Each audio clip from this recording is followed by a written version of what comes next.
What is that? What? You heard him.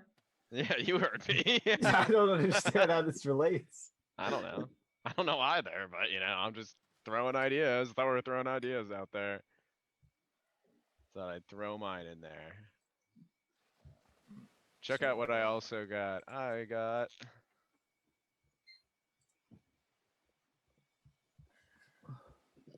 a whiteboard. Yeah, I was thinking about getting that. Super fucking useful. It was like, I think like Yeah. $18. Especially for like spell tracking.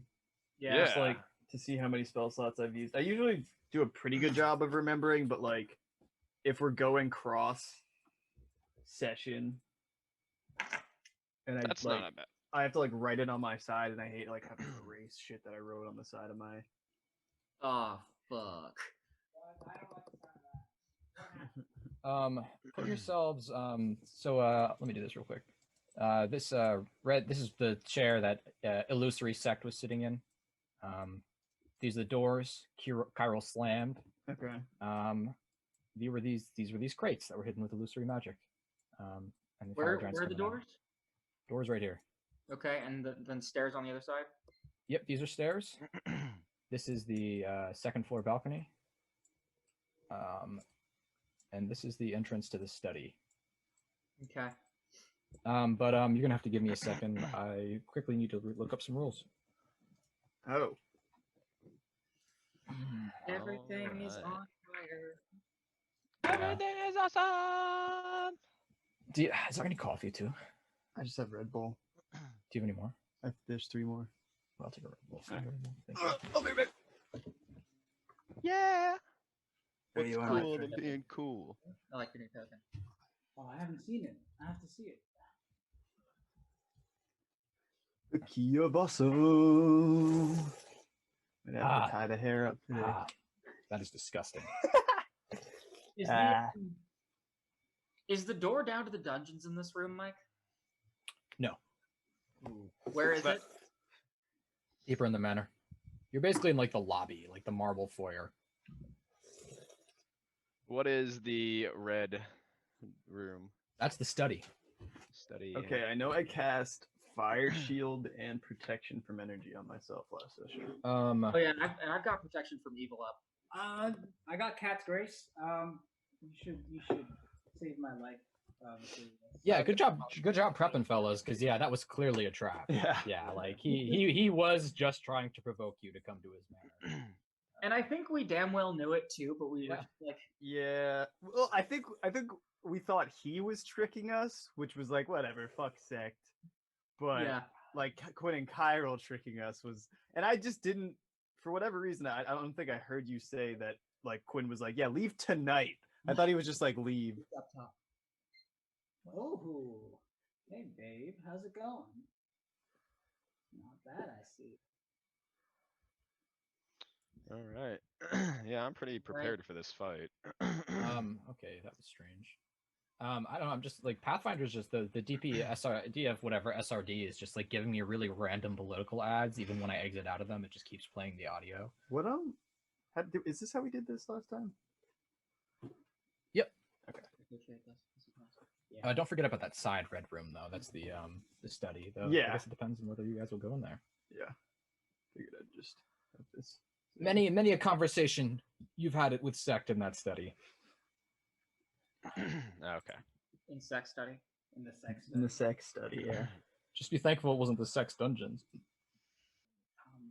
I'm sure Shaylin is like down with sex dungeons. Yeah. As long as it's consensual and with Yeah, love. I mean, that's the thing. It's like, if that's your jam, she's That's about my it. bag, baby. Shaylin doesn't judge.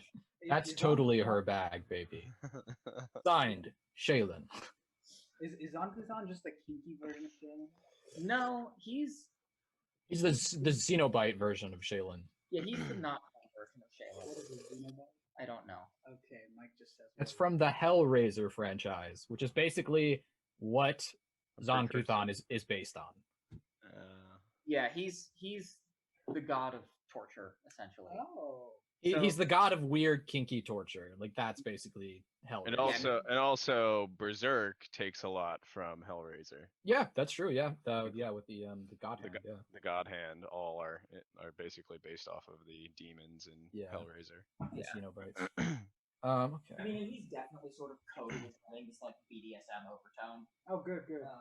But it's real sick shit. We got dogs and cats getting apartments together. She would hide the remote. Real sick shit. I call her Linda. She's built for two. You want to sleep over? Oh, jeez. Okay. When we last left off, that's like a Baji plan. Okay. The get out of the manor plan is definitely an ILO plan. Okay, fair enough. When we last left off, things had happened. You had let me just add the you had Falco Moeri had suddenly burst out of the crowd and brought a wounded Riki, and there was a wounded Nikahu in a nearby lair. And you discovered that Sect was apparently taking his revenge on you for Baji disguising himself as Sect during the Mask of Lights, which he took as a grave insult. After stabbing your compatriots, you were so pissed off that you walked right to his manor, where he revealed that he had actually been hired by the Vela brothers, Quinn and Cairo, to lure you into a trap and kill you in exchange for a guaranteed seat at the Vinewood Table.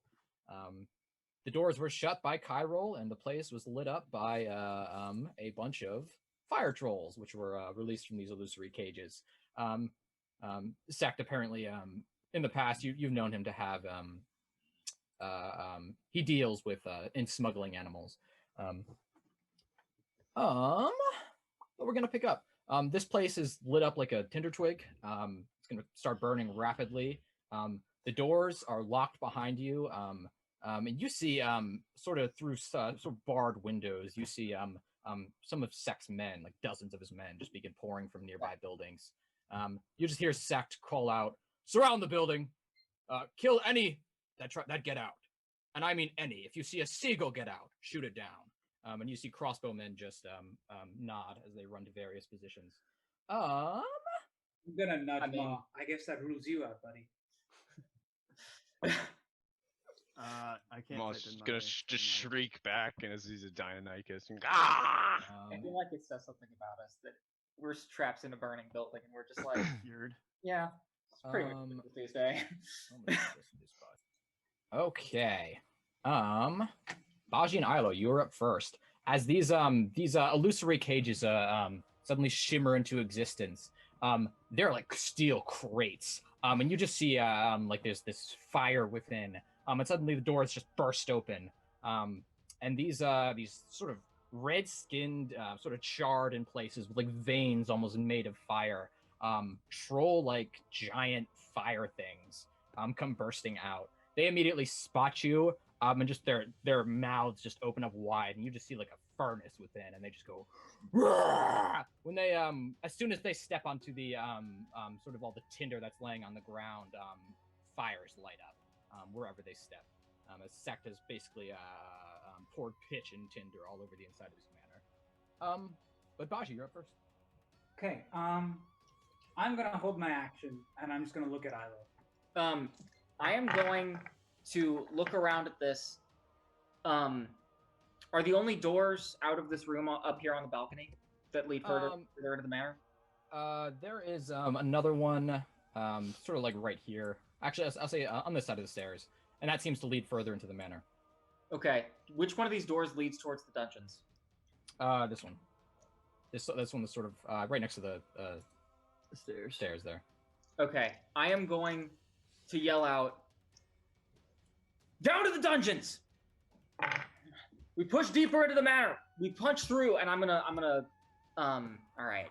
This is gonna be a couple things. I'm gonna smite this troll. Okay. Swift. As a move action, I am going to move over to here. And then I'm gonna trade my standard down to a move.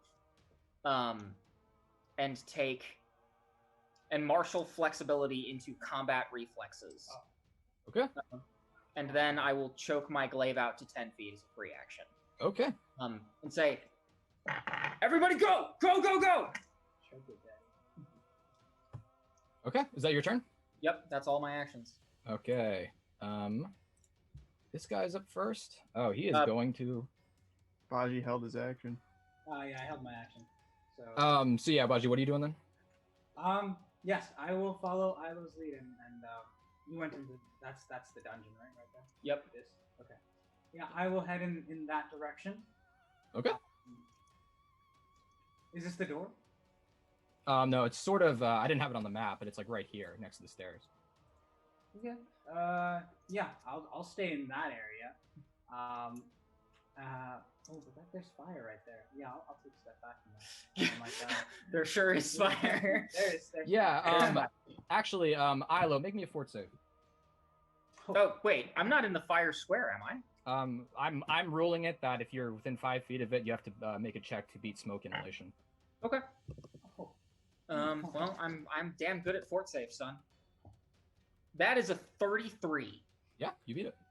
Well, You sort of cover your mouth with one hand as, again, this place is lit up. In that case, what are these? What do these black squares, black things represent? Like Those are the crates. Oh, those are crates of pitch. What the No, circles, I think. These things were crated, Crates. essentially, I in think steel the crates. circles. The circles are pillars, sort of marble pillars. Okay. So, and what are these boys right here? That is the black fireplace where Dumok's swords were mantled only a day or so before. Yeah. Okay. I'll be here. As I go here, I'm just gonna pull out my dragoon, and I'm gonna fire a spell shot at this fire troll. Yeah, sounds good.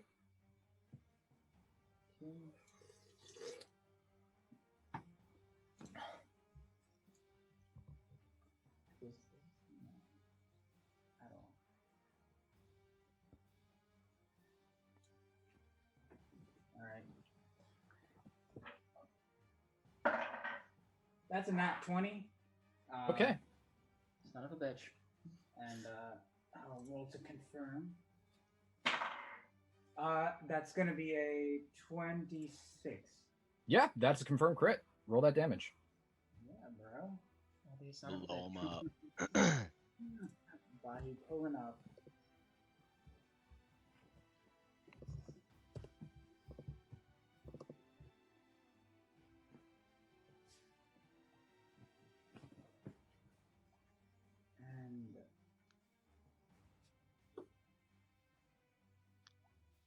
Okay, that's the damage.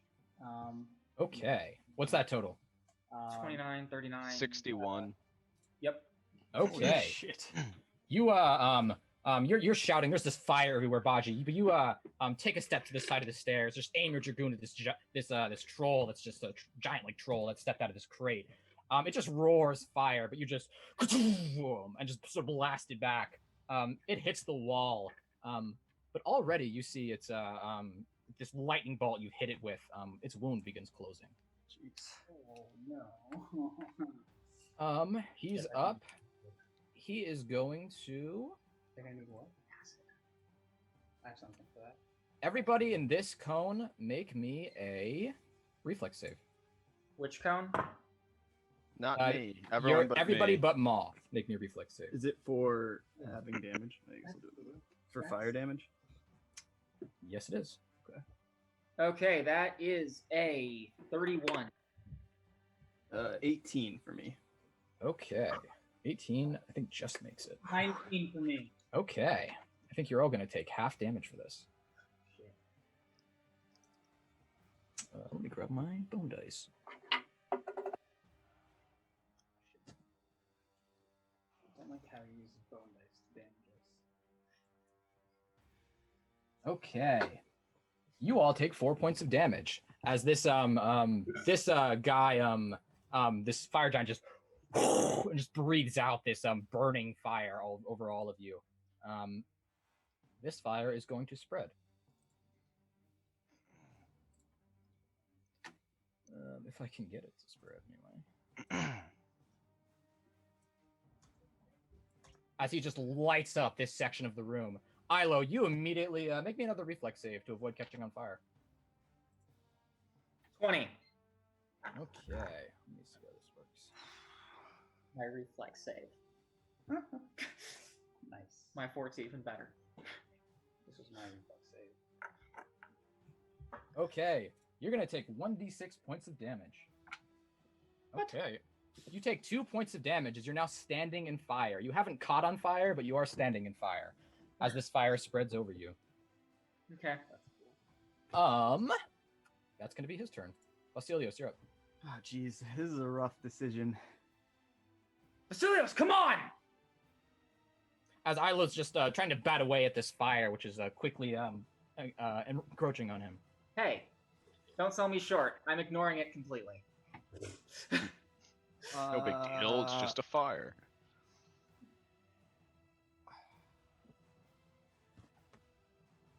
Fuck. I am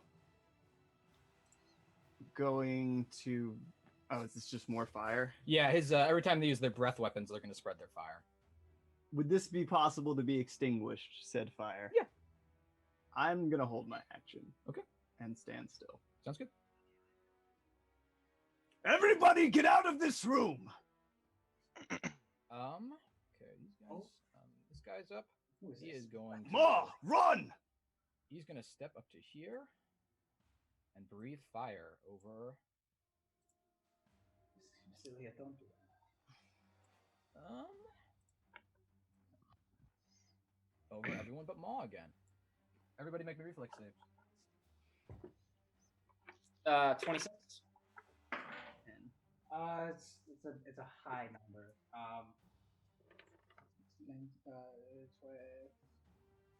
Math 19 plus 17. 36. 36. Okay, Vasilios, you take 12 points of damage. The rest of you take 6 A fire, right? of fire damage. As this other troll just walks up and just breathes fire. More fire spreads throughout the room. Baji, also make me a fort save. Okay. I'll do that. And I will be charmed lifing this. Okay. 19. Wow. 19. Okay. 19 does make it. You do not you put your coat over your mouth to avoid the smoke inhalation. As this place is lighting up. This guy's up. He is going to step up here. Oh, that is not what I meant to do. Yeah, sorry. Those two guys who hit me with fucking fire damage also take 1d6 plus 9 cold damage. Okay, badass. So 4, so plus 9, 13 to the first guy, and 15 to the second guy. Okay. They're going to take half again that much damage because they are vulnerable to cold damage. What was the second guy? 15. It's 1d6 plus my sorcerer level. Okay. Sounds good.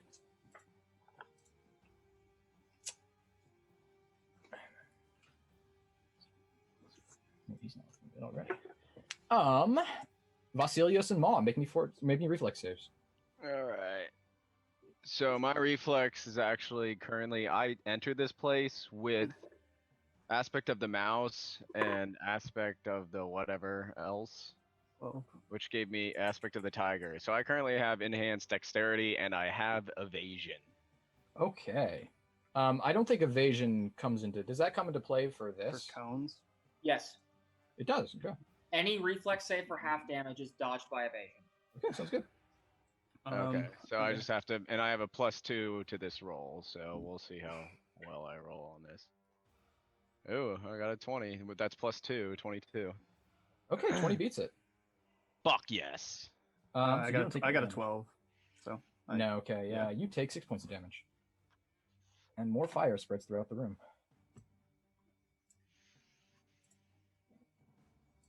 Is Ma, are you okay? Is Not it even Ma's one turn? character yet, but I'm offended. Fire's mine. Ma and Vasilios, make me fort saves. All right. Let's see. Shit. Fuck. That's a nat 2 on the die. That's an 8. I got a 29. All right, Ma makes it. You do not, Vasilios. Let's see. Okay. Is that on their turn, or is that just every or once around, or? I think when new ones are created, it's immediate. Okay. But from then on, it's going to be in your turn, I think. Okay. But the fire is quickly spreading, so. Yeah. And what kind of damage is that smoke inhalation? Would you say? Let me see. Go Gotta stairs. find it real quick. Oh, the door isn't on the map, but it's yeah, it's on the Other side of the right, stairs.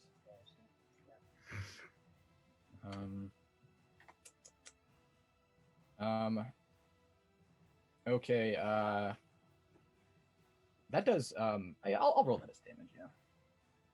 That makes it easier. You take 5 points of damage, not fire damage, just straight damage. As you and yeah, you begin to cough, Vasilios. Okay.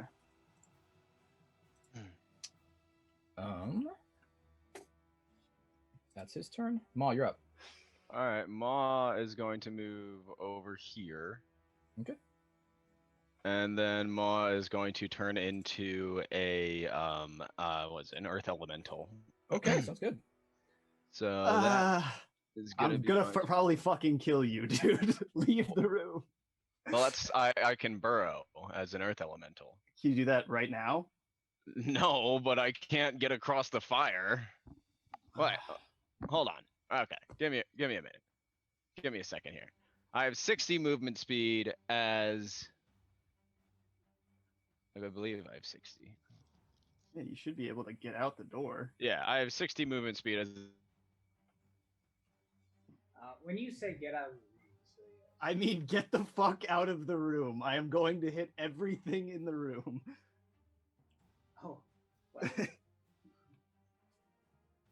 don't really have many options. I'm saving my action until after you guys leave. I'll do it. Where are you running? From where I'm pointing to where I am. He has 60 movement speed. Make me a fort save to run through that smoke.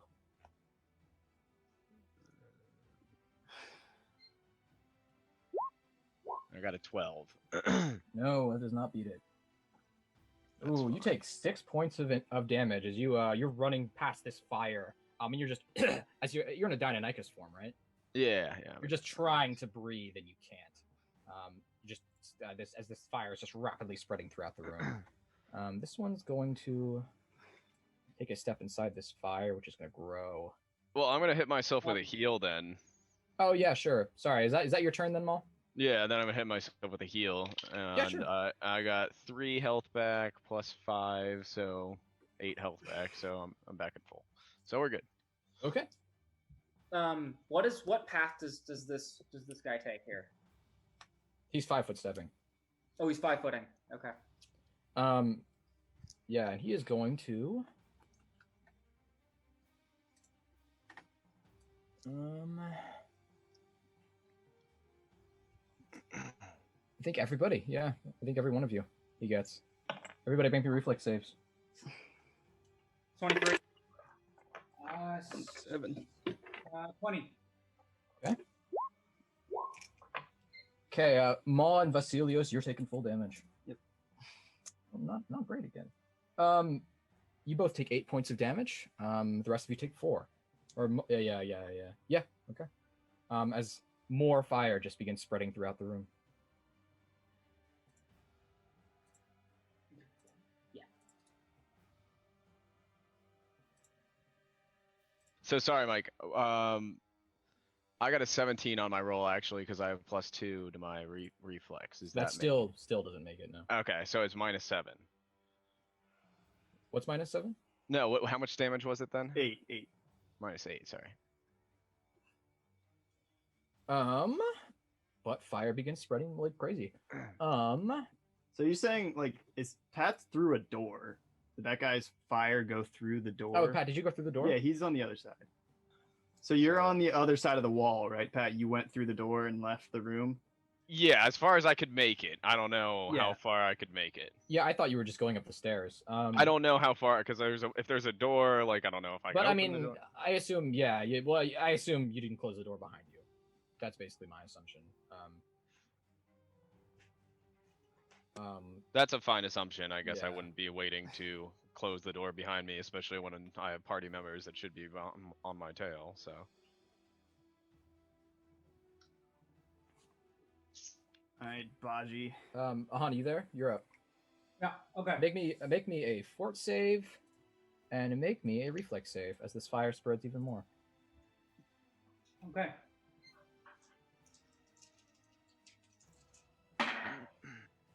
All right. It's a 12 on the fort save, I believe, and a 23 on the reflex. Okay, you take 5 points of damage from smoke inhalation. And you do not catch on fire, but you take another 4 points of damage from fire damage. So 9 total? Yep. Okay. What are you doing? What's your turn, Baji? All right. I'm going to follow Ma through that door.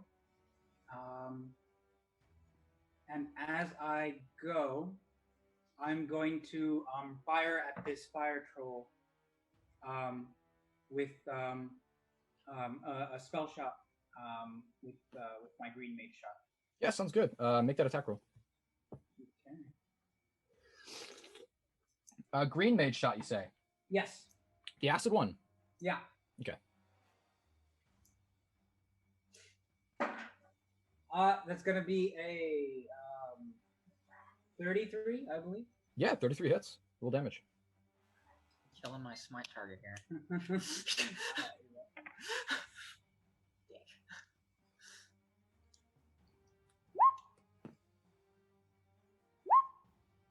And Okay. You fire surrounding you. You're just flapping your coat to prevent it from catching you on fire. Baji, you just aim your dragoon and just lightning and just a green magical bullet just flies out. The bullet makes contact with the troll, just bursts through him, and you immediately tell he's in horrific pain as this acid shot just begins eating away at him, and he's his wounded earlier begin to heal. At this point, you just see it the healing just stop, and he just panics for a second and begins crying and screeching. He opens his mouth and just flamethrower of fire just lights up the ceiling, and then he collapses back dead. yeah, I did it. And you go through the door then. Make me a fort save as you run by this smoke. Okay.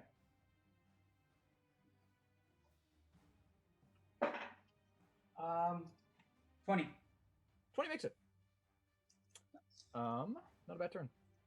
Ilo, you're up. All right, I am going to fly up out of this fire, and then come through this door and land just the other side of it. Okay, make me a fort save as you fly up into a hail of smoke. Okay. 20. 20 makes it. You just hold your breath as you do it, and fly out of the room. I will land on the other side. And then Close that door! I'm gonna yell. get out here? Yeah, it'll be fine.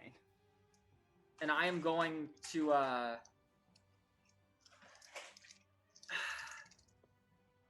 yeah, I'm gonna ready an action.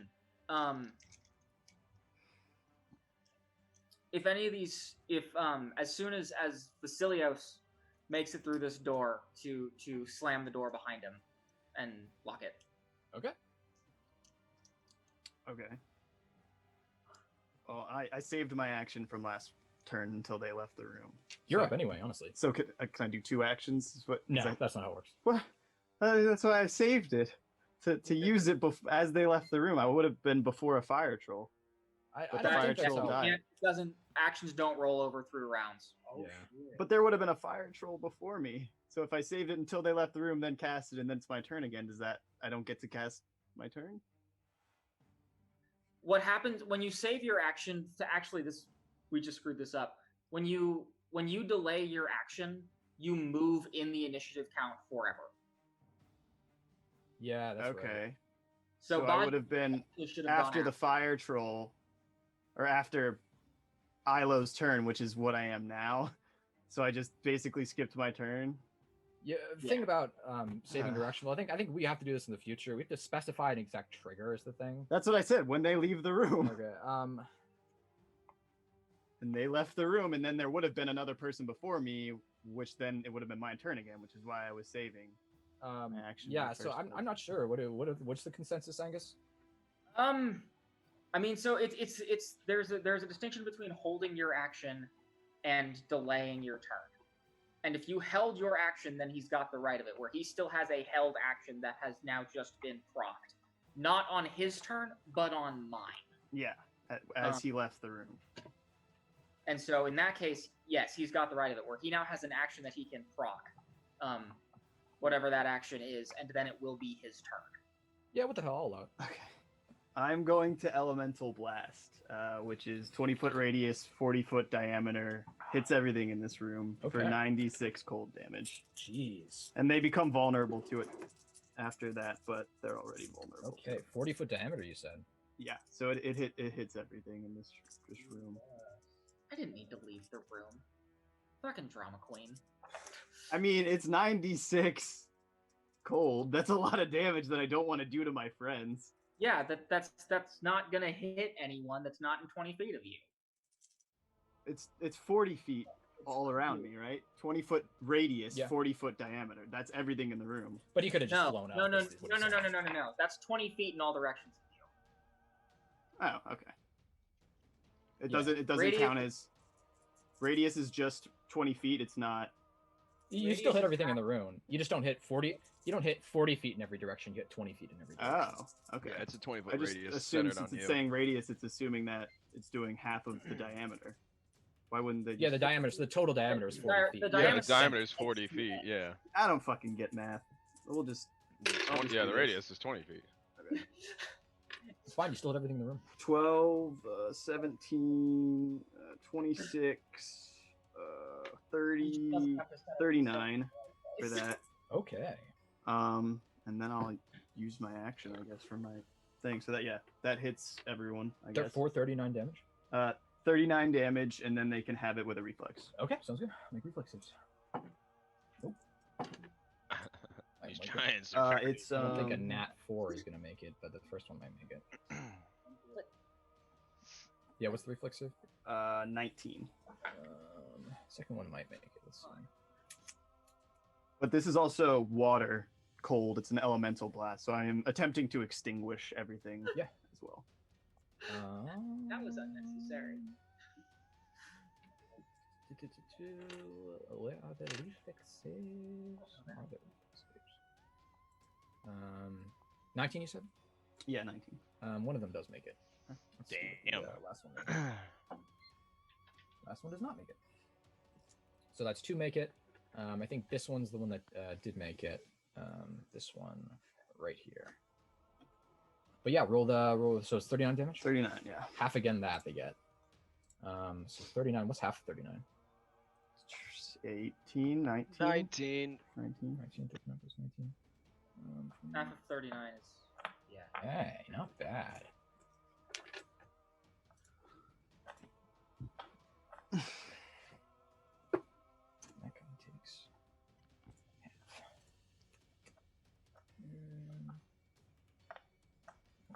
half. Okay. You just and just this burst of frost just flows throughout the room. It instantly extinguishes several of the fires.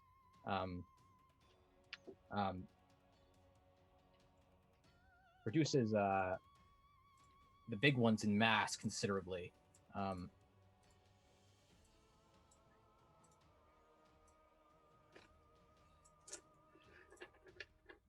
And wounds these trolls who just this burst of energy just washes over them. They just begin crying out as their this frost just runs up their arms, and the flames that are surrounding their body temporarily go out. However, they are all still standing. Okay. gonna raise my eyebrows a little bit as I watch this wash over the room. But it's your turn again, Vasilios. Yeah.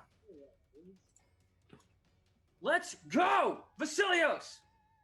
Well, the fires are basically out at this point. I'm gonna move here. Am I hitting this thing if I move there? Yeah, you will. Okay, then I'm gonna move here, and I am going to cast some shit on this guy. On the fire or the fire troll? The fire giant, the fire troll himself. I think I'm just going to scorch and ray this motherfucker. Do it. Oof. It's a nat 6 on the die plus 8, 14 to range touch. Let me see. I mean, it is a giant. He is big. Believe it or not, that makes it. All right.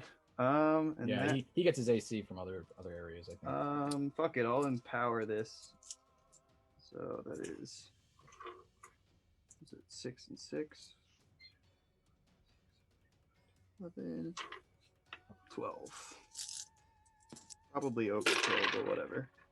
Wow, a lot of ones. 2, 5, 4, 9, 15, 24, no, 25, 26, 27, plus 10, 37. Okay. 37? 37 cold, yeah. Okay, he's going to take half again that. You just, this guy right here, right?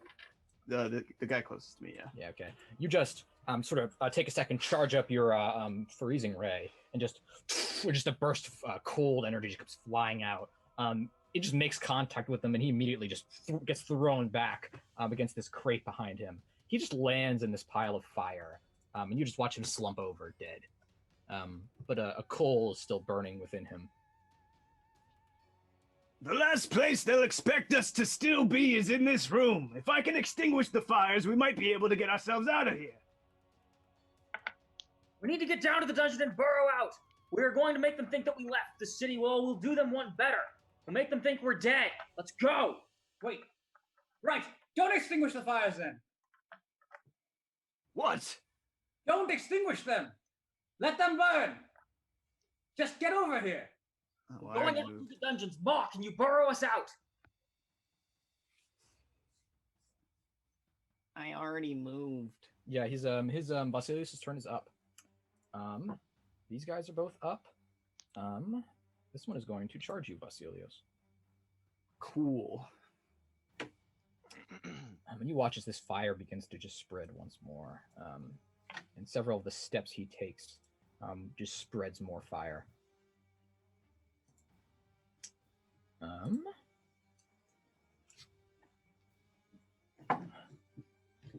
Let me see what he's got. Fuckering succotash. 22 make your AC. Yeah, what is it, melee attack? Yeah. Okay. Yep, it makes. It makes it. It makes it.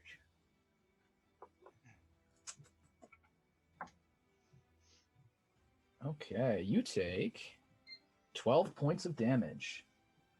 And 1 point of fire damage. As this troll, I'm just blown backwards. He lands in fire too, and the fire just begins to sort of rejuvenate him. He just sort of gets back to his feet and just charges you. Is it 12? Yeah. Okay, he still takes 1d6 plus 9 cold damage. Yes, it's good. That is 14. Okay. Nice. 23 damage. Yeah, Vasilios was made to fight these guys. Yeah. Yeah. Every time he does damage, cold damage to them, they take they get 1.5 damage done to them. Damn. But he just lifts you up, Vasilios, and just bites down on your cuirass or your chest. He manages to puncture your core light shield just enough. But then just he just breathes in this sort of icy air coming off of you and just begins coughing fire as he recoils back from you.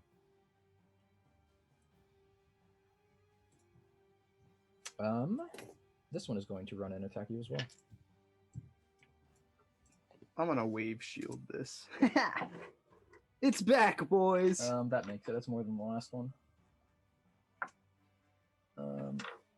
my D4? You take 9 points of normal damage. Okay. Oh, and again, 1 point of fire damage. Okay, I reduced the regular damage by 2. Okay, sounds good. As this one too. This one, he just comes in sort of too fast with too much momentum and just like lashes out one claw and just swipes at you.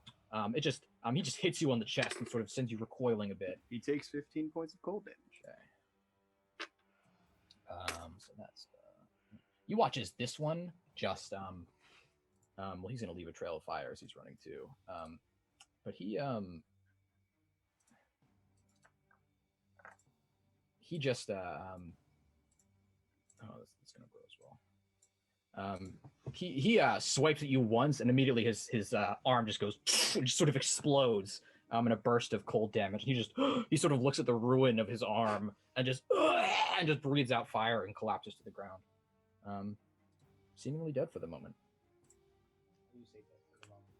All right, Ma, you're up. Ma is going to turn into a earth elemental and then I guess proceed more so down towards the dungeon. Okay. Sounds so good. I guess first I'm running like down to the dungeon more. I've got 60 movement speed. Okay. And then I'll proc my other thing. Okay.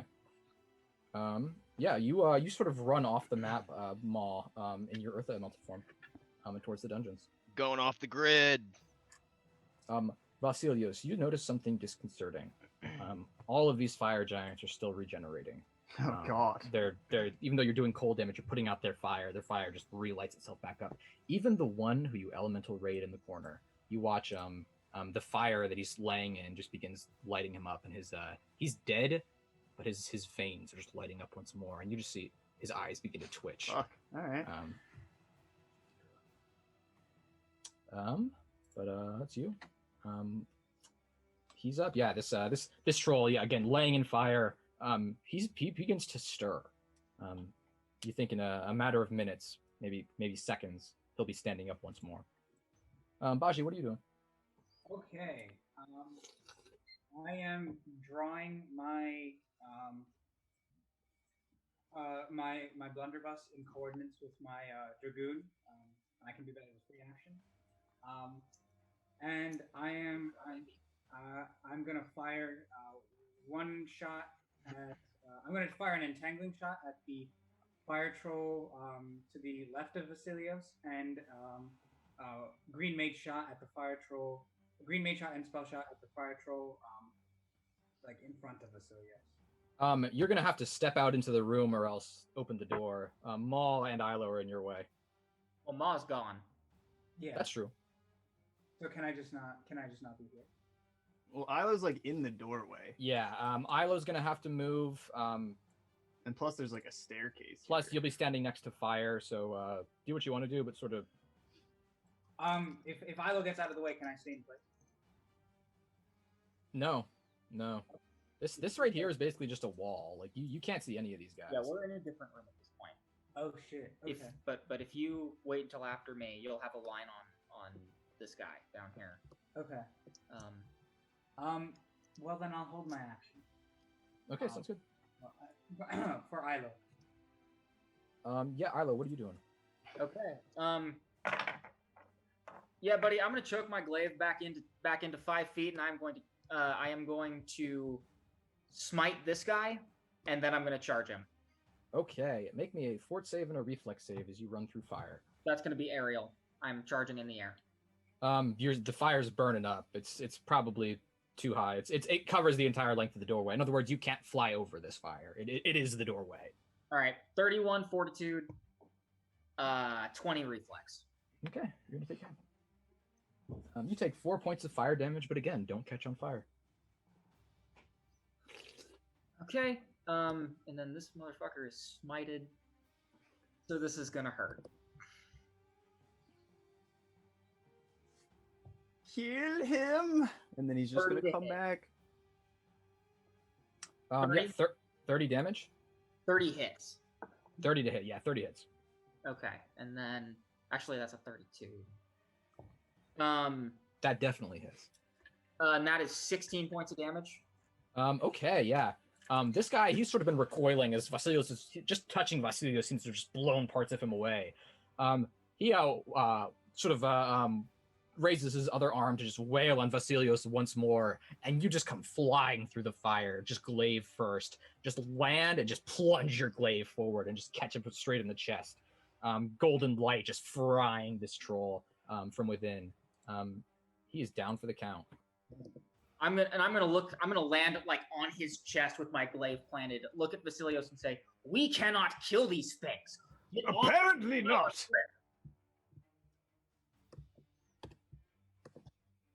That's my turn. Okay, Baji, you're up. Okay. I'm gonna stand in the doorway. I'm not pulling out my blunderbuss, but I will aim my dragoon pistol down at the fire giant over here. Okay. And fire my spell shot and mage shot at him. Vasilios, get out of there now! Make me a perception check to see that he's still alive. Oh, did you not say he was alive? I said Vasilios notices this because he's standing in the room. Oh, okay. I'll make you.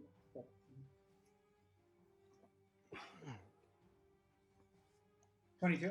Yeah, 22 makes it. You sort of stumble into the room and just see this fire troll. He just lurches to his almost his knees, and you just notice that the cold energy just failing away, and sort of the fire is reigniting in his veins completely. Make that attack roll. Okay. It is going to be a 25 to hit. 25. Yeah, 25 does make his normal AC. Yeah. Okay. Does he have armor on? Or magic armor? He's out of range. Oh, he's out. Alright, whatever.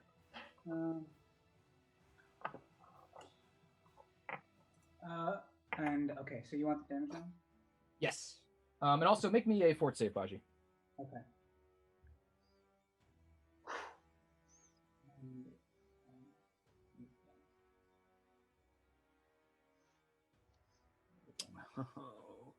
Okay, that's not damage. 30. Just looked up what fire healing is. 31 plus 7, 38. 38 damage total. 7 of that damage is acid damage. Okay. Yeah, sounds good. This time the troll seems to go down for the count.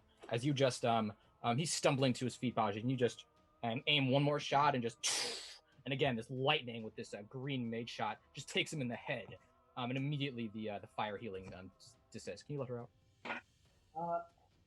20 on my fortitude save? Yeah, 20 makes it. So you don't take any damage from smoke inhalation, but this fire is beginning to spread some more.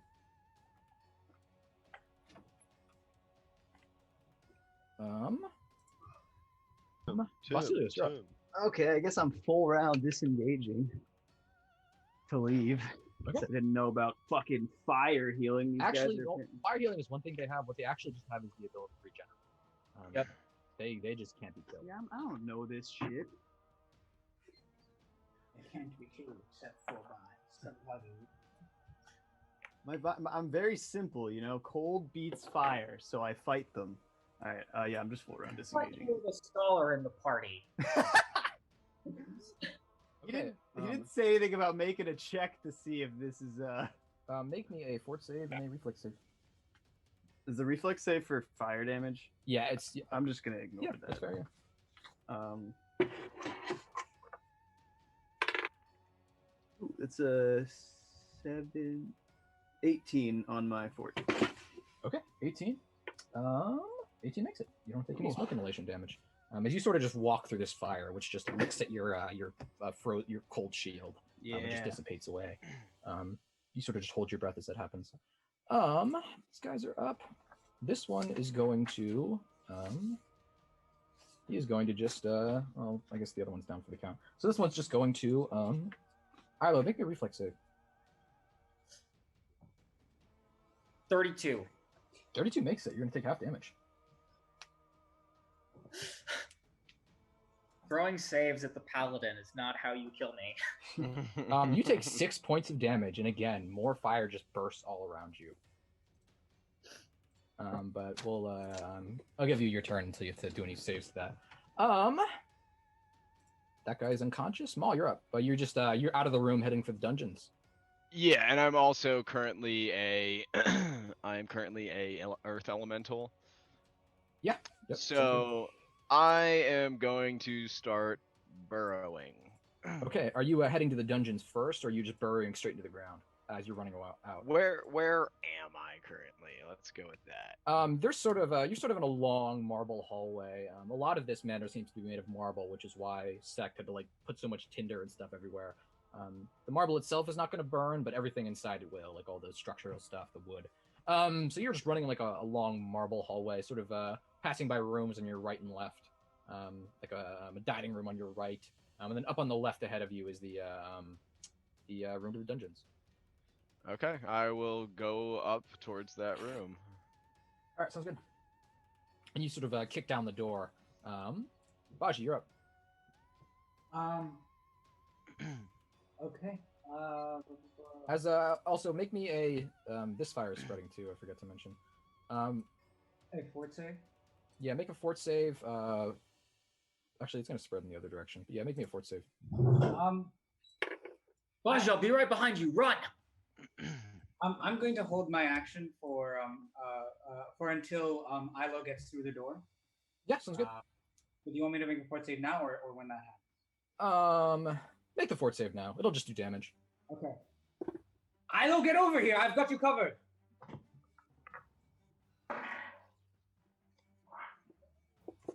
21.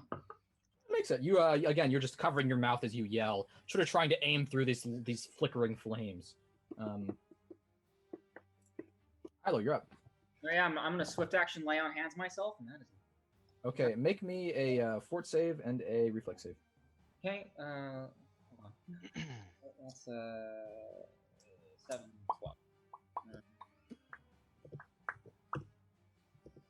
12. Fort save of 21, reflex save of 20. Yeah, both make it. You're only going to take some damage from the fire, and you're not going to catch on fire. You take 3 points of fire damage. As again, you're at this point, you're sort of just beating it away with your glaive almost.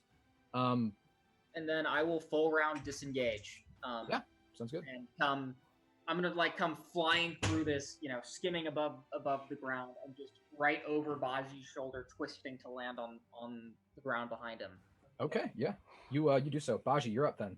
As he does this, I am closing that door, locking it, and bolting. Yeah. Okay. Go! And as I'm bolting, I'm using my bonus action to reload my pistol. Yeah, sounds good. You just moments after you close it, Baji, you just hear the last troll just slam against it right inside the fire, and just these loud shriekings, just as he just breathes fire like through the window of the door after you, and then you just hear the door going, and sort of the sounds of it sort of splintering and breaking. You can go back to just us for the moment as you guys leave combat. Sprinting like fuck. Yeah. Moments away. Moments later, you hear the other troll get up and join it. Despite being blown up by Elios and stabbed in the chest by Ilo, it's back on its feet, and the fire is spreading. I'm going to turn to Baji and say, tell me you've got more of that main shot. No, none of the green. Then How did you even know that they were vulnerable to acid? I didn't. I had it loaded into my pistol for Sect. He actually did, yeah. I remember that last game, he actually had 2 acid shots. He was like, I'm going to load 2 acid shots in, and I was like, oh, you fucker. What in the tides were those things? It started to get up. They're trolls. You see them in Urithu every now and again, fighting for the chromatics. They've got healing factors. This is no time for a biology lesson. We don't have time. Where are we going? Are we burrowing into the dungeons, or are we just going in there? We're going down to the dungeons. Ma's going to burrow us out. Vasilios, we can still execute your plan. We thought we were going to leave the city. Now we're going to make them think we're dead. And how are we going to do that? No bodies. They're burning the manor down. Human bones combust at a high enough temperature. And if I would know. And if they need more proof, well, Sangariel is known for immolating bodies anyway. Good point. Okay. I'm not so sure they'll buy it, but I mean, either way, we can't stay here. We're burrowing out of the dungeons. Did you bring the hydrospheric repulse? Of course, I always have it. Then we'll burrow into a canal and get out of here. All right. You just hear ha ha, and then just and the sounds of the door just splintering completely, and the trolls just rushing in after you. Move! You enter the sort of spiraling staircase into the Sect family dungeons, and come out once more into the hallway where Dumac was imprisoned. I had a pretty good head start. Yeah. So I can only burrow at 20 feet, but how far do you think along I would be? Because I had 60 movement speed just with my Deinonychus that one round running to the dungeon, Yeah, and then transforming, and then running 20 feet. I'll say, Maul, you had a good head start. Plus, we just RP'd all that. You're probably a good 120 feet into burrowing, I'd say. Okay, cool. You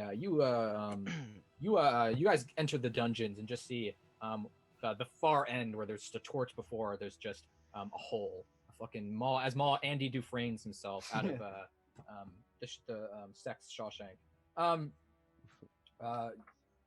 You hear you sort of slamming the door behind you. About 3 or so minutes after you enter the dungeons, you just hear the trolls just slam against the dungeon door. And again, they're like weird, shrill calls. The fire is spreading throughout the manor at this point. You can almost feel the heat even this far below. As the entire place is going up. But Ma, you begin burrowing like crazy. It isn't too much longer, about another minute or so, before you hit brick. And sort of the slick green stones of what you think is the side of a sewer. All right, I'm gonna go through that. Okay, you just burst through, and you're standing on the edge of an underground river, a canal, similar to the ones you fought the Yorgothels in. Do we have anything that can collapse this tunnel? Maul can. Well then, please collapse it. Collapse the dungeon if you can. Oh, Maul will try. And I'm gonna start going back. I don't know how far along they are, but I'm gonna start just like collapsing the tunnel as I step back and like let it. Yeah. No, that works. You just begin slamming your fist into the ceiling and sort of your magical earth elemental fist just being collapsing. The rest of you, do you jump into the water? The tunnel's rapidly collapsing. I look at Vasilios. I'm gonna cast water breathing on everybody. Okay, yeah. You can Awesome. I'm gonna turn back into my half-orc form from an earth elemental. Okay. I'm taking a dip. Wait, do earth elementals, before I actually do that, do they? I think they take weaknesses if they're in water, wouldn't they? I'm not sure. Can you I even know swim? fire elementals too. I don't think earth elementals. Oh, okay. Then never mind. I'm just gonna stay as an earth elemental then. All right, yeah, sounds good. It's a fairly small moving canal. But you're hitting like the last hit in the roof of this tunnel. Like the pressure point that's going to collapse the entire thing, and you just see one of the trolls just around the corner, just hungrily just eyeing you. It just goes ha! One last time, and then the tunnel just collapses behind you. Nice. You are all standing on the edge of an underground river, the entrance to the one section of the sewers. What do you do? How long? Now that I think about it, an earth elemental doesn't have swim. How long does? Well, I could just walk. Like if I have water breathing, couldn't I just walk on underneath the water? I mean, are we? You said that we're on the edge of like an underground canal. Are we like in the sewers? You're in the sewers. Yeah, essentially you're on the edge of this water is full of crap. Yeah, I'm gonna look at that and say, I don't feel the need to get in that. Yeah, I don't think. Do we have another option? No, yeah, it's this river. There's sort of a small sluice up ahead. You think maybe on the other side there will be platforms you can escape onto. Okay. But you theoretically, Ilo, you might be able to fly like just above the surface and sort of limbo your way under this sluice gate. Sort of right above you is the sewer ceiling, and like right under you is shitty water. I'm gonna grin at the rest of the party and say, "See you guys on the other side." Can I use my Qatar to grapple and swing through in the same way? No, considering he has the ability to fly, he can barely do it.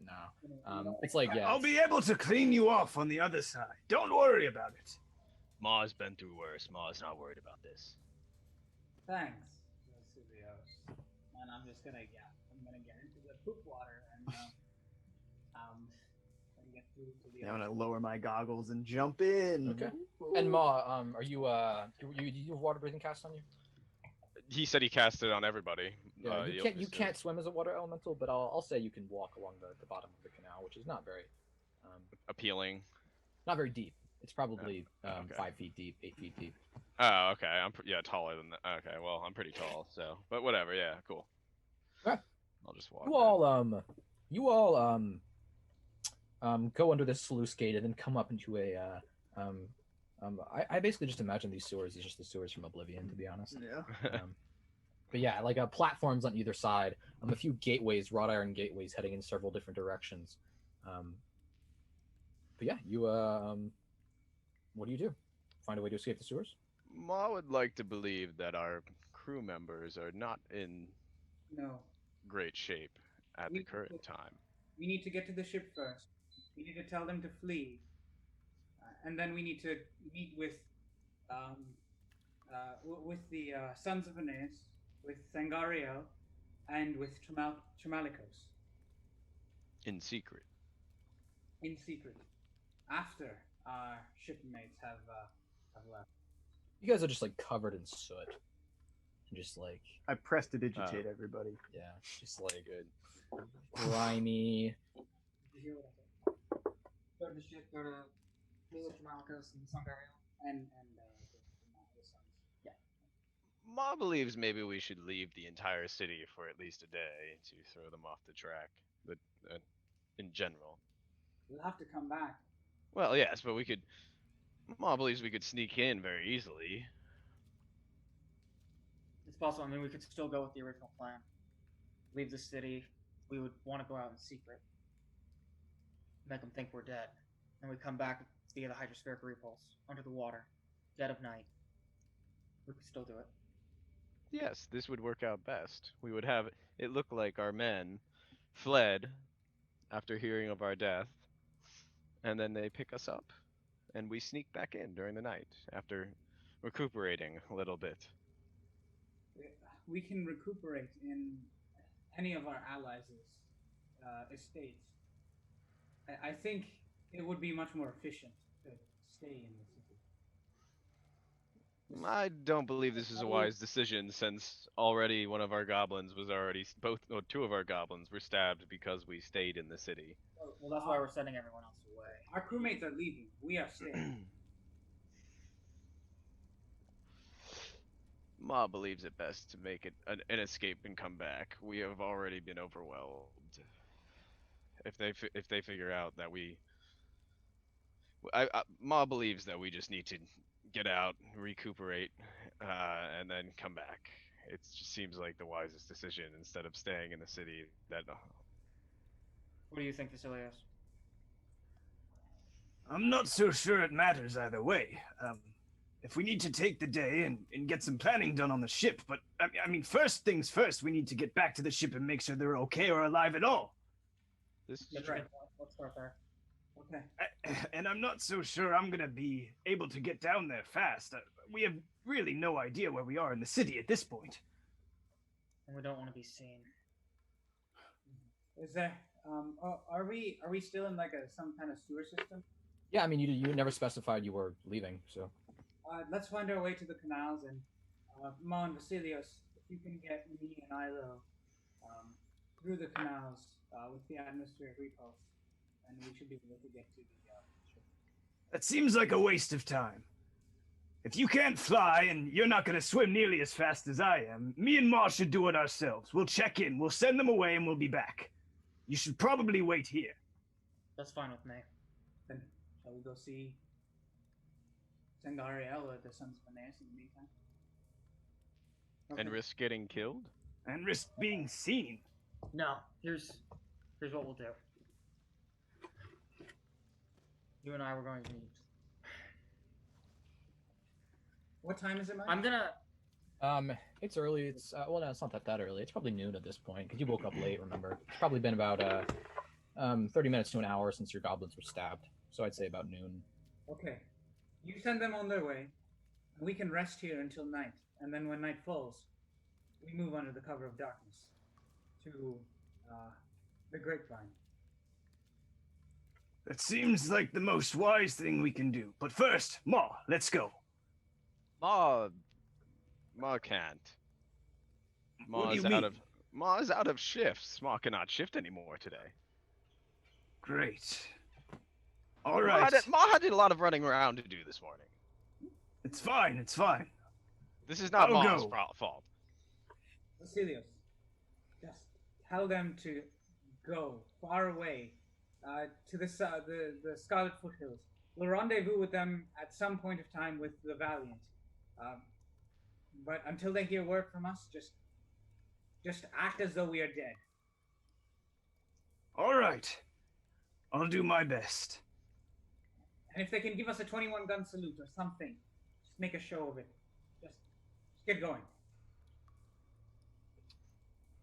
Okay. I am going to leave the sewers. Okay. Yeah. So I'll put it to you this way: you're in the sewers underneath the shadow marks.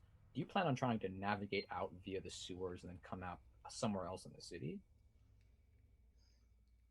Are there any canals connecting like the shadow mercs to the rest of the city? Yeah. Just follow the sewer. It has to empty somewhere. Into the sea. Navigation isn't exactly my strong suit. Well, Ma And it believes could maybe be we hours should. before I even get there. At least I'll have a guaranteed shot if I go through the canals. Again, this is a matter of time. Ma believes we should venture on with you and lead you out, and then afterwards we will stay put, and you can come back and meet us. I don't know if we have the time. They could be being attacked right now. All right. Well, as we sit here and fight about it, they could be. Let's make a call, one way or the other. I'm going up. I'm going through the canals. Wait here. All right. Just keep your head under the water. So are you surfacing? Yeah. So you're finding the nearest Manhole Yeah, and stealthily coming up. trying to look out. okay. You Whatever it walk is. for like a minute or so, and then quickly spot a manhole leading up to the surface. You try to poke your head up. Yeah. Make me a stealth check as you poke your head up. Oh boy. Ugh, I should have gone. Oh, that's a 16 on the die plus stealth. 4. That's a 20. That was a nat 2 and a nat 1 on their perception checks. As you poke your head up through this manhole, which is just covered in mud, just making it stick to the ground, basically. You immediately spot 2 sect men. They're sort of patrolling this street. You see just not far from you, maybe like 100 yards that way, just a pillar of fire in the air. You can't quite see the sect commander as it burns, but you see a few black coats, men with crossbows, just watching the wreckage, just waiting for anybody to come out of the burning house. But these sect men walk right by you. They seem to be talking to each other, and they completely miss you as you poke your head up to the manhole. Okay, if I can, I'm gonna get out of the manhole. Okay. You get out of the manhole. They round a corner ahead of you, and you quickly put the manhole cover back and run away. Yeah. So the closest canal that I would hopefully know connects to the harbor. Yeah. You sort of run to this giant canal that separates the Shadow Mercs from the sort of the rest of the city. You disguise yourself in any way?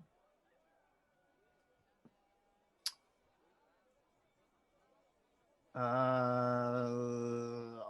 how do you go about this? Are you running through the streets of the city, or are you trying to do stealth? Yeah, I'm trying to be at least a little, like, kind of, watching around corners, making sure no one's seeing me. But then probably once I get under the water, I mean, like, how clean are these waters? Is someone going to see me if I'm, 6 feet deep, swimming fast? I swim at 60. Yeah. 60 probably feet every not. 6 seconds. Especially because the Shadow Mercs, that's the shittier part of town. Yeah. It's like muddier. So I'd say, like, as stealthy as I can be getting to the water, and then once I'm in the water, I'm just swamming. Okay, maybe another stealth check. Swamming. Oh God, I can't just roll off that 20. No, you're doing something different this time. That is a 10. A few people spot you. You notice a few people just they've come out to watch the fire.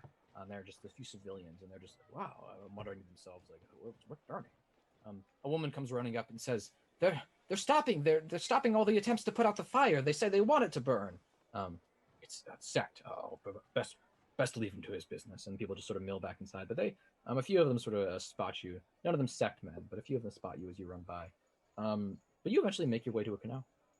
I get in and I start swimming. You sort of dive in and then swim out. It takes you a little bit, probably 5 to 10 minutes of swimming. But with your swim speed, you make your way back to the waterfront district.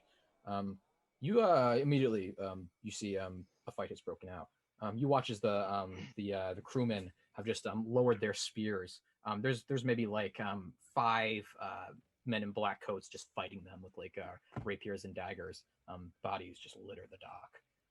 It seems the Windrunners have held off against an assault of some kind. Otherwise, the waterfront is fairly clear of people. But you watch as Riki and Nikau, just both heavily wounded still, just aim flintlock pistols and just one of the Sect men just his head sort of gets blown off and he falls back. You hear Lewison just barking orders, just like form line of battle, and stuff like that.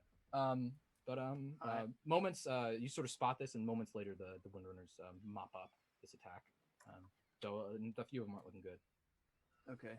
I am just trying to still sit in the water. I'm going to message Lewison. Okay. Lewison, it's me. Get out. They'll think we're dead. Sect's manor is on fire. Start sailing towards the Scarlet Foothills. We'll meet up with you. He sort of looks around, looks over the waterfront. Can you respond to that? I don't remember. How does message work? I think he can. He can. Vasilios, where are you? You want us to leave? You want us to go through with the plan? Yes. Oh, well, I'll message again. Yes, get as far away from here as you can. Like I said, they'll think we're dead. Just get to safety. What about Joshua and Griff? We'll deal with everything at Sangariel's manor. Message again. Okay. That's cantrip, so. He nods. Moments later, he barks a few orders. You see Falco Moeri and Saranesh were both fighting alongside your crewmen, too.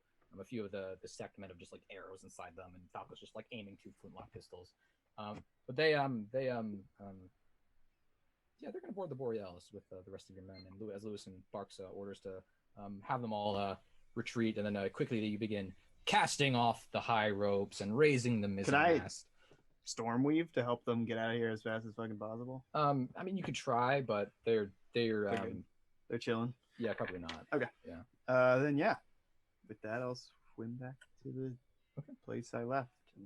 The rest of you, do you try to navigate out of the sewers, or do you literally just plant yourselves where you're sat and just sit at the exact place? Just sit. Yeah, we're gonna rest. Yeah, that sounds like a good plan. Okay. You feel just the slightest bits of heat emanate through the top of the sewer. You're pretty far down, but that fire seems to be pretty hot.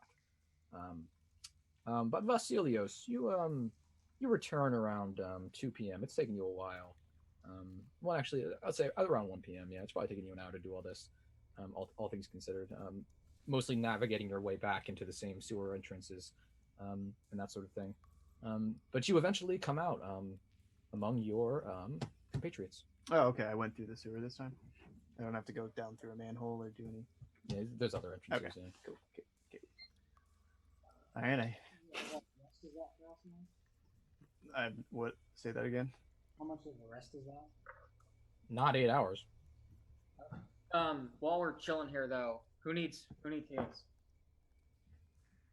Yeah, I'll give everybody a heal up.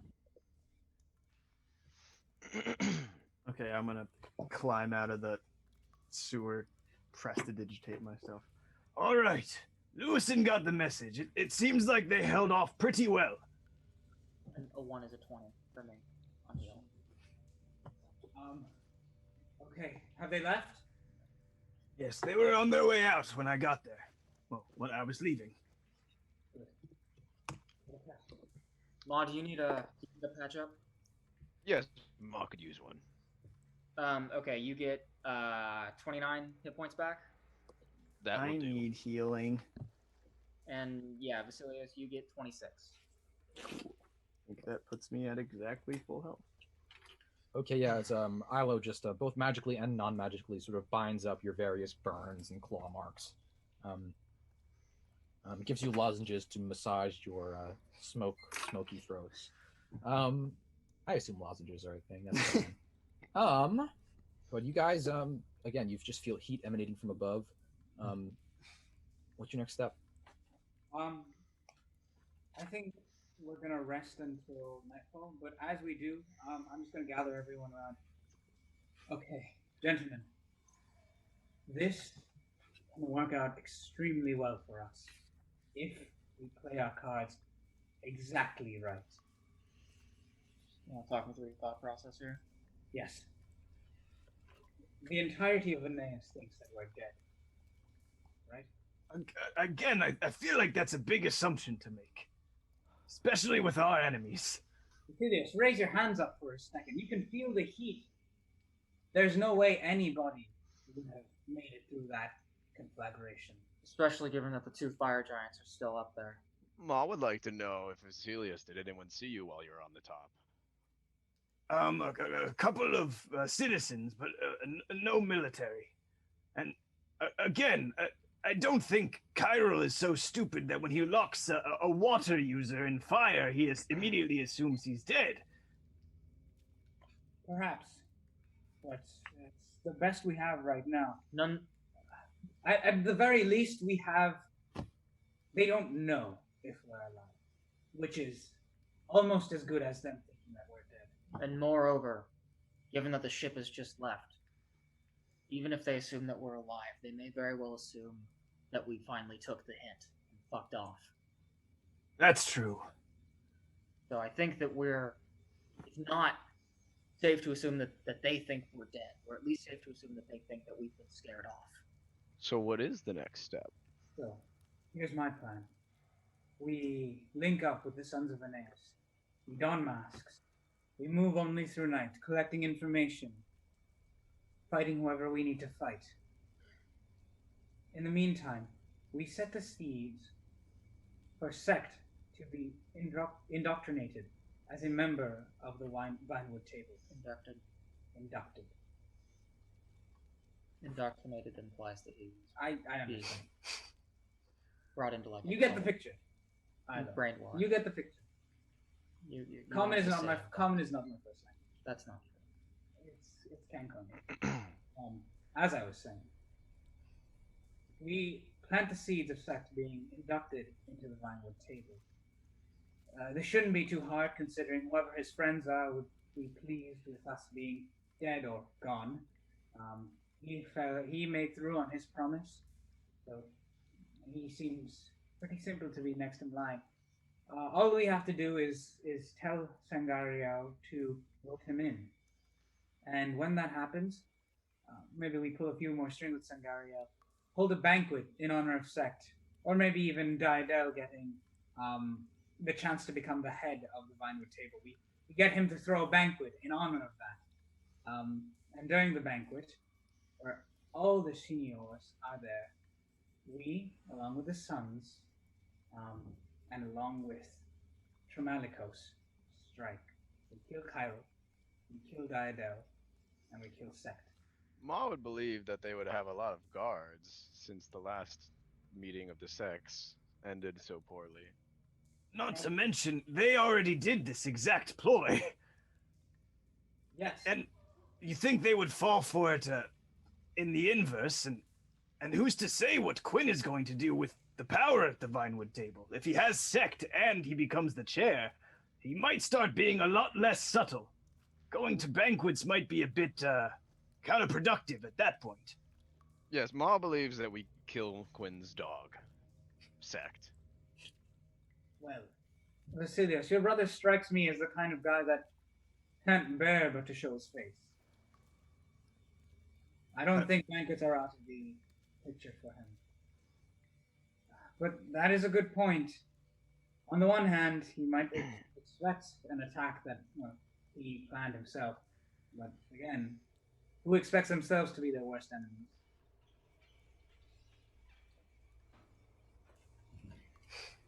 The question fundamentally is, What can we do to draw all of our enemies out into the In one and place. make them their most vulnerable? If we strike at any one, we give ourselves away. We have a massive. If we're right, and I think we're safe to assume that we, at the very least, have them think we're running scared, then we have a massive advantage. As soon as we strike, we lose that. So, we need to find a way to strike at all of our enemies at once. Maul believes that we should. Maul knows this is true, but Maul also believes that we do not have time to wait for a banquet to be held. They will figure out quite quickly that we are not dead. But we have a friend on that front, Sangariel. We have him fast track the process. He would be a decisive vote on the Vinewood Table. Right? You're correct. In Sect's favor. It doesn't even have to be a banquet. It can be during the vote itself. It could be during the vote itself. We can. Quinn's there. Sect is there. The one that might not be is Cairo. We should talk to Sangariel about this. An insider with more insight, perhaps. Maul believes that is the perfect thing to do, but he may not be willing to meet with us. We will see. I mean, we are at hot item at this moment. I do think that the vote is a good place to strike. But Maul also agrees with Vasilios in the fact that would they fall for their same plan? Maul does not think so. The banquet is one thing, the vote is another, but I'm also not so sold on the fact that we need to strike at all of them at once. If we make a spectacle of who killed who, we know that Tremelicos is already gunning for Diadel. If we're to kill Quinn and Cairo but use rapiers and make it look like he did it, we can do the same with anyone else. There's also something to be said. If we get Tremelicos to go after Quinn, that's one target that we don't have to hit. We only have to hit Sect and Cairo. The question is, Tremelicos needs to follow through on that, too. Alright. Here's what I think. We need more information to make this call. We need to go link up with the Sons of Veneias. We need to go talk to Sangariel. Once we have what the two of them have to say, we can make a better plan. Agreed? Maul agrees. Agreed. There's also the question of what Griff and Joshua will do while Sangariel sits and thinks that we've left. Well, that's why we need to go talk to him now. Linking up with him, we can't let Sangariel think that we've died. Unfortunately, we can't. We have to let him in on the secret. I took the liberty of making a questionable decision a little while ago. In the notion of my disappearance or death, I might have written Silviana a letter that told her that Diadel is not who he says he is. If she thinks I'm dead, she might be willing to work with us as well. Well, if she thinks I'm dead and has read the letter, and then we show up, you know what I'm saying. Maybe the less people, especially the less members of the Vinewood Table we tell about our deaths, the better. As far as we know, Silviana Lunarian is still under the spell of her mother-in-law. But if we're able to convince her mother-in-law or her to vote for Sect as well, something to think about. Lunarian sits at the table. I mean, she would be exposing herself to risk if she goes against her mother, but still. If she does sit at the table, it's her we have to convince. Nonetheless, let's go talk to Sangariel. I think he needs to be our first priority. But first, we're waiting until nightfall. Right. Yes. Maul will meditate on this. Rest. Okay. So you guys, do you begin making your way out towards the edges of the sewers? Like, are you making your way through the sewers? I think so. I mean, I think first we're resting. We're just staying here and resting, I think. Yeah. Yeah.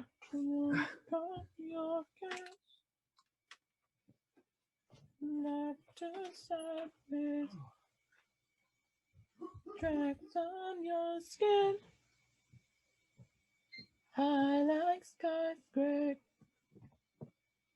Where your star goes, you will find me. Hey, hey, hey. Follow you there. I will blindly. I don't believe that you're from New York. You're from the sky, that's my view of space. Don't bullshit me, tell me you're an angel. I have a lovely singing voice. You sure do. Well, anyone can write a story. Sorry. Sorry, I was just joking. I just wanted to piss off some people there. Who's the singer? I think it's like the singer of like My Chemical Romance or something. Is he the guy who did The Umbrella Academy? Yeah. And there's also the guy, like the lead singer of another band, I think, who wrote the book Bird Box that the movie with Sandra Bullock is based on. Let me look it up. Yeah, I think he's like a famous musician too. I don't know. Oh, did you guys see that Psy crystal that I linked? Oh yeah, what was that? So basically, in it's an item from Rime of the Frost Maiden, but it's like found in the skull of a mind flayer, and it's like if they had like a psychic like traumatic death, it's like like it compressed like their mind and made like this mind crystal. Ooh. It's supposed to haunt somebody, so you can like roll a haunt for them, but it also allows for telepathy. Oh shit! Is that a 5e item? Yeah. Okay. Really cool. Yeah. That does So sound like you're that. haunted, but like you have like or no, you're mad. You're mad. Sorry, not haunted. You're mad, but you have telepathy. That's gonna be interesting. 4 female characters, and then Ahan. And as then the one Ahan, man. the womanizer of our campaign. We're gonna be called the harem or something. It's gonna be Oh, sure. Yeah, I was just saying that to him that and he's playing a fucking bard. Okay, listen. That's true too. I didn't think of that. I don't know where this. Was there anyone that was actually like some crazy womanizing I Charm the Dragon bard that like started this culture of this is what bards are like? yeah, and that's really like where does the archetype come from? Yeah. I feel like I don't know Scanlan from Critical Role. Is he like that? He's kind of a woman. I mean, him and Grog are kind of like they like bang prostitutes, I guess. But like, I don't think he's like. Well, what's wrong with banging prostitutes? Everyone bangs prostitutes. There's nothing wrong with that. I respect sex work, but it's just like, yeah, no, I don't know. It's just like every meme I see about bards in D&D is like, I charm the dragon, and I'm It's like, just the trope. actually Yeah, does it's this just shit? it's just the trope. I promise you, I will not be playing the sex speed bard. Well, I mean, you try to fucking seduce Strahd, and like you do really well, and then he bites you, and you're a vampire. It just seems like a very like.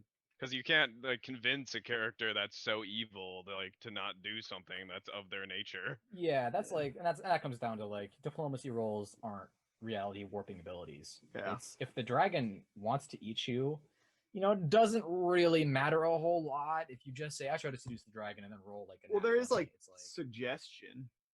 Spell. I would and greater suggestion, which which if is the dragon spell. fails. But like a dragon would Well, have that's a spell, that's different. would have legendary resistances and stuff. Yeah. Where it's like, nope, I don't fail this roll. Ahan, I would have that as if you tried to seduce Strahd, it would be that he would want you as an object then, and you would be a vampire Thrawn, and he'd be like, now you're mine. Like that's how his mind works. But I'm gonna be playing this character as very non-flirty. Just like That's good. Since there's 4 other people that are females in the campaign. Yeah. I just think it's like, I don't know, it's just like weirdly one-dimensional to think that like the only way you can use like charm magic and the like illusory magic or like music magic is to like, I don't know, make someone fall in love with you. I guess it's like it's just uncreative. Yeah, you can do a lot more with it. I don't believe that you're from New York. All right, you guys ready to keep going then? Yeah. Yeah. Okay, you wait, you rest throughout the day. About 4 hours into your rest, you hear the echoing voices of people coming in through the sewers. Just check down that way. Oh shit. We need to go. All right, we're gonna try to make our way out of the sewers then. How long have we been waiting? Like I said, about 4 hours in. Oh, okay, sorry. So I'm still an earth elemental, so I can just burrow down and like make it like a den, and then kind of like cover up the earth. I'll say there are many ways you can go. The sewers are like a labyrinth. Yeah, I said let's start with the direction opposite the way the voices are coming from. Yeah, Yeah. I like that. Yeah, that sounds pretty good. Okay. And you sort of make your way snaking through the sewers. Maybe stealth checks as you do so. Oh boy. Yay, yay! I am going to activate the aspect of the owl, as well as aspect. 14. The duality of perception checks, a nat 1 and a nat 20. I'm gonna hit myself with an aspect of the stag, so I'm gonna get more movement speed, and an aspect of the owl, so I'm gonna get better. I'm gonna get +6 on my stealth check. 20 for Sampaji. I got a 27 on stealth. What'd you get, Vasilios? 14. Ilo? 22. 22. Okay. Vasilios, you all sort of scramble to your feet to get out of there. And Vasilios, you just quickly as you stand just slip and sort of make a giant like slipping noise, and you hear the voices just stop. What was that? You think that's them? Let's send 2 back. Let's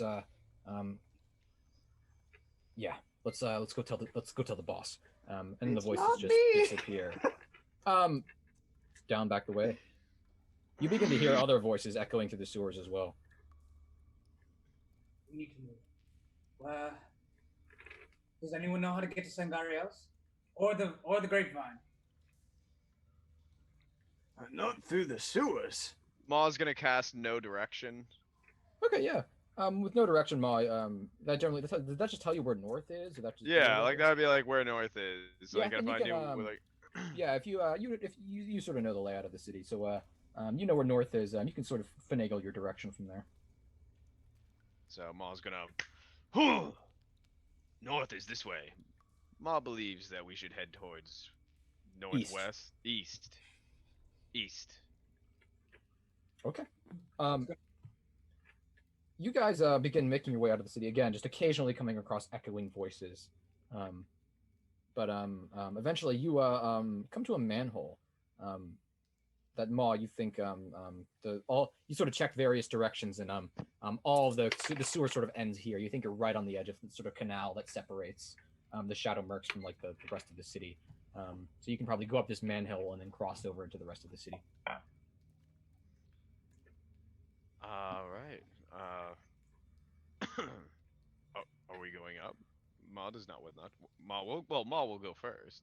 Ooh, time to go. Let's go. Okay, I'm gonna start heading up. Okay, you still an Earth Elemental? Yep. How big are you as an Earth Elemental? Medium. I'm a medium Okay, size. if you're medium, yeah, you'll be able to fit through.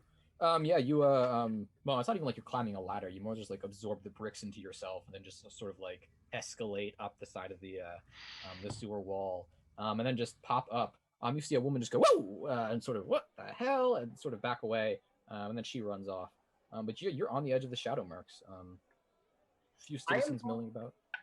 So real quick, I'm gonna take off my coat and stuff it in my bag of holding, and I'm gonna stuff my glaive in there too. Sounds good. And then I find some slime, dirt, and just kind of rub it over my tattoos. Okay, make me a disguise check. I'm also gonna like slime myself up a bit here. I've been slimed, Seth. 13 disguise. I'm gonna take off my goggles. Slime myself up. I'm going to turn my coat inside out and take off my eye patch and my hat. I got a 20 for my disguise. Okay. Make a disguise check, Baji. I'm gonna slime myself up too. 20, you said. Mm-hmm.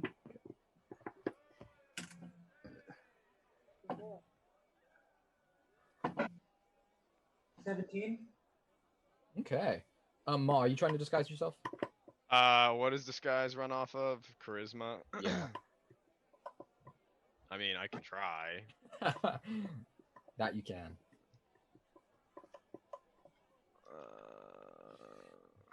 Well, you still maintain your like regular stats, don't you?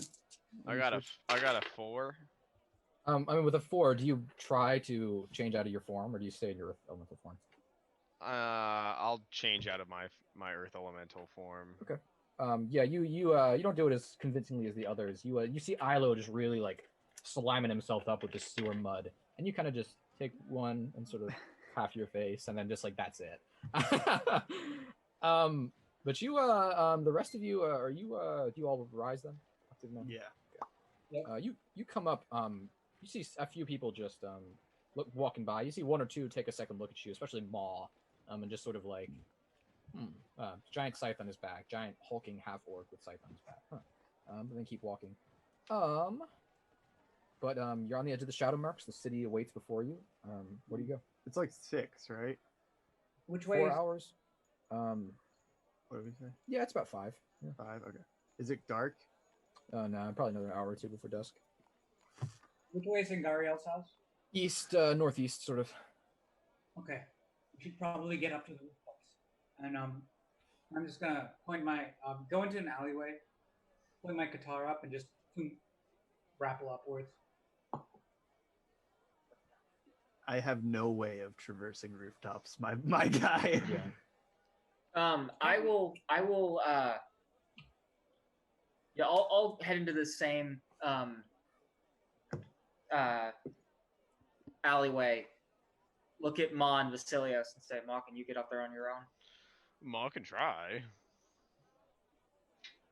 I'm not so sure it's wise to be jumping around rooftops in the middle of the afternoon. That seems like we'll be more easily spotted.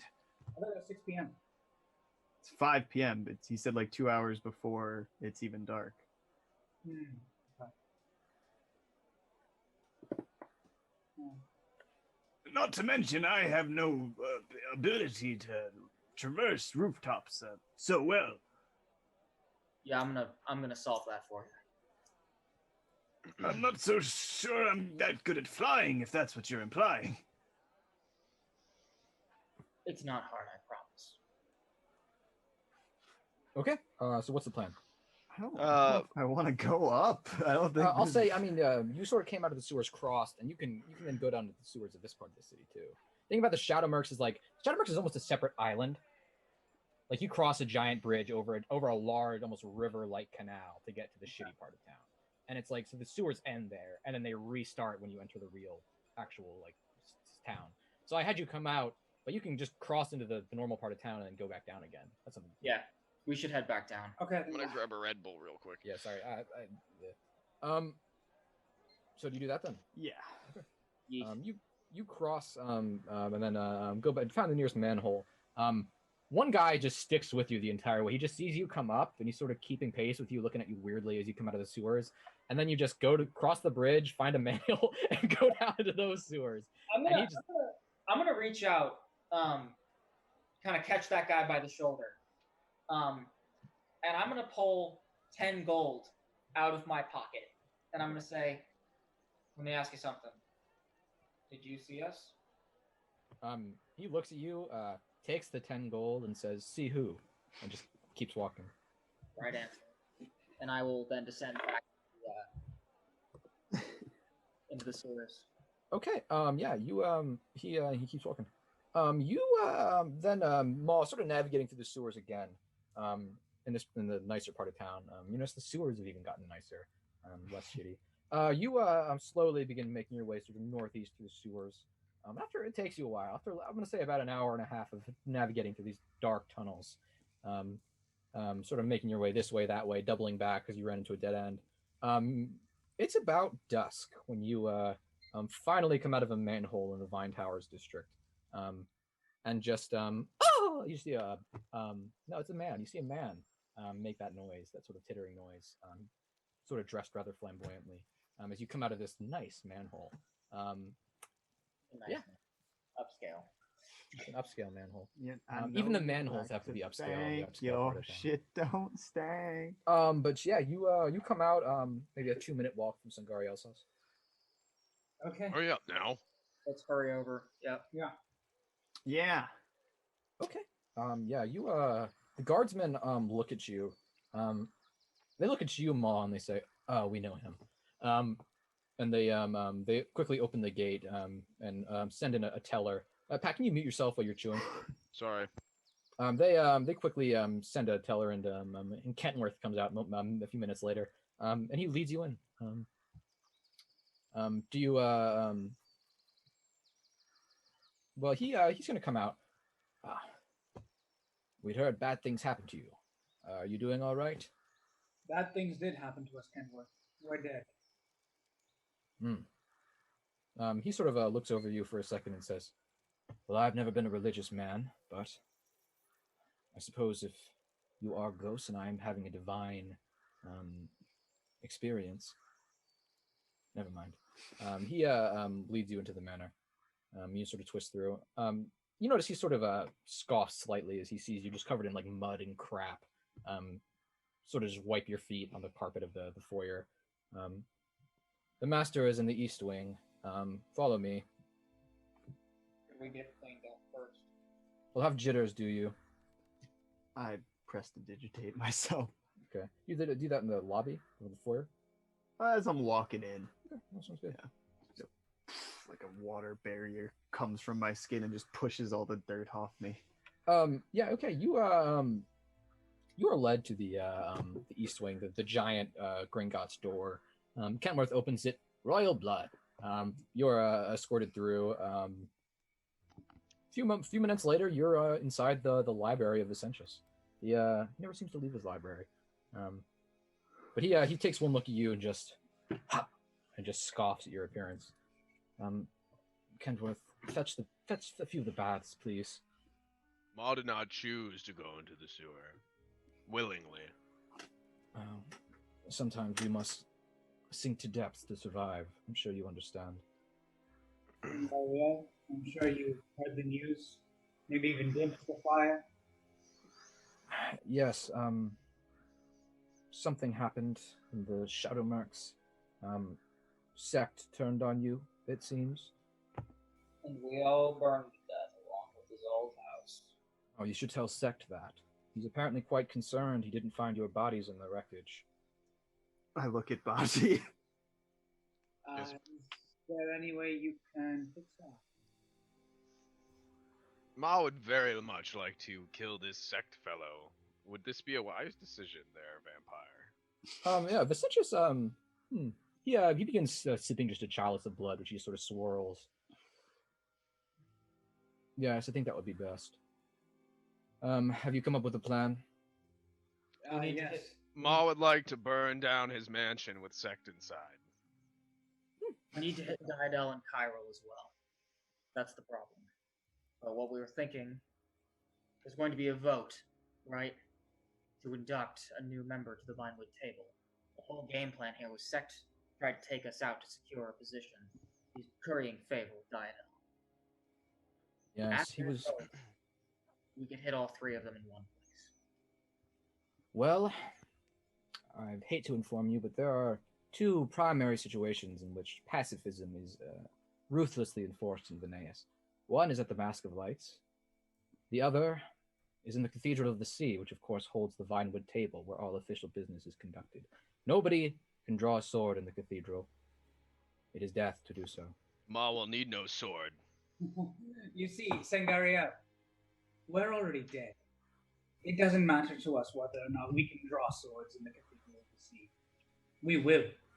And no one will stop us, because we kill them if they try. Tidehunters, I have told you before, you are exceptional. But you cannot fight the Seven Shinayori. They collectively control tens of thousands of men. Well, it's fortunate then that we only have to fight 5. We don't even have to fight 5. And I'm gonna stare him down as I say this, pointedly including him in that count. What? I have done nothing but aid you, and you're going to threaten me. Very mature child. Do you want to tell us how to enact our vengeance? Listen to me. This is All these rules, these regulations, they're all mere. They just hide the filthy core of the city, like the sewers that we just crawled our way out of. Maul's gonna spit. It will never cease to amaze me how you humans rationalize and justify. You would be throwing this city into proper chaos, you understand? Assassinating all of us? We never meant to assassinate all of you. But if you want to make this a fight, it can be. You see, we have 3 targets. Only one of them is currently a sitting Shine order. You're going to be okay with it. Traumalicos is going to be okay with it. We'll clear his name as we do it. Lunarian is going to be okay with it. And if Alabaster decides that she's not okay with it, well... Then she'll be the odd woman out, won't she? Did you have something else in mind, Vasilios? No, I have no problem with you killing Sect, Chiral, and your brother Quinn. My problem is with doing it at the vote, at the Cathedral of the Sea. Why is that a problem? Again, because it is a sacred tradition not to draw swords there. If we begin drawing swords at the Cathedral of the Sea, all order will have broken down in the city, and Tidehunters. You know where then? Ma, it's fine. Sangaria, you are not drawing swords at the Cathedral of the Sea. The seniors are not drawing swords at the Cathedral of the Sea. I am drawing swords at the Cathedral of the Sea. Yes, and therefore we must all turn against you and kill you. Do you understand? But you will not. Hear him out, Baji. Shut your mouth. As I was saying, drawing swords at the Cathedral of the Sea in the presence of the Vinewood Table is death. It is the only one of the few rules the Wars of the Gentle Blade have. Gentlemen, if we cannot meet without the fear of assassination, then no official business would ever be conducted in this city. Everywhere else is fair game. Everywhere else. I appreciate your point, Sangaria, but unless you have a better plan to knock all 3 of these men off the face of this planet, I'm running out of patience. As a matter of fact, I've been creating something, a plan for Sect. What's that plan? Use the Radiant Odyssey. Done. London here. They have a headquarters in this city, after all. Not a very strong one. But the captain, she's a good woman.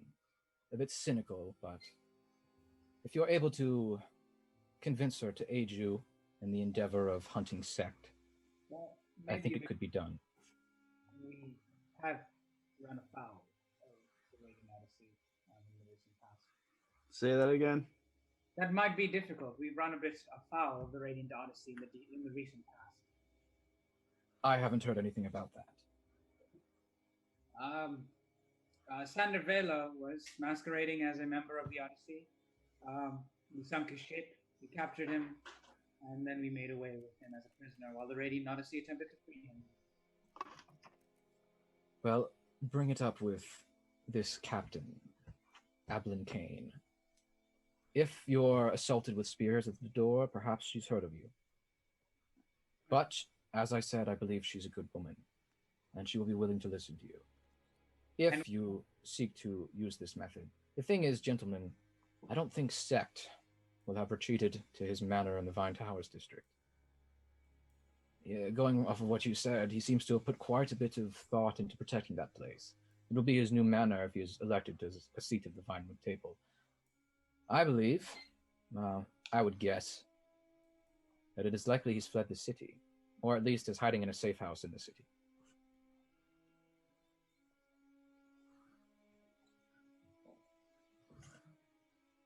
And what about the other two? How do we deal with Diadel and his dog? Frankly, I'm not sure. I'm still putting together a plan to assassinate Diadel, but as for this other one, Chiral, frankly, I just don't know. I have an out for you. You tell me if it'll work. Maybe not at the vote, but after the vote, when Sect becomes a member of the Vinewood Table, or perhaps when Diadel becomes head of the Vinewood Table. A banquet for either of them, or maybe both of them. Gentlemen, the vote will still not be for a while, you understand. This war of the Gentle Blade is not over. Ricardius Vino and Desdemira Alabaster are still killing each other. Lord Diadel, he's not won quite yet. It is only after all of the houses have submitted to one chair that a vote will be held to raise new houses to the Vinewood Table.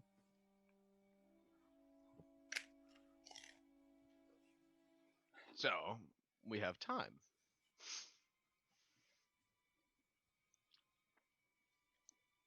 Maw would like to at least get Sect out of the way.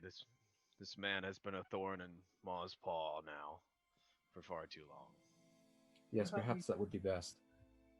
If I had to guess, I would guess they're working together, you think? The Velas and Sect. We know. Cairo was the one who locked us in the manor, and Sect was, he was an illusion there. If they're working together, then it's possible they've been working together for a while, at least subtly. I would imagine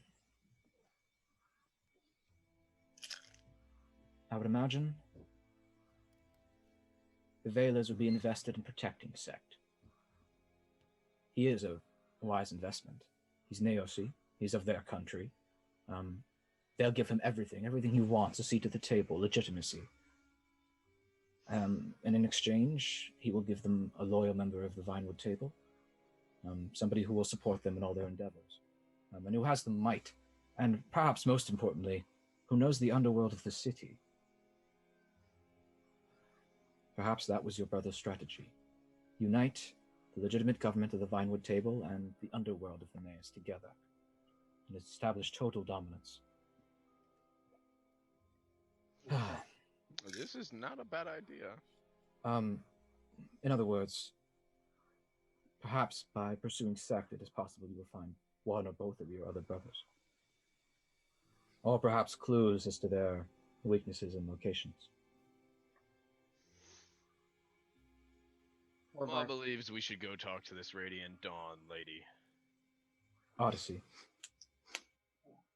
Her name, no, lady. A lady. No. Odyssey, Radiant Odyssey. Aurelian Dawn, Radiant Odyssey. Two different things, Maw. Yes, Maw said that.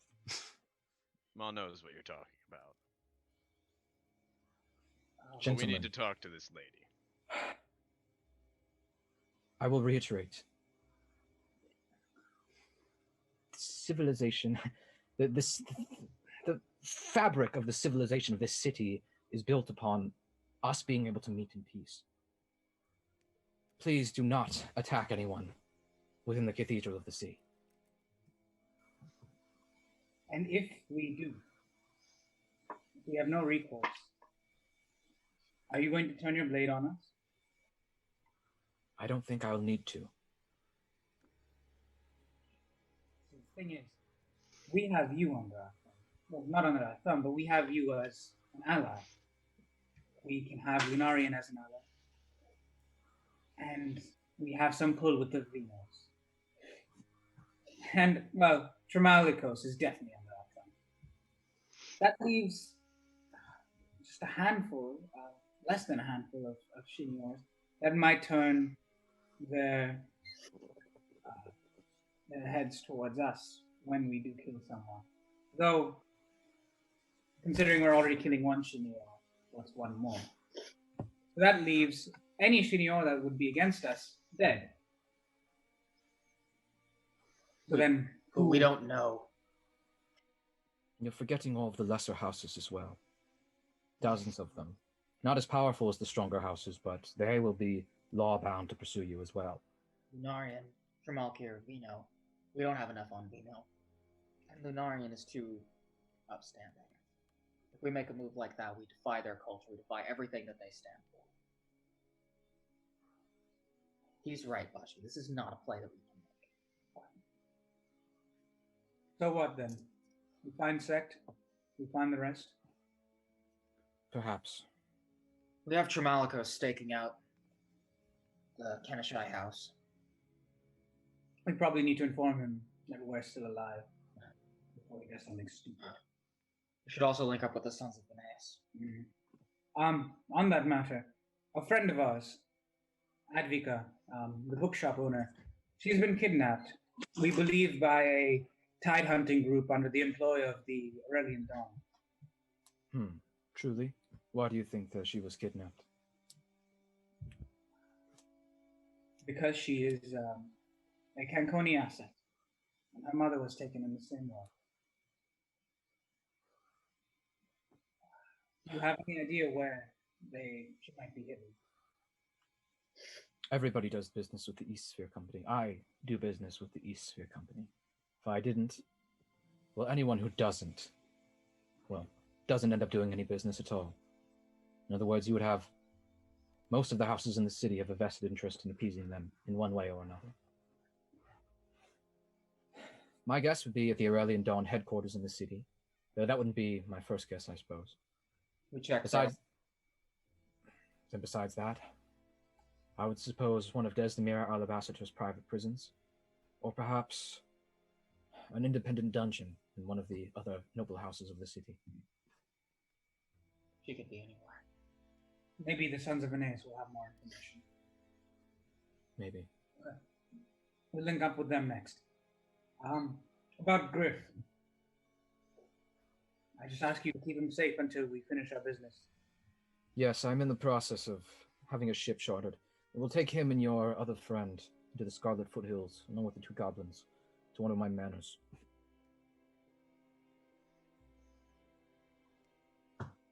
Okay. We need... That was a clever move, having your ship leave harbor. Perhaps your family will think that you fled the city. Perhaps, but if Sect hasn't been convinced, and they're working together, then we might have just sent away our only real force in this fight. Gentleman Sect is afraid of you, you realize. Yes, but Quinn and Kyril aren't. No, they're wary of you at the very least. They'd be wise to be. Sect is afraid of us. We have something on him. The man is a hammer. Never mistake him for anything else. He perhaps tried to kill you in the bluntest way he could. But at the end of the day, he's still just a man. And you have magic on your side. What if we don't have to kill Sect? I understand. I want him dead. I think the world would be a better place without him. But he is afraid of us, and we have something damning on him. And now, he knows too much about the Vela brothers. If we flip him on them, and we could, then we could send their hammer right back at them. We could send him right back into their ribs and put a knife in their heart before they realize what's happened. Well, We can't. Ma would believe that it comes down to who is he more afraid of. I agree. And given... Sorry, continue more. Well, and knowing that the Velas are... Ma does not know too much about them, but Ma hears enough. Did Sect even necessarily admit that he knows they're Velas, or that just that it's Lord Diadel? I thought he just said Lord Diadel while we were in the... He said his new friends. Okay, yeah. And, So we don't necessarily know if he knows who they are, but It doesn't. at least that they're helping him. It doesn't matter. Well, I mean, that could be a level of fear, is all I'm saying. He's inside their confidence. At least enough that they've made deals with him. Cairo apparently, it appears, has met with him in person in some way or another. we could use him to spring a trap. If he's more afraid of them than he is of us, and I'm sure he is, considering not only do they have the firepower that we have, but they also have the political power on their side. But if we threaten to out him as Veneias, it doesn't matter what they have. That would ruin him utterly. He seems highly defensive of his ego, to be sure. If you were to out him, tell everybody his true identity, his disgrace in the homeland, at the very least, you'd piss him off royally. And in that case, I mean, hell, we walked into an obvious trap because we were angry. And the man's far from, as our friend here is saying, he's far from a tactician. He's a hammer. Right. And everything looks like a nail. All we need to do. We should go and talk to this Radiant Odyssey. Yeah. Radiant Dawn. Radiant Odyssey, yes. I agree. I agree. If we See if we can break him. I have an idea. Okay. I have an idea. Let's go talk to the Radiant Odyssey. We tell her to bring Sect in. I forget what he's wanted for. But we have her tell him that she's acting on information from Diadel. Oh. We let it slip. And then he is suddenly on the back end of a double cross. You'll have to convince her of this. We don't have to convince her. We just tell her that we've been informed by Diadel. You'll have to convince her of that. And they'll also have to be able to find Sect. And who knows how long that'll take. If he knows the Radiant Odyssey is after him, well, the Radiant Odyssey isn't after Giovan Sect. They're after who Giovan Sect was. He doesn't, and he has no reason to believe that they're after him yet. He knows that Sangariel knows that you're in with the Odyssey. He has no reason to suspect that he's been revealed. unless the Odyssey starts coming after him or asks him to come in. Right, but the objective there is that he wouldn't see that coming. Let us go talk to the woman. Yes. Yeah. Okay. I agree. Before we commit to any plans, let's talk to her. And let's go see about those sons of Veneias. And Tramalikos. I So suppose. thank you, gentlemen, for getting my floor as dirty as you did. I don't suppose you have a discreet way of getting us to the grapevine. I can get you out of my manor, but yes, I believe I'll be able to get you most of the way. But first, you see Kentworth just rolling in several bathtubs just full of steaming water. I'm sorry, I didn't realize you wanted us to bathe in front of you. Oh, Hot spring When you- episode. when you Maul's live as already long as I- like Maul's already in his naked birthday suit, jumping in. When you live as long as I have, Cancun, you learn to appreciate beauty in all its forms. And Sect just eyes are essentially just eyes all of you and sort of smiles. Bisexual. Maul does not care. Yeah, Maul I don't is care either. beautiful. Yeah, I'll I'm take a Such bath. Maul is a specimen. I gotta take Mimi out. All right. gonna Let's shoot a glance at Baji and say, Paladin to the goddess of beauty. And I'm just gonna strip. Okay, yeah. Let's take like a 3 to 5er as Vasilios is going to go to the bathroom. Well, this turned into a weird voyeurism session. Dude, Vicentis is 1,000. He is over 1,000. In He 1,000 doesn't give a shit. creeping on some 20-year-old young butts. He didn't say anything about creeping. He just said appreciating. And Ilo is gorgeous. I think we're all pretty gorgeous. But Yeah. mostly Ilo. I think Vasilios is more gorgeous. He's bald right Oh shit, he is bald. He said that makes me more gorgeous. Nah, Ilo's definitely the gorgeous one. He's short-haired. He's short-haired. I don't know about bald. And that was going on. That's like going on a month ago that he shaved his head, I think. Have we really been in Veneias that long? Yeah. Well, remember, in the haunted house, about I think 8 to 10 days had passed. You went to the haunted house and then came out like 24 hours later, and it's like 8 days had passed in the real world. All right. You guys, you bathe. You watch Kentworth just takes your clothes away and returns some 30 minutes later with some more washed clothes. And essentially just snaps his fingers and they sort of dry. You will come out of the bathtub. It's fairly clean. Do you have any ideas in the way of disguises? Even if we are out at night, it might be helpful. I could dress you in the tablets of my guardsman. That might be wise. Give you some hoods. Ma would be okay with this. What do you think, Baji? Ilo?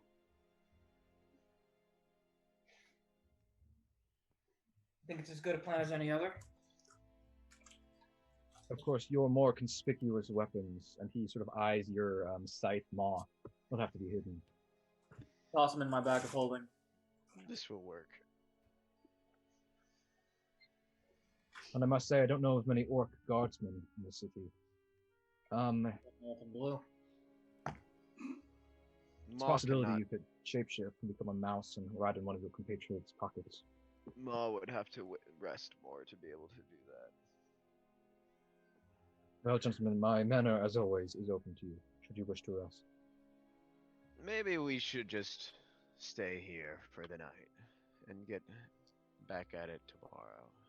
Ma is getting tired. My plan originally was to don masks and masquerade as sons of Veneias. That way we'd have the entire city at our disposal to investigate about what happened to Advika, find an inn with Daedal or Sect. Things are progressing quickly. I don't think Sect thinks you're dead is the problem. I think he thinks you're alive. That's, I think, why I believe he's likely in hiding. And if he thinks you're alive, your brothers likely know you're alive. So that we may still be wise to keep our presence unknown. Yes, as I said, clever move sending your ship away, because they might suspect you're alive, but by doing that, you've, at least given them the possibility that you ran away. So perhaps this scheme to pretend to be sons of Veneias could work. But it might be best to lay low for a little while. Make sure if you make any big moves for a little while yet, your brothers will likely know you've survived and remained. No. This is what we do. This is what we do. If 3 of us show our faces, the ones that are harder to hide, myself, Ma, maybe you, Vasilios, or maybe you, Baji, or maybe just me and Ma. We show our faces. We pronounce ourselves enemies of Sect. He's betrayed us. We make a show of it, and that is, well, you could say it's in character for me. What they think of me in this city, I would imagine. I'm exactly the sort that would go flying into the air, pronounce myself the enemy of an entire house, and so on and so forth. Because now he's murdered my friends. Oh. When 2 of us resurface, if we show our face, the ship has gone away. That is a convincing lie.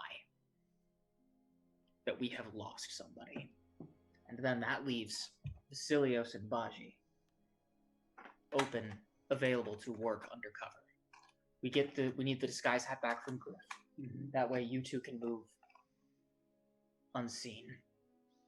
Well, Ma knows that he was seen, so Ma should be one that is seen in public. But who else has been definitely seen in public? I'm impossible to hide, and I'm gonna just sort of run my finger over my tattoos. I was technically seen by a few citizens, but I'm not so sold. We still are doing the same thing, just with two less of us. But the difference is, once we reveal ourselves, once one of us reveals ourselves, especially me,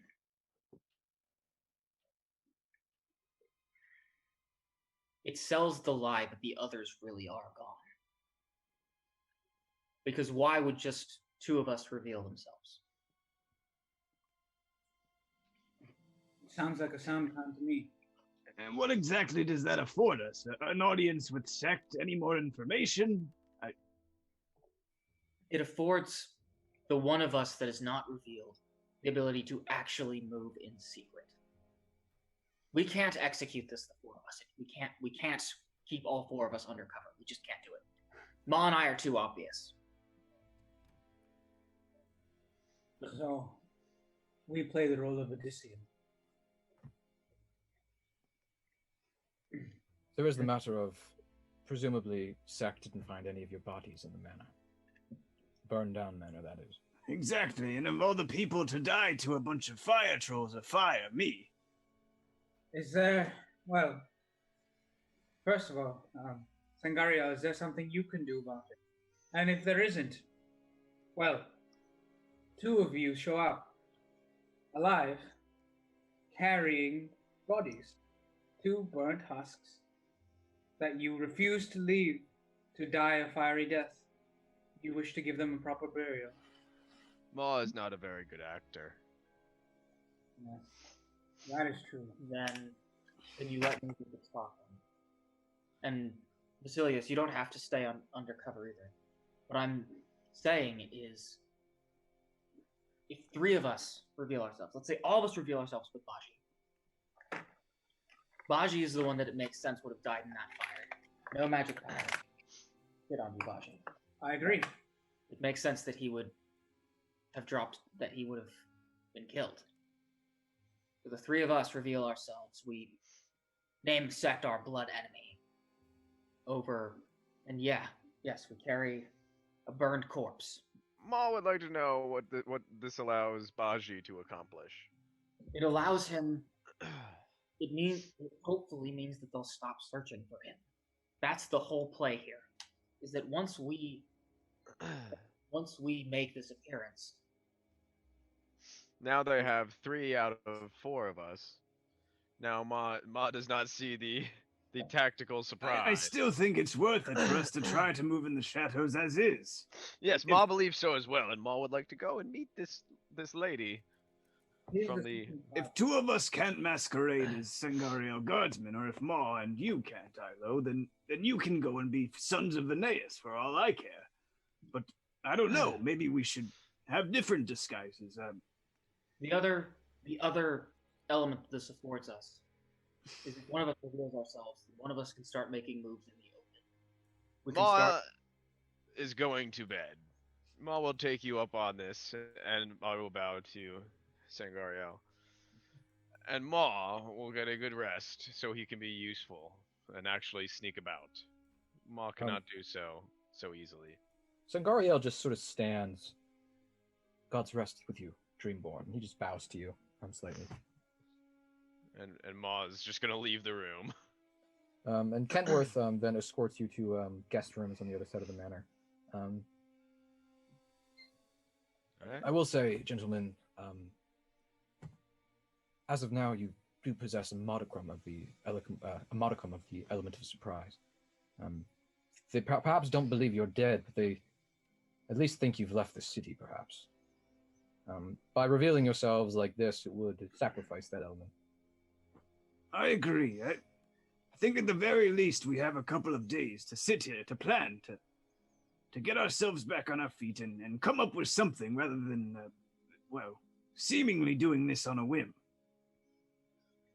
I agree, but we still can't just sit here. We need more information. We need to talk to more people. I won't be retiring, but you three may if you would like to. I don't think it's wise to go out so soon, Baji. like Sangariel said, right now we have at least the advantage that we're either gone or dead. Most likely not dead, but I think we need to sit on this. I think we do need to rest. Give ourselves some time, make it really sink in that maybe we have gone a few days, maybe just 2. I agree. Sightings of us around the city, with the ship gone, it would make sense. We were sighted a few times. We escaped from the city. We got back to the ship and we left. We disappeared for a couple days. It'll sell the line. Okay. Fine. As I said, gentlemen, my manor is open to you. Would you actually do us a favor? What is that? There's a blade master in the city, Goshayan. Yes, I've had dealings with Goshayan in the past. Even though we're going to be lying low a couple days here, it would be most of us are training with him in one way or another. He could have a reason to start training with Kentworth, maybe. Yes. I'll contact Goshayan in the morning. Perhaps you can use my ballroom. Gods know it's not seen any action lately. We appreciate it. Thank you for everything, Singaria. He nods. Have a good rest. Splish, splash, taking a bath. And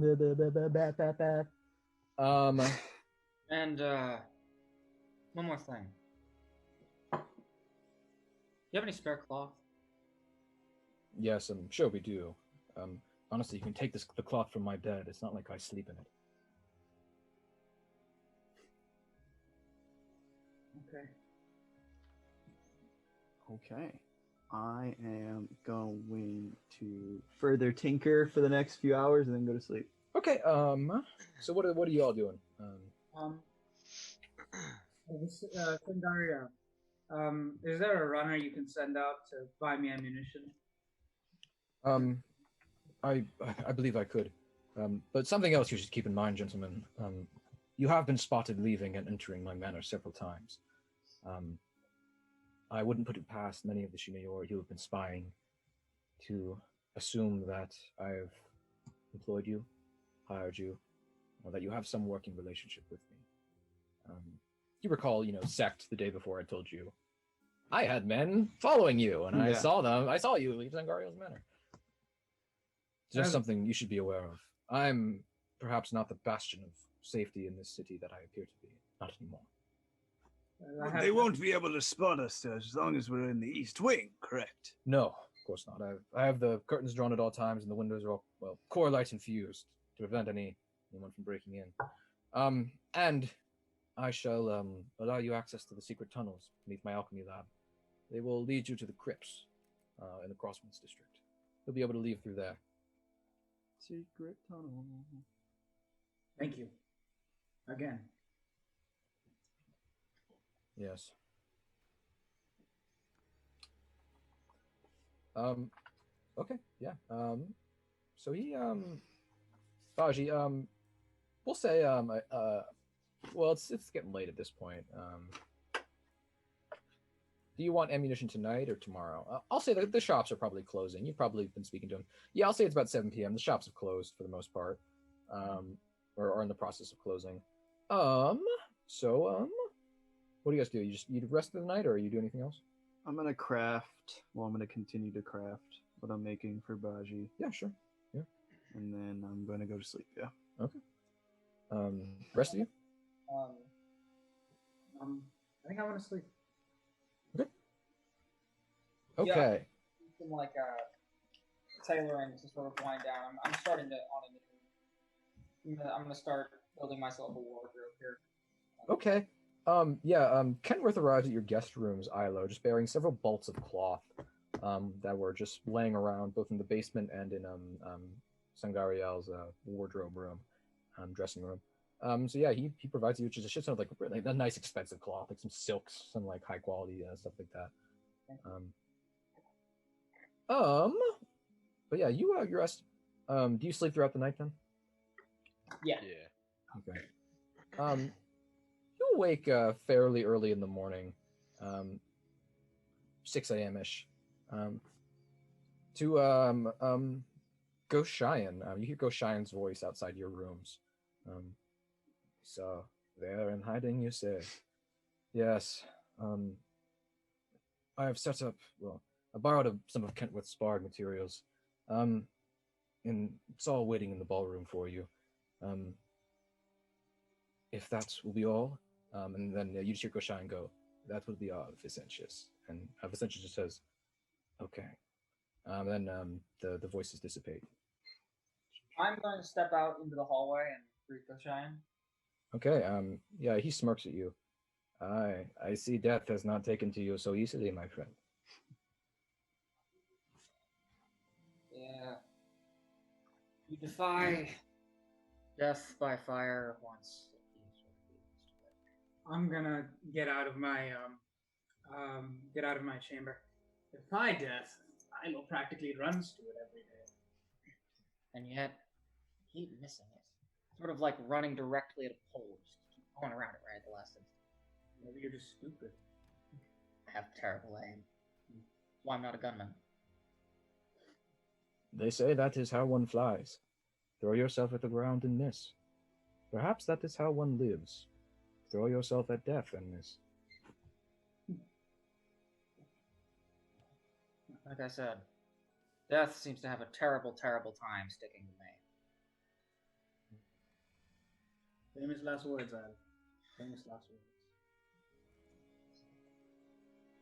words. Okay. So Goshayan takes all of those you who are willing to the ballroom where you see a few of Kentworth's dojo stuff is set up. And you begin training for the next few hours. Okay. I think that's my 5th day. Okay. Yeah. Yeah, this marks 3 for me. I should have Goshayan as well as. Yeah, sounds good. Baji, pay the a courier also appears in the middle of your training. Sort of a Sangario court courier, and he asks for money to buy the bullets. Yeah. I put down 1,200 gold.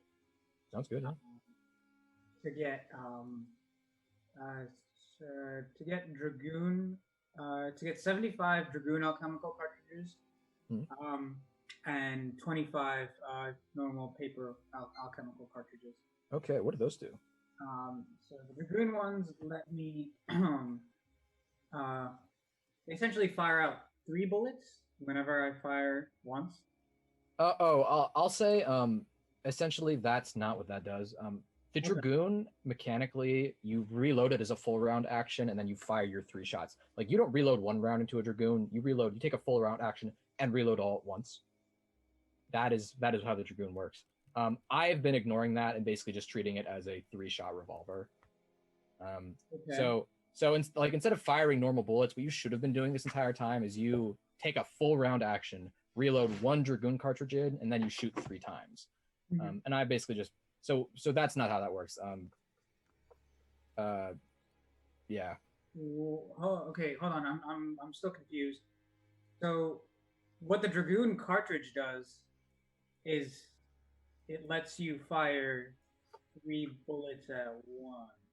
No, what it does is you reload. A dragoon mechanically only fires dragoon cartridges. And so you reload 1 dragoon cartridge, and that's your 3 shots. I've been flavoring it that you don't reload once. You reload like for how many? Basically 3 times. And each is an individual bullet. Okay, so a dragoon normally fires 3 bullets at once. No. No, it's this bit of ammunition causes dragoons to work as you have been using them. Yeah. Okay. All right. There is no way you multi-shot with dragoons. Okay. Yeah. I'm just gonna I just put down 600 gold then, and get 50 paper cartridges that let me reload as a free action. Okay. Yeah. I'm gonna give that courier guy 850 gold to buy some crafting supplies for me. Yeah, sounds good. Yeah. Yeah, you sort of compose a grocery list. How much? Sorry, go ahead. I'm gonna put down another 1,000 and ask them to get me a plume of panache from Magus's shop. Okay, if you can find it.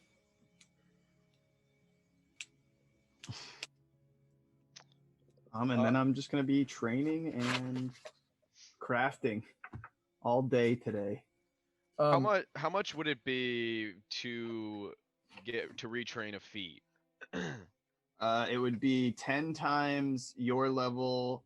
I just did it. Hold on, I have it up right here. 10 times your level times the number of days required. A feat, I think, is 5 days, so it would be 90 times 5, which is 450. 450 gold. Okay. Yeah, I wanna retrain and take away improved toughness too, so I'll drop 9 points, and I'm gonna take heavy armor proficiency. Okay. Yeah. Because by level 11, I'll basically be able to have armor while shapeshifted, and I'll have heavy armor. Okay. Goshai just wordlessly takes out a donation bowl from a bag of holding and just lays it on the ground as he's in the middle of training. You can just dump the gold in that. Yeah, I gave him I just took out my payment for that as well. Ma will also drop the day that of as it. payment. Okay. And yeah, he begins training the rest of you then. Yeah. Oh. Sorry, is that all you guys doing today?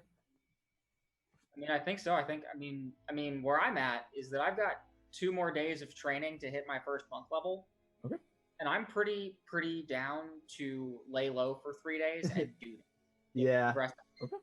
I'm now on my second. If we stay here for 3 more days, I will have the thing done for Baji, and I will be able to retrain into toughness and get more health. Okay. I think this is a good thing to do. Yeah. Do we have a 3-day training montage, everybody? Well, all right, full today and then 3 days, so I would need 4 days total. I need 5 full days then. But, yeah, you need 5 full days. But I then, mean, you'll be at 4 by that point. Okay. I mean, I will say, I'm also pretty like as long as y'all want to lay low here and retrain, I have more retraining to do than any of you to get shit back in order. So I'm willing to lay low for as long as we would like. Yeah, I also, I mean, I could technically retrain 2 different things, but I'm just doing one at a time because they're 8 hours. Yeah, I'm totally down. Yeah, I mean, you guys, if you just want to train for like 2 things at a time, say that again. Can I start retraining 2 things at a time over 8 hours? I'm gonna say go shine as other students. Had you gone to his academy, that's one thing, but he's coming out all the way over here, training you for 4 hours a day, and then going back to the academy and training the rest of the students. So I'm gonna say no on that. Yeah. So, is there anything that I can train in 2 days? So I'm going to say, are we at least training for 5 days? Okay. How long are we staying? How long are we staying, guys? Can we at least stay for 5 days so I can get heavy armor proficiency before we That's- leave this city forever? I feel like is what's about to happen. That's the thing, is that I mean, I have I think I have 12 days worth of retraining left to do. Yeah, I have 8. So what if we just laid low for 2 weeks? 2 weeks? That's a long time. That is a long time. That is a long time. But, I mean, if you guys want to. then we would have to the total element of surprise at that point. I feel like. Yeah. I think at most we can do 5 days. And that's I'm down to do 12 days, 2 weeks That's so crazy. of people are like, dude, they're fucking gone. They got the hint. They're not coming back. That's that is the best plan that we have talked about all night. Jesus fucking Christ. I kind of think that's a fair idea. And moreover, I mean, could we say that we're basically going to be sort of cognizant of what's going on and wait for news? Yeah. That's We've totally got Sangariel talking to us about everything that's going on too. Yeah. And we could probably get Simon to come here and meet with us. We could okay. Yeah. All right. Can we get Simon here? In the meantime, then, Mike. Yeah, Yeah, sure. We just go about this as, hey, we are waiting for developments and retraining in the meantime. If we do 12 days, I can make myself a dex belt and retrain to dex and make it. Oh my god, this will be crazy. So What am I? Okay, I guess I'll find something to train to.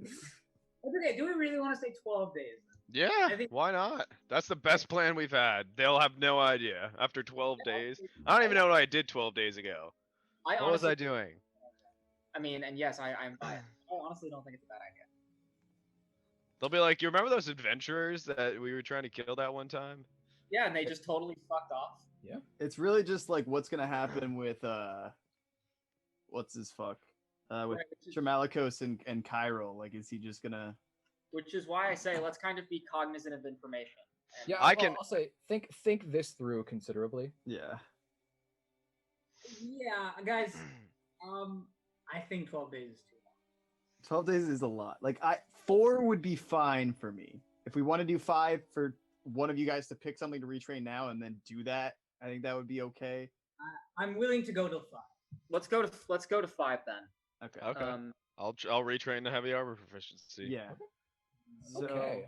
Let me think about this then. Okay. Over the course, so describe to me what feelers are you putting out? Who are you contacting? I'll be contacting Simon. Okay. I'm gonna lose 9 health. Sorry. I'll be who else do we know? Has Sylviana like contacted, or I guess she would think I'm dead. Presumably she's opened the letter though. Yes. What has Sangariel started or tried to get word to Myriad, John? Yeah, he said that would probably be a matter of weeks, Yeah. To months, simply because like he has to write the letter, then find the proper channels, then go through the proper channels. If there happens to be a knight seaborn patrolling, then to do that. So he was very cautious about giving you a time frame on that. Because he's trying to make contact with a city that isolates itself from everybody else to some degree. Yeah. So yeah, Simon. I guess keep my ear out for things about the Aurelian Dawn. See if I can find out some things about Advika. And Ma, would you be opposed to Candle scrying again? To glean any more information about her? This is fine, and Ma will also go and visit the ship at night, in the dead of night. The Valiant or the Valiant? The Valiant. Okay. You'll have to basically a skeleton crew of a few goblins and like one of the Windrunners. Okay. Okay. And I'll just inform them that we're okay and like lay low. I'm training I'll retrain my health, so I guess I gain 1 hit point back. Just pay the requisite fee. Yep. So we're just skipping right to 5. Yeah, 5 days. Oh shit. Okay, I get 9 health. I have toughness now. Okay. Over the course of 5 or so days, as you begin training, Vasilios tells you that he's not comfortable with Simon Vino being allowed into his manor. That you guys would have to go out and meet him.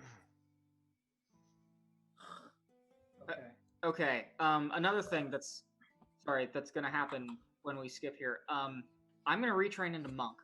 Okay.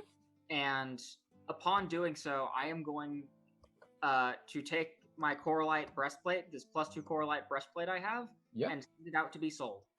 Okay, sounds good. Because I can't wear armor anymore. Yeah. Nice. Yeah. So you send that on one of the days you send that with the courier. You begin Goshayan begins just how you want to flavor this? Are you training to be like fist fighter? So I am going to have him be I actually have checking my camera, Tim. Be careful. So I am going to bring to him this narrative. There were a group of Shellenite monks who used a style known as the crane wing. Mm-hmm. It's a glaive fighting form that uses only one hand, and in particular, it was born when a monk who fought with the glaive for Shailen lost one of his thumbs in battle, so he couldn't hold the glaive two-handed, and he learned to fight with the glaive one-handed, with it sort of pressed back against his forearm like a wing.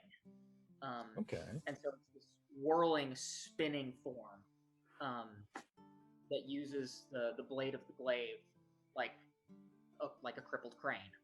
Yeah. And that is the form that Ilo is learning. That's super fucking cool. Yeah, Goshayan. Goshayan's almost learning this form with you. He takes it up fast, but you train together as you sort of attain this next level. Maul's just gonna be appreciating watching this. Yeah. like from the sidelines. Yeah, Probably you a as you couple again, days. it's just the ballroom is just a mosaic of like Maw's mountain on the ground, which Vicentius claimed to have visited, and like the mosaic of the moon on the ceiling. Vicentius just comes and watches you and his old man guys for like long periods of time, just quietly observing you. Yeah, and I should also add this. I am technically taking levels of Scaled Fist Unchained Monk. Okay. So everything, all of my monk stuff is calculated based on my charisma instead of my wisdom. Okay, sounds good. If So since we're not allowed to, since Vino's not allowed to come here, should we go see him like one of these nights? Yeah. I mean, yeah, it's up to you. Presumably he'd be somewhere at the Grapevine. But I'll get to this. Yeah, why don't we roleplay that? yeah, I mean, do we just want to say that that's like the night before we're done with all this stuff, like the fourth night or whatever? You know what I'm saying? Maul will stay at the house. Yeah, I think I'm Maul gonna stay does at the not house want as well. to be seen. Okay, yeah, we'll say that's sort of the last day, as Simon's trying to lay low somewhat too after sort of exposing the sons at the Battle of Lumen or Cerebar. Over the course of 5 days, a lot of things happen. Generally, things progress in a way you were sort of expecting. Desdemira Alabaster and Ricardi's Vino are again just killing each other. The dawn is still somewhat quiet. The sons are keeping quiet. Vicentius is kind of keeping quiet. Though he reports that more and more spies he thinks are observing his manner, sort of just taking looks at it. He manages to get Griff and Joshua and the goblins on a boat, and sends them north to one of his manors in the Scarlet Foothills. Can I have my disguise hat before he leaves? Yeah, sure. He hands it back to you. There's an implication that Joshua is gonna stay with Griff for a little while and then meet back up with the crew along with the goblins. What else? The War of the Gentle Blade progresses a bit more. More people are assassinated. Like another one of Alabaster's sons is assassinated. One of Simon's grand uncles is assassinated. As they go about sort of just sabotaging and assassinating each other. Lord Diadel seems to be consolidating power largely. The underworld seems to be supporting him. Sect seems to be supporting him. Though Vicentius reports that Sect hasn't been seen in the city in a while. He was moving from. They saw him once or twice over the first 2 days. He was hiding in safe houses, and they people spotted him here and there. But then he seems to have left the city altogether. Presumably because he's being somewhat wary that he took a shot at the king and missed, and hoping you guys aren't still looking for him. Maw is not happy. Real quick. Yeah. Sorry. How much do I make selling my breastplate? What kind of breastplate was it? It's +2 Coralite. Yeah. So I think originally it was mithril, right? And it was mithril as well. Yeah. I think it's just the so +2, just a normal +2 mithril. Okay. I think. So that's I think mithril. It's a. I think I'm gonna make like 8K on this. Okay. Because I remember you spent a lot of gold on that. Yeah, because it's medium armor for mithril is 4,000. The +2 is another 4,000. So yeah, that's gonna be 8K that I'm gonna make on this. I also made a dex belt in this time. Yeah. I paid the 2K gold for it. I was gonna hit you with this, Vasilios. So can we, in the I'm making 2 things already, so that's the 4 days. What I was gonna hit you with is, I can split the difference, pay you 6,000 gold, and you can make a +4 dex belt, and then I will pass my +2 onto you. You would pay the same shit for the same shit, and then I would just also get a +2. Wait. What, am I making 2 belts? I'm confused. No, you're making 1 +4 belt. I have a +2 belt. So Okay. I would split the difference, pay you the 6,000 to make on top of the 2,000, to make the 8,000 gold +4 belt. Oh. +4 belt. I give you the +2 belt. You spend no extra money, and we both get an upgrade. Yeah. Yeah, sure. Let's do that. So I still get +2, so I don't have to change anything else. Yes. Cool. Yep, that's the jam. And I already spent the 2K. Okay, yeah. Yeah, that works for me. I'll take my +2 still. Thank you, sir. Okay. Do I get my stuff? Yeah, you got your stuff. Well, I got to look up what a plume of panache is. Yeah, that's I'm gonna at this point, just to RP this one little scene, I'm gonna come out of my engineering room, smoke everywhere. Norval is next to me with his own little pair of goggles with coal and stuff all over his face. And Baji! Baji! Yeah, Vasilios, did you blow something up? What's up? I have a surprise for you. What kind of surprise? Okay, I'm gonna open up. Almost imagine like the compass from Pirates of the Caribbean that he uses, like that kind of sort of like vibe of a container, and inside it is going to be a bald eye, like a brass eye, with a rotating, mechanical sphere in the middle, and it's lit up blue with a crystal. I want you to try this out. I'm gonna look at it, and as Vasilios like opens it up to me like this, I'm gonna be like, "You getting down on a knee?" No. Maybe a later date. Have you ever heard of a detection spell, a true seeing? Yes, it's something similar to what Goshain does, right? Yes, almost like Dalton could probably do this as well. Well, I've been thinking, you only have half of the amount of eyes as a regular person. Kind of a loss on your part. So, I gave you a new eye, and you'll be able to cast a spell from it. This is an eye? Hopefully, if it functions correctly. Well, for me? Yes, because you only have half of the. You need another eye, right? I'm gonna touch my eye patch, and smile a bit, and take off the patch. How gross does this shit look? He's got an eye. Yeah. It's a dashing. With a little bit of scarring, but I'm smiling, and I take this eye, and I just I don't know. Mike, you want to make a sound effect? Yeah, there you go. There it is. Yep, that's the one. And I just place it in the socket. And Mike, what's going on? So Baji, you pop this eye in, and immediately you feel it just like linking with your freaking brain magically and mechanically. And you just like takes you a few seconds, and the eye seems to go crazy. Just flies around like Mad Eye Moody's eye almost, and then just sort of focuses for a second. And it's strange. Like out of your formerly missing eye, you can now see minute details of things. You can see like whereas in your normal human eye, you can just see like things normally. This eye seems to grant you like you can see the textures of things. Almost like a zoom, like yeah. I just look around. Also, can we flavor it so that when I pop it into my eye, the light turns from blue to red?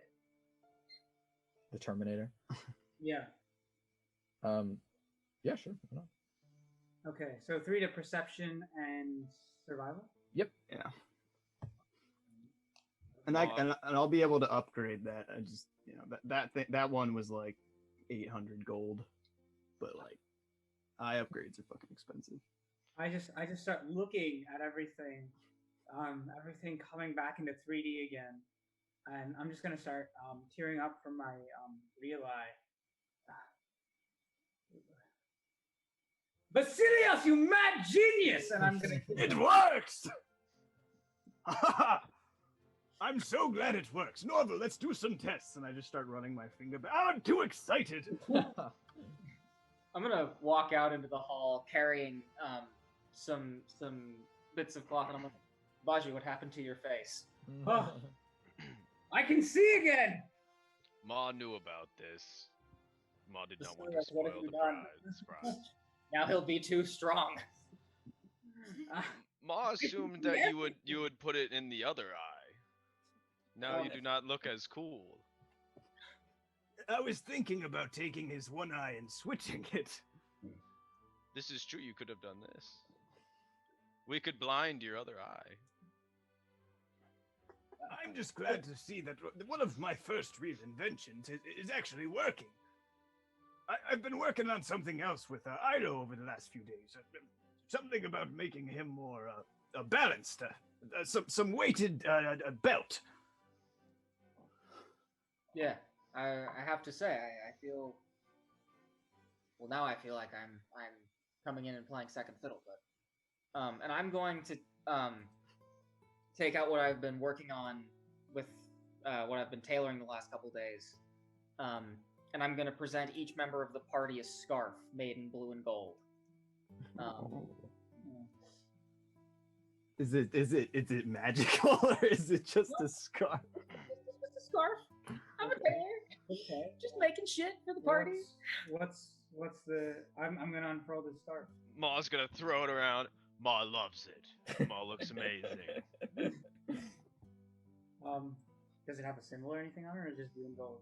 It's blue and gold with the Clan Valiant speared V. Okay. I'm gonna tie it around my ascot to have a double, two-layered scarf. Ma's neck does get cold at times. Ma thanks you. I'm gonna tie it around the red sash around my waist. I'm just gonna look around the party and say, I never did properly thank a lot of you. You came back for me even when I asked you not to. This is a very good start. Thanks, Mom. Yes. Right. Well, I think we've accomplished a lot in the last few days. Just having some time to relax is meaningful enough. I've been thinking of a different way to power our boat, but I'll have to be at the boat to see any tests. Well, do you think it's time? I think it is. Let's go pay Simon a visit. I agree. Okay. One last thing. Over the course of those days, Ma, were you going to scry an Advoca? Yeah, let's say I scried on her over those four days. Scryer. Yeah, are you And then scrying or dream candling? I'm gonna scry on her. Okay. Let's do that. And if that fails, then I'll dream candle that night. Okay, sounds good. So scrying is what, a level 3 spell? Yeah, let's see what it does. Yeah, I prepped that at some point. Yeah, because why not? You know? Yeah. Well, I could just if we were jumping ahead like. Yeah, no. Yeah. You know. Yeah. I'm gonna grab another Grab. Celt. Do you want anything? No, I'm good. Oh, jeez. How does it get caught on my leg every time? I believe I have a 17 DC for her not to be able to, or that's like the DC she needs. Yeah, I mean she rolled a nat too. Okay, so I'll scry on her, see what she's up to. Ma, you scry on Advoca. She is again just sitting in her small cell, like not very big at all, no windows. But you see a familiar figure seated before her. Elder Nemec from Coralia. The little gnome whose druidic powers you took away. He just he's crouched before her. There's a lot of things you've been snooping around this city about, isn't there? Advoca for her part is just looking away, just like trying to ignore him. Oh, don't worry. We'll be finding out all sorts of things from you, won't we? He stands up. You see a man walk up and say, "So we're being scried upon." And El Nemec just looks up. Perhaps the Dreamborn. Let's leave. And he leaves the prison cell. All right, I'm gonna come out and I'm gonna relay that to the party over the 4 days that Nemec was one of the people, Elder Nemec, that was holding her captive. He said this city. So he's not in Corral. He must be in Veneias. Seems so. And he must be working with the Aurelian Dawn, considering his, He was tied to them in the first place. yes. Yeah, basically he had tried to throw a coup to install essentially them in power in Coralia. I think it's time we shortened that gnome a little further. Yes. Well, maybe this time you go for the head. All agrees. But any signs, anything that would tell you where that they might have been? No signs. We'll ask Simon, see if he can tell us if she might be in one of Albassador's chambers or not. Okay, I think we're gonna see Simon now. Okay, yeah. You proceed. You arrange it with Simon and meet up with him at the Grapevine one night. Wait, so who else? It was just Nemec and who else? Advoca. He seemed to have been the one interrogating her. Okay, yeah, but didn't he talk to somebody else? Oh yeah, a guardsman. Okay, just Dressed. Paul, the guard. Yeah, Cool. dressed in the Tabard of the Dawn. Okay. Sorry, one sec. He's got 6 mouths to speed at home, and he's just waiting for Baji to find him to kill him. Pretty much. Just doing my job. They pay well. Yeah, it's true. Why? Yeah, last time you saw Nemec, he was basically, I think Ilo, you told him to get the hell out. You told him to run away and make a better life for himself. I did. Well, he didn't do that. He decided money instead. Well, That gnome is going to regret seeing me again. Yeah. one could say that he was making a better life for himself, just not in the best way. Yeah. Ma, can you eat him? Ma could. It's technically not cannibalism. Gnomes are a different species. Very good. I think so too. I think eating him is not off the table. Ma Is thinks he a sea gnome? he may it? Is give he a sea gnome? indigestion. He is a sea gnome? Yeah. Dude, I want to make a sea gnome. Cook them up. Medium rare. Yeah, like getting weird with the gnomes, like that's pretty cool. Yeah. Yeah, like doing weird, like sea dwarves and sea gnomes. What is sorry, off tangent here. What is a gnome compared to like a dwarf or a halfling? Or like halfling. Yeah, that's a question I'd have. Like, what's the difference? They're I sort of the same thing that humans are to elves, right? They're just different species. They're kind of like okay, so like a halfling's like a human and a gnome is like an elf. That's more- actually I imagine like the WoW comparison for gnomes and dwarves, and then halflings or hobbits, just smaller. Yeah, I Yeah. mean, I'll say, I think people generally have that issue with gnomes, like, because there's the archetype of the hobbit is like a human drunk, like they're just having fun halfling. A dwarf is like, you know, Gimli, and like gnomes, they're kind of like iffy, but like I think generally they have a touch of the fairy or the fae. Yeah, Like, what I that's a would big part of believe. them. Yeah, like they're As well as elves. yeah, like they're associated with the woods and fairies and that sort Oh, of thing. okay. Yeah, and that's definitely a thing, and it's more and less explicitly a thing depending on what edition you're talking about. In 5e, that's very explicit. Gnomes have that touch of the fae, but it's in Pathfinder as well. That's cool. Mike, you should totally just be a gnome instead of a human. No, I'm not doing that. No, yeah, that's the again, yeah, no, that's just No, it's alright. McCloskey's gnome was named Dink Finkel Flask, because that's exactly the reason I Dink. wouldn't play a gnome. You know, because Dink. I'm like, and he is feeble-minded in the sorcerer tower for like 3 months in game now. They were like, we can't let you leave, man. You know too much. And he's like, oh yeah, that's fine. Just feeble-mind me. I'll stay here. that's funny. 420-year-old gnome.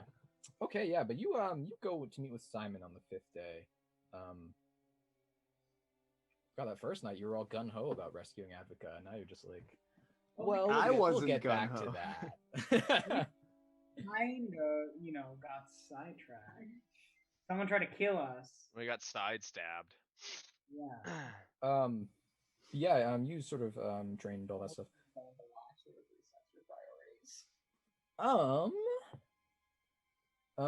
Okay.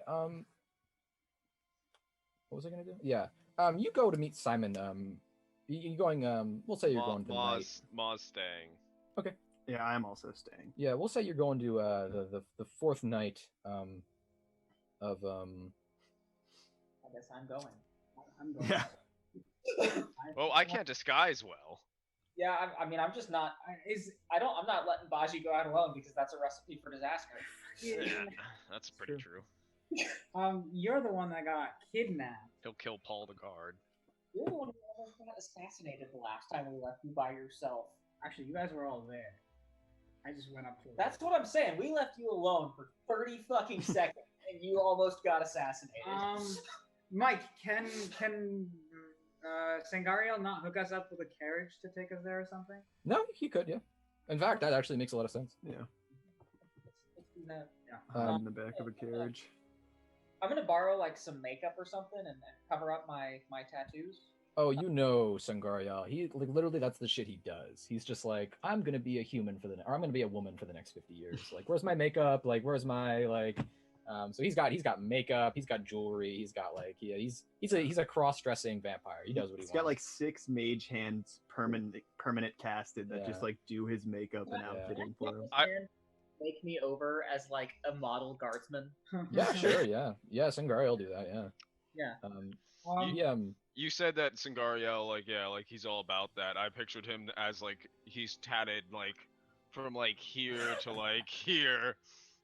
He's got the Yakuza fit. I'm like, Jesus. Yeah. No. The dragon, Almost the exact opposite. He's a makeup guy. The lamprey, like drinking blood going up his spine. Because the thing is, like, over the course of 1,000 years, that ink will definitely fade. Yeah. Is Sangariel is he definitely a dude, or is it more like some days I'm a dude, some days I'm a not dude? He's I'll say this. I think the lines just begin to have blurred over the 1,000 years of his existence, and he's just like, he totally doesn't care about gender identity. Yeah, basically, he's sort of fluid about that kind of thing. And I think he's essentially male, but most of the time he spends as a male, but here and then, especially once every century or so, he masquerades as a woman for 40 years. Shame he's not a woman. He's had to do things. I mean, you exist for 1,200 years. You got to have some Kama Sutra game after that long, true, Yeah. That's true. Yeah. I am a paladin of the goddess of love. This is your presents an interesting possibility. Am I like the only like cis white male in our party? Are you guys all bisexual? You're the only white guy in the party, yeah. Dalton was briefly white. I would say that they're probably weird orgy like yeah, you said that before about Ma's animal orgy. Okay, I don't know. Bestiality's brought in. I don't really want to think about like what druids do with shape shifting and sex like ever. So it definitely makes sense like that they would probably do that, but I just don't want to think about it. Ma's just fucking. Probably, dude. Well, I don't know. Fucking weird like farm animals. Bear, like I don't know. Do you have like some sort of sexual attraction? Ma's just a Welshman. Yeah. It's kind of weird. It's a weird thing to think. Scottish. But you fuck one goat. I'm not Ma Teak, leader of Clan Teak. No. I'm not Ma Teak, Jareen-born of Indo-Isle. But No. you fuck one goat. Yeah. Ma, the goat fucker.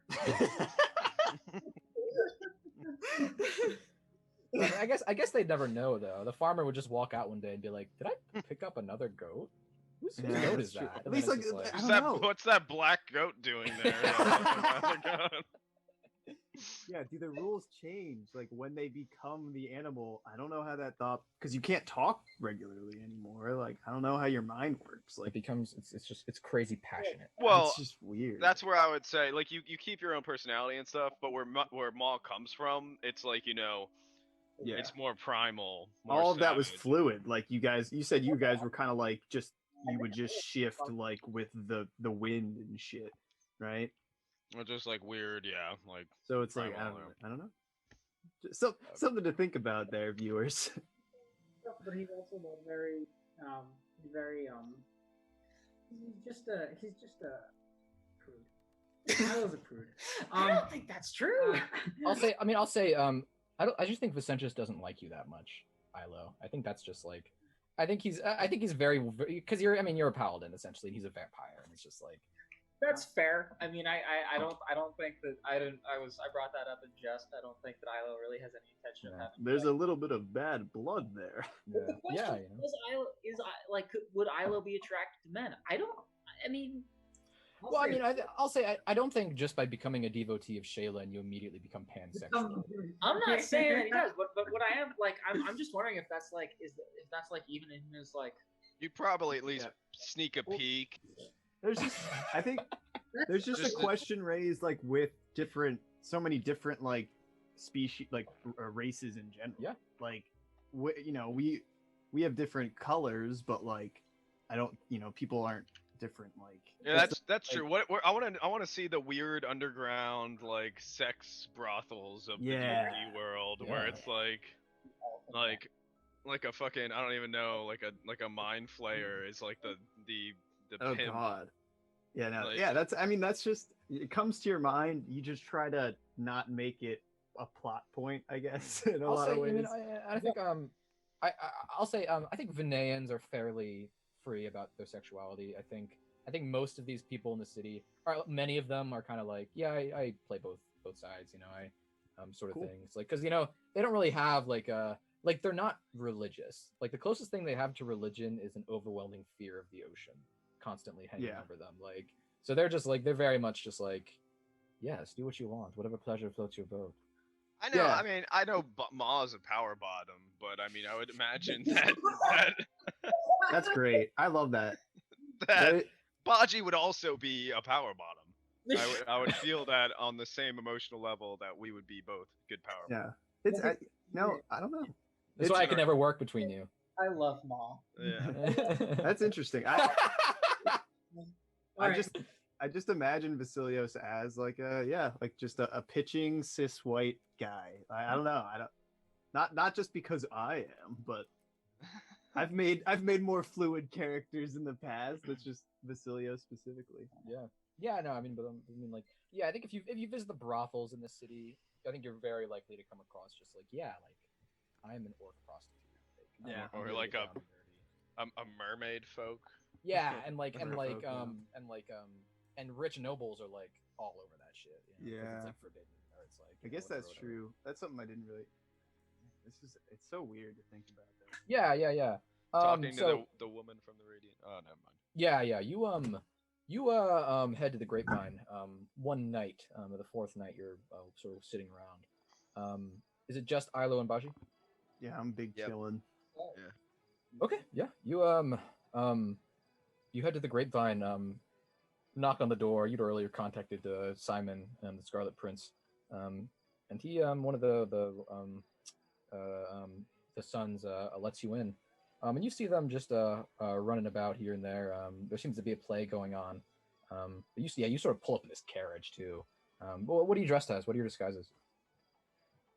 I'm a Sangariel guardsman. Yeah, that makes sense. So Vasilios just sort of says he's going to take his carriage out. He dresses as younger Vasilios the younger. He takes his carriage, saying he's going to see a play, and then you guys just he pulls up to the Grapevine, and you guys just hop off the back, and it looks very natural. Maybe disguise checks. 9. You jump off the carriage and yell, "I am Island Terrenial!"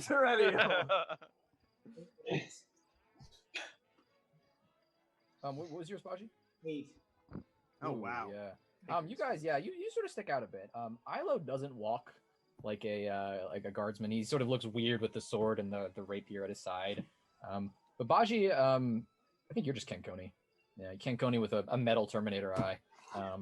It's just wandering about. Yeah. So it's just people give you second looks here and there, but you dressed sort of in in Sankario's colors. He just nods to you once, and you walk in, and the sons let you in. You find Simon in a dressing room, surrounded by a few other sons. He smiles at you as you walk in. You've been keeping quiet. Yes. Some would say we've been dead. Yeah. I mean, or you fled. Your ship is gone. Dead men, fled men. Yeah. So, what is it you wanted to discuss with me? We want to kill Sect, Diadel, and Odysseus. Yeah. We need a plan. A good one. We'll probably need your help. At least as reconnaissance agents. Yeah. We've been keeping our eyes on the shadow marks, as well as the Sect Manor, the new one in the Vine Towers district. Damn, that fire in the shadow marks spread and burned down a few other buildings. It seems Sect was really trying to kill you. I suppose it didn't work though. As for Sect himself, start there. Have you gotten any word? Who thinks we're dead? Does anyone think we're dead? Does anyone think we're alive? Does anyone think we're out of the city? What's the word on the street? Word on the street, generally? Well, I'll put it bluntly. When you guys, ever since you've arrived, things have been loud. Things are still loud, but you're not the source of the loudness. So by that I mean, people are wary. They're watching. They think you're here. They think you're going to show up. But this is clever. You're lulling people into a sense of security. I don't think Sect thinks you're dead. I think he's wise to believe he failed in his attempt. He had men combing the shadow marks for a day or two there, looking for any sign of you. Combated a few of our men in the process. Definitely right. All right. Besides that, however, the leaving of your ship, the rumor around town generally is that you seem to have left. Perhaps you were bought out by one of the Shineori who told you to get the hell out of Dodge, bribed to leave because they were afraid of you being used against them. So others are saying that you were killed and your ship was taken out and sold, or that your men mutinied. But generally, people aren't sure where you are or what you're doing. But the short version is we're either gone, or at the very least, we're the flawed. Yeah. That's what we want them to think we are. Okay. You're keeping an eye on Diadel? Yes, for the most part. But he is making political moves. There's talks of the new houses he's going to raise up to the Shineori. He's making promises. Public opinion is leaning towards him, with him. The only real fighters left in this war, well, Tremalikos is still making moves. A few Kenishai guardsmen found dead here and there. Sometimes prominent ones, a lieutenant, a Mentari, a guard captain. He's still making moves in the city, but I think he's going to be found soon. He's running out of places to hide. They've already captured another safe house of his. Besides him, the only real war going on at this point is between Alabassador and Vino. They're nicking each other for blood here and there, but to be honest, the reason they've survived so long as houses is because they haven't achieved the chair of the Vinewood Table. They've gained just enough power that they've been able to submit to those who have actually won these wars in the past, men like Cerebardius. They're used to playing second fiddle. They'll submit to Diadel in time, I think. If they don't kill each other first. So how do we kill Diadel? Preferably in the same room. Sect? He's either deep in hiding, or perhaps not in the city anymore. We've had some men scoping out, as I said, his manor in the Vine Towers district. At first, he filled the place up with men. Perhaps 100, perhaps 200. Something tells me he's not there, though. I'm not sure exactly what. But I'd say he's afraid of making his new manor a battleground. But that's just my instinct. He likes the place. He likes it a lot. I don't think he'd want blood spilled in it so soon. I don't think he'd want to risk you coming back and killing him and setting fire to it.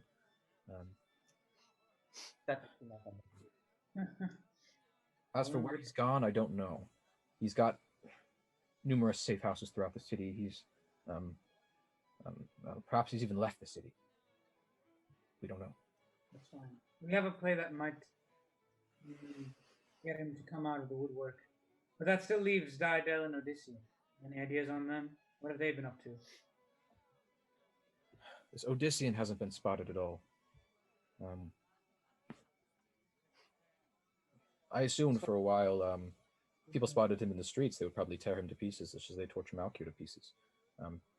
But simply, he's a ghost. I've received almost no word of him.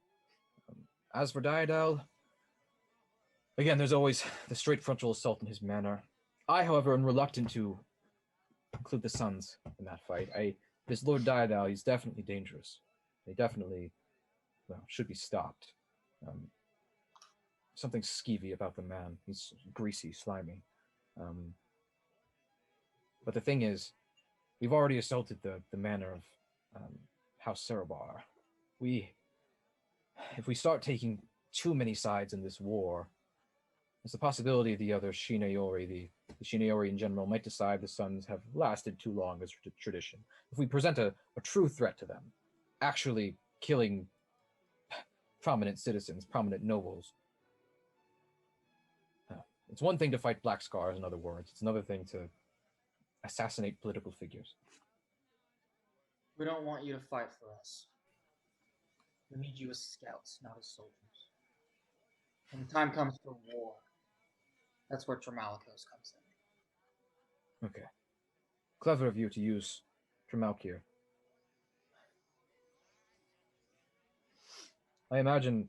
We have to convince him to fight. Sorry, what are you saying? We didn't even have to convince him to pick the fight. Just pointing an asshole in the right direction. Yeah. He is an asshole. Leishin, Tramalikos as he's now known.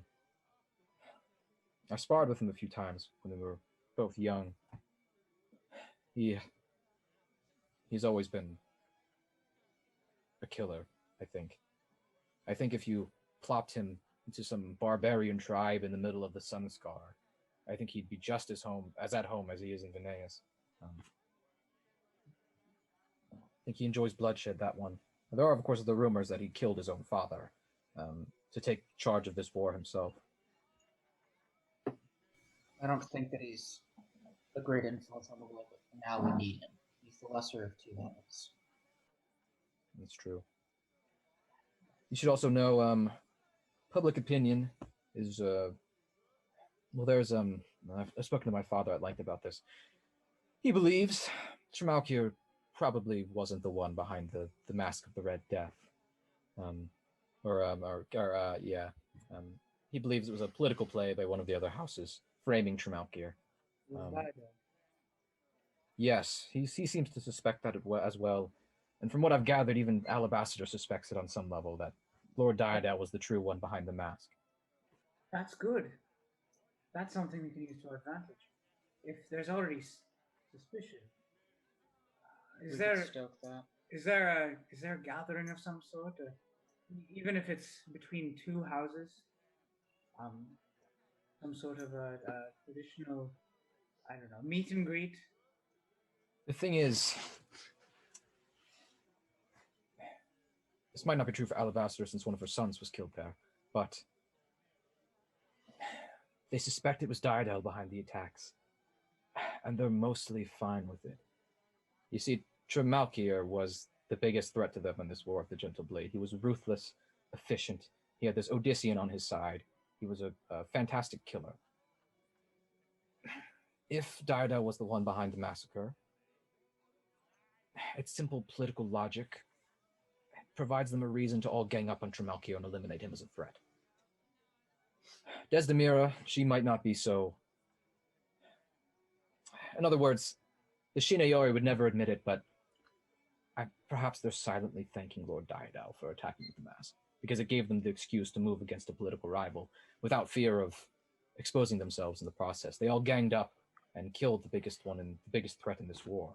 So we have to back them into a political corner, expose them in a way that forces their hand. We want them to turn on Diadal. Not exposed. Not exposed. That's not what's going to get them to turn on Diadal. If we expose him, it still might just be the case of, well, he has the most power, so he might as well stay. You don't appreciate the games in this city, I don't think. As long as they can say, well, clearly it was Tremalk here, then they're at liberty to make their political moves. As soon as it's out in the open, as soon as it's common knowledge, this is the same concept as a false flag operation. This isn't about who in the government believes, who in the houses believe what happened. It's entirely the charade for the common thing. If we can make it known, common knowledge, that it was Diadal that made the attack, it would force their hands, because if they don't retaliate, then they lose face. That is one. And this is all about face. That is one step to the flag. They still might hold some semblance of not wanting to poke the lion's den. But if we can do that, and we can hit them with the notion that Diadal is more dangerous than Traumalicos, if then we make them realize that, then we can get them to turn. The question is Diadal more dangerous than Traumalicos? Because Traumalicos will kill them. This Diadal, on the other hand, he's popular, he's well-liked. And as I said, my father, our house, and House Alabassador are used to playing second fiddle. If Diadal comes to us, approaches us with the right offer, a few lands here and there, some of Traumalicos' assets, that sort of thing, my father assuredly would do what it takes to survive. He would make a deal with Diadal, as would Desdemira Alabassador, perhaps. Whereas, siding with Traumalicos, he's a dog. Asking for Suppose we stage an attack targeted at one of the seniors, and we frame Diadal, make it look as though he's stoking his own war of the gentle blade, making moves. Does that work? Perhaps. But there is the increasing feeling in the city that this war is coming to an end. It has been an eventful one, most eventful for a long time, but I think generally the tide is turning in favor of Diadal. If he's as clever as he seems, it wouldn't make any sense for him to attack like that. You might be able to pull it off, but he's a clever one. As I said, he's slimy, he's slippery, he's skeevy. This comes down to something much more straightforward. Diadal has to be put down. So that's it. You're not playing the game. No. It's time we stop playing the Shinori's game. Like, I just never get hit by anything. The best shit, though, Thank is you. that I can flurry of blows with my clave. Yeah, Nice. which is insane. So I'm getting That's interesting. I'm getting 3 attacks per round now, and I'm super excited. Yeah, Would you- Would you do me? I do me. Okay, yeah. So I looked up those 2 things I made for that. What is that? I'm building myself. I thought you got more of that coconut rum or whatever that we had. The 2 things I made were a DC 13 and a DC 14. They were both lessers, and I take 10. So Yeah, I 22. figured it would be. That was very, very just like, I was just sort of taken by surprise because I was like, fuck, I don't know the Wondrous item DC Yeah. at all. Yeah, no, they were caster level 9 and caster level 8, and then it's just +5 for Wondrous. So Yeah, so I mean, taking 10, that gives you up to 22. 22, so, yeah. You didn't need And those then you're spells. gonna be completely not able to kill me. Why would I fight you? We're on the same team. You've You been guys talking do flex on each other a lot. mad shit about how you could kill me, and Look, you know this is what? all I'm gonna fucking this end is- you. This is all hypothetical. We're Ilo, you basically have to one-shot Ilo because he's just gonna be like, oh, swift action, ×9, my whole pool of paladin healing. Oh yeah, I'm just gonna do that again. Oh, I can fly. Like, it's how do you kill this motherfucker? You don't. Ilo, I have I mean, god damn it, Ilo has tried to kill Ilo, and he can't do it. But why are we with constitution poison during the night. Literally, Ilo just opens one eye and just sees Vasilios, Baji, and Maul, and Vector just standing over him, just like. Honestly, it's like Batman. Like we probably should have a contingency of how to kill Ilo if he's ever turned. I do have the contingency. The contingency is the Ebrium bullet. Except that That's true. Except, yeah, now he's gonna be able to deflect bullets. He's not even gonna get hit by that shit. I'll just make it into a fucking Ebrium knife or something. Oh, can you really deflect bullets? As of now, I can take a feat through martial flexibility where I can just deflect bullets. Yeah, and it's not even like I have to roll for it. It's literally once per round. If I would be hit by a ranged attack, I can just not be.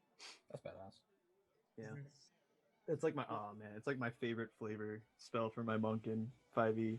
Just you can just catch an arrow and you can throw it back at them as a free action. That's so fucking like I've used it so many kung times. fu movie. Yeah. Shit. Fucking OPM. Yeah. But okay. Yeah. You continue to have this conversation with Simon. What time is it? What time was it when they left the house? Probably 7 or 8. 8 p.m., 7 p.m. Yeah, 7. I'll say 7 p.m. When they leave the house, Ma's going to turn to Vasilios and go, "Would you like to go with me and talk to the Radiant, or the Radiant Odyssey. Radiant Odyssey woman? Maybe we can talk to her before and get going where we need to go with Giovan." I'm not so sure it's wise. If any of one of us is to talk to her, it might be best to wait for the disguise hat. Use that and go in alone. Give them some down low information, as someone else other than ourselves. Oh, you could try disguising yourself. Ma is no good at disguises. I believe Baji took it with him. Well, you could try to disguise yourself as something else. The disguise hat is with Griff. No, I took it back. Yeah, he took it because Griff is gone. This is okay. You do not have to do this. We can wait until they get back. It's probably for the best. I might be able to talk myself out of a hole, but I'm not so much of an arts and crafts person. I wouldn't be able to disguise myself so well. This is okay. Ma will go back to meditating. I do have some other plans I'd like to draw up. I was serious. I do think might have figured out some way we can power the ship in a different way. I'd still be able to stormweave with it as well. We might increase travel time. I'll leave you to it. This is all very interesting to Ma. But yes, Ma has not to be bothered right now. Ma has very important things to do. There is a sorry, Kentworth walks in. He looks at you, Vasilios, and you, Ma. There's a letter for you. From who? For Ma or for one of your goblin crew members delivered it. They walked for an hour to get here. They didn't know where they were going. Apparently, the letter was delivered to the captain of the Borealis / Valiant. Is it marked with like wax or anything? He walks over. Don't worry about the goblin. We've sent 2 guardsmen to escort her back to the Valiant. But he strides forward and hands over a letter. And you've checked for any sort of hooks or anything else? Bait hooks? Yes. I have not. But usually bait hooks aren't attached to items of this. He sort of holds it mundane, flimsy paper. Depending on the item, simply not able to hold the enchantment. All right. I'm gonna detect magic on it anyway. It is not magical. Okay. Okay. Is there a wax seal on it? Is it labeled? No wax seal. It's just in an envelope. This is the address of the This is who it's addressed to. Oh, sorry. Real quick, I gotta. Are you dropping it in chat? Yeah, this is who it's addressed to.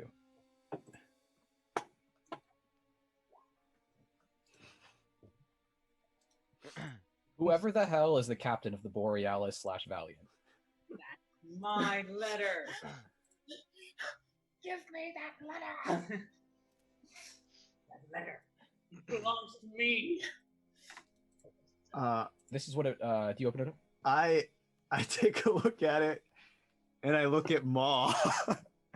Well, as far as I'm concerned, you're the captain. It's your ship.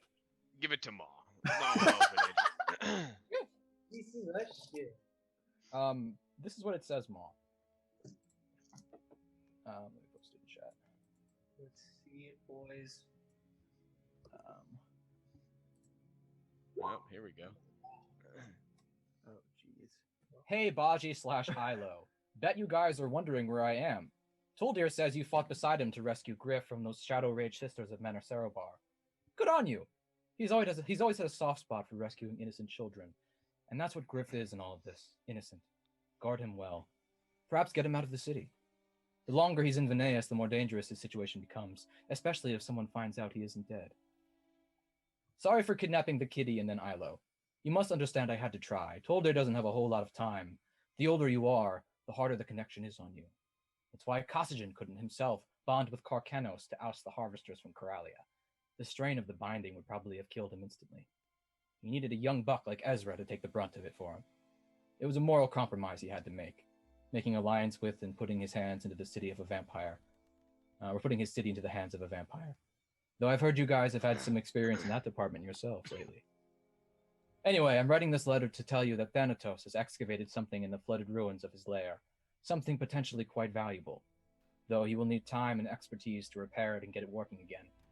To that end, he's had something of a specialist on the subject kidnapped here in Veneias. Kidnapped and locked away in a private prison. If Thanatos is able to get his hands on this individual's knowledge, he would increase his own power significantly. I bet I don't have to tell you that that's a bad thing. I believe he originally planned on transporting her to the dungeons of Manor Serobar for interrogation, but you fucking well shot that horse in the head, didn't you, you sly dogs? Be quick and rescue the poor maiden, then, noble Tidehunters.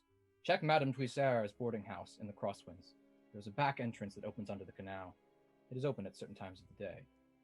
P.S. There is a secret code hidden in this letter, and if you decipher it, it will tell you where I am. Go ahead, I'm completely serious. What the fuck? You motherfucker! The letter is unsigned. I hate Mike. Ma is very confused by this letter. Yeah. Who could be this mysterious person who has not signed it? Honestly, doesn't even matter. Just let me try to figure out this code. Hopefully he's actually serious. Ma is no good at deciphering codes. I'm just gonna sit down with it for a while. this man. And yeah, play around with different. Okay, yeah. Make me a linguistics check. I'm good at those. +8. That is a 17. That is a 25. Okay, with a 25, you spend about an hour or two looking over this letter, and you think it strikes you about an hour and a half in, and you spend another 30 minutes doing it, that he was completely bullshitting God you. damn it! Why do I always fall for this sort of thing? Can't anybody just say words that have meaning?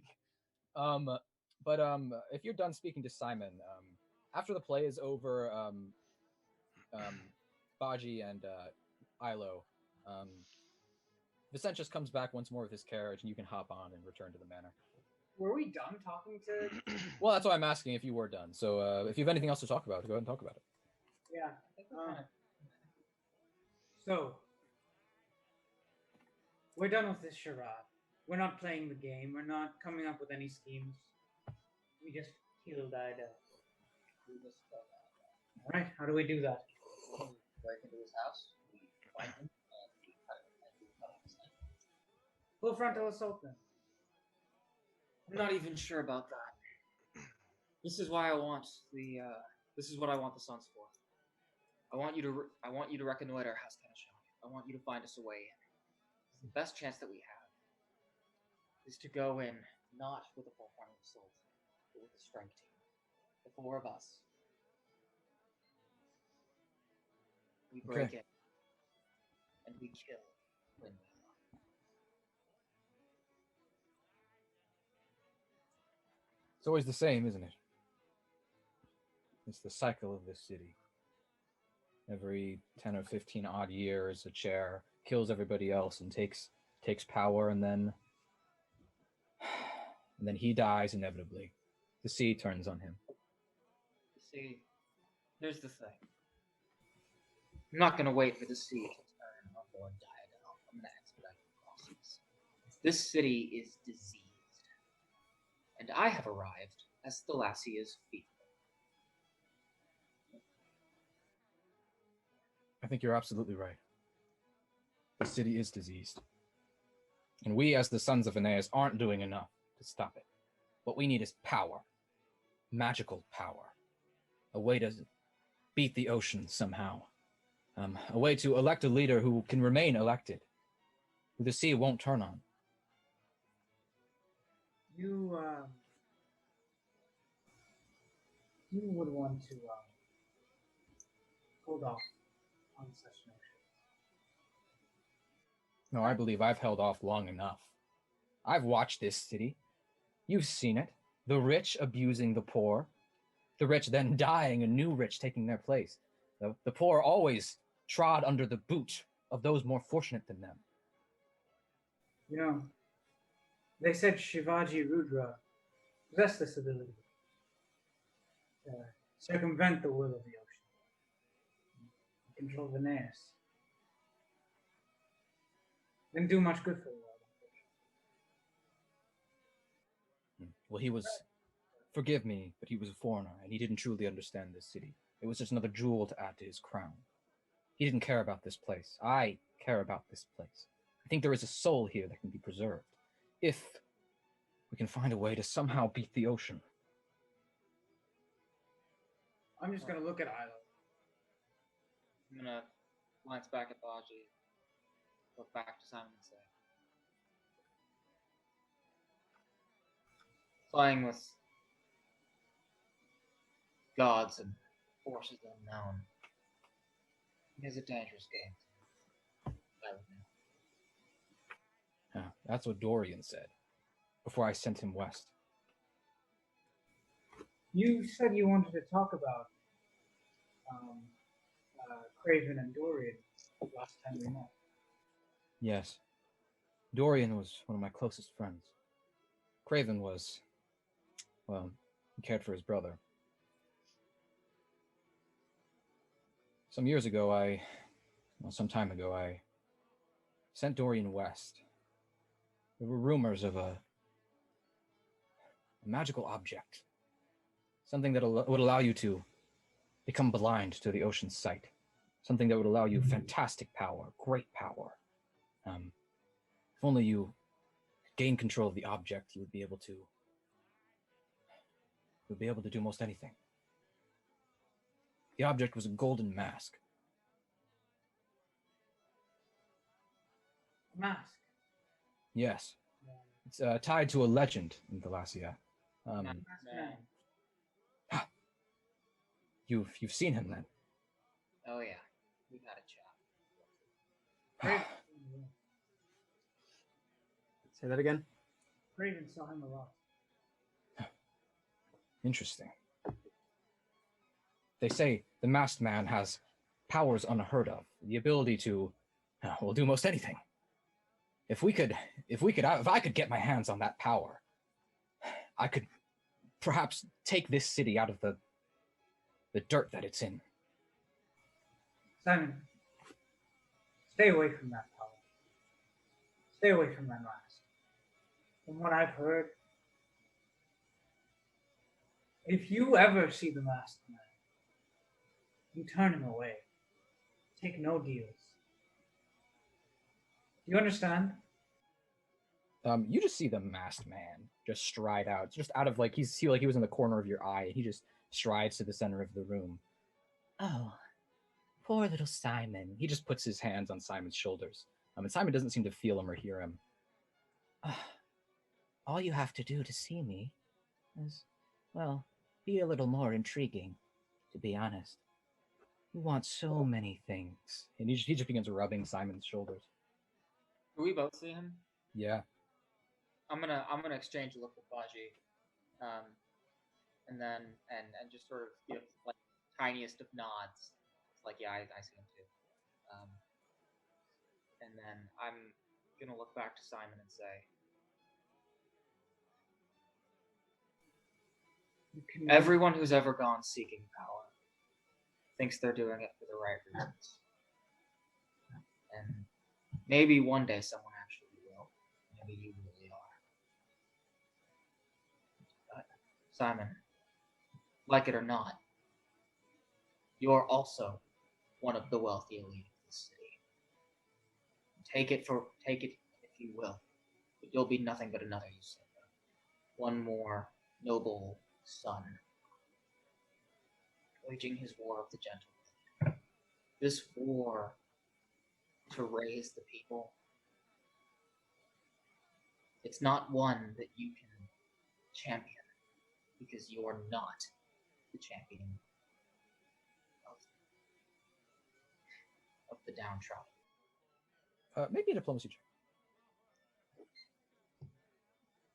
Hey, 26. Okay. Simon seems to weigh your words for a second.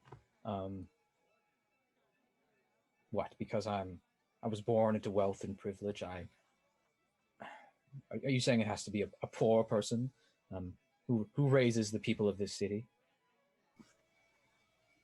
I'm saying it has to be someone who won't be seen as yet one more usurper of the Vinewood Table. One more warrior fighting his wars of the gentle blade. And call your masked men what they are. You're one more noble house fighting this war of the gentle. No, you see, that's the difference, Hilo. We fight for the people.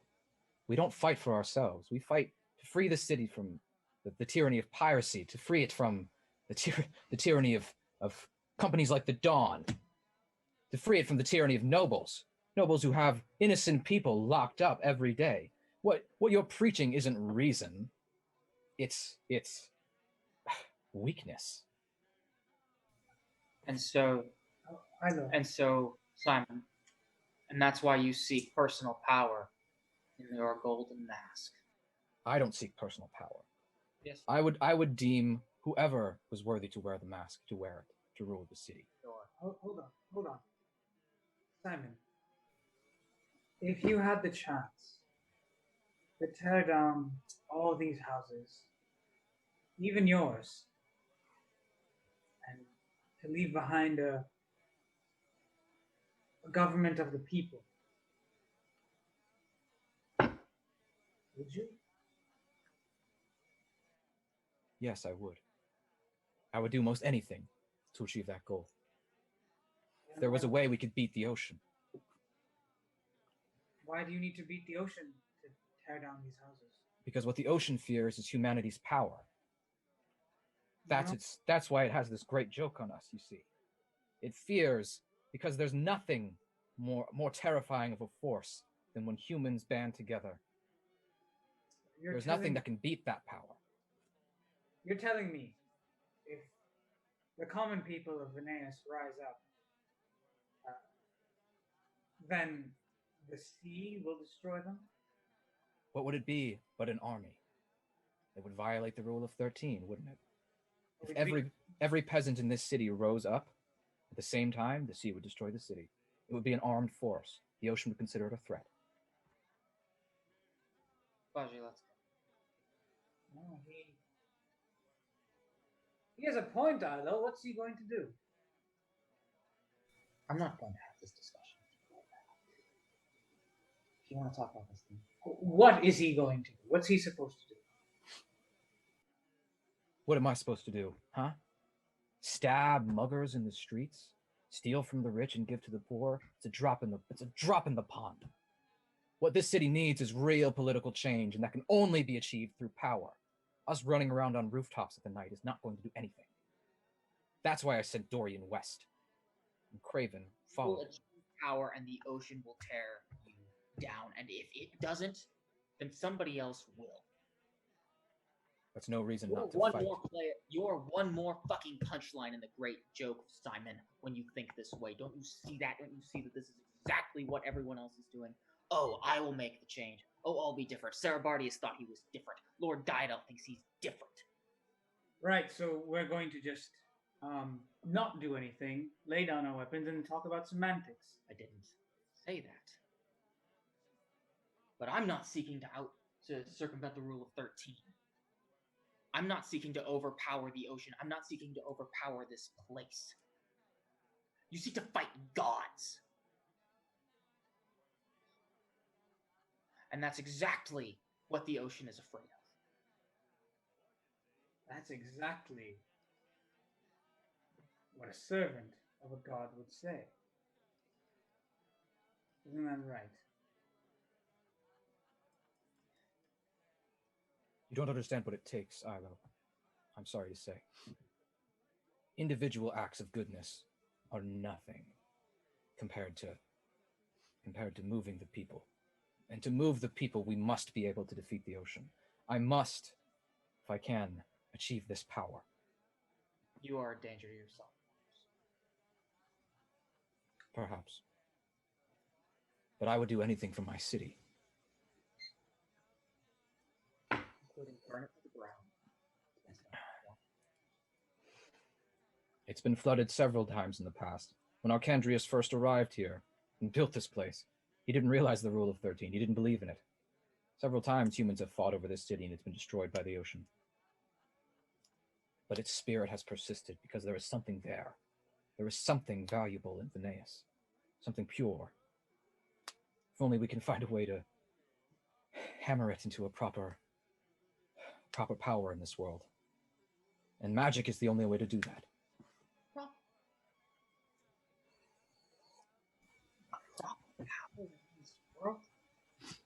What do you call it if not that? By the reason this city is the most powerful place in this world. You see, that's the joke. The reason it's so powerful is because the ocean keeps the Shinayori at each other's throats. They assassinate each other, they work against each other, they sabotage each other constantly.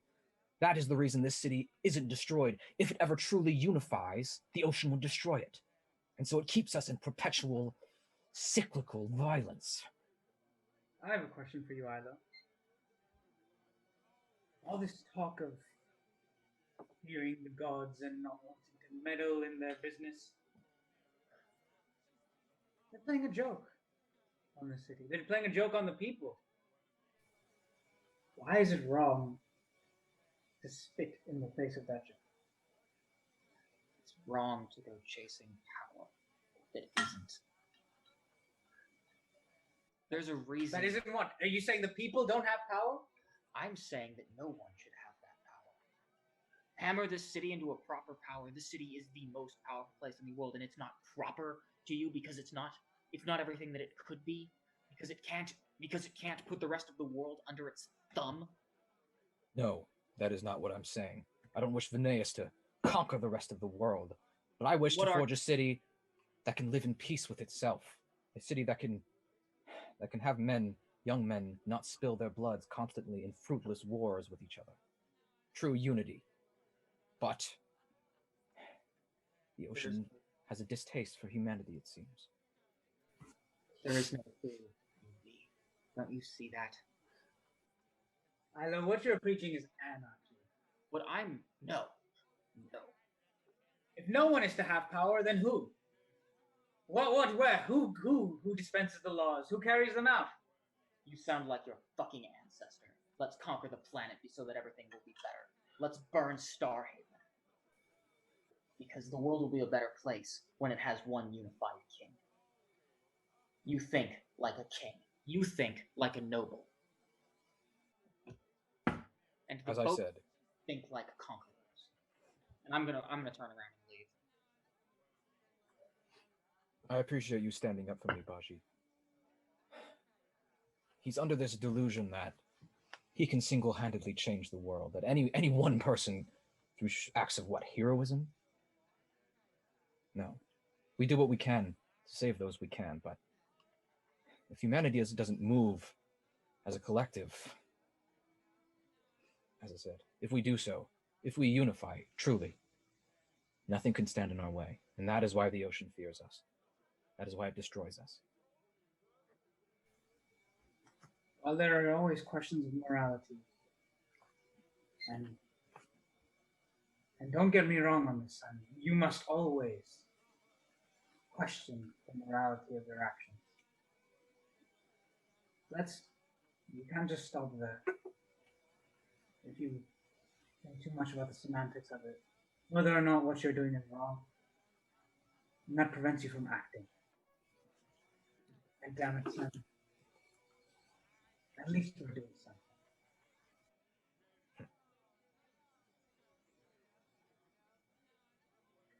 I met a man, We attacked one of Desdemira Alabaster's private prisons. He had been imprisoned in a cell for 20 years. Desdemira had him locked up for, some matter.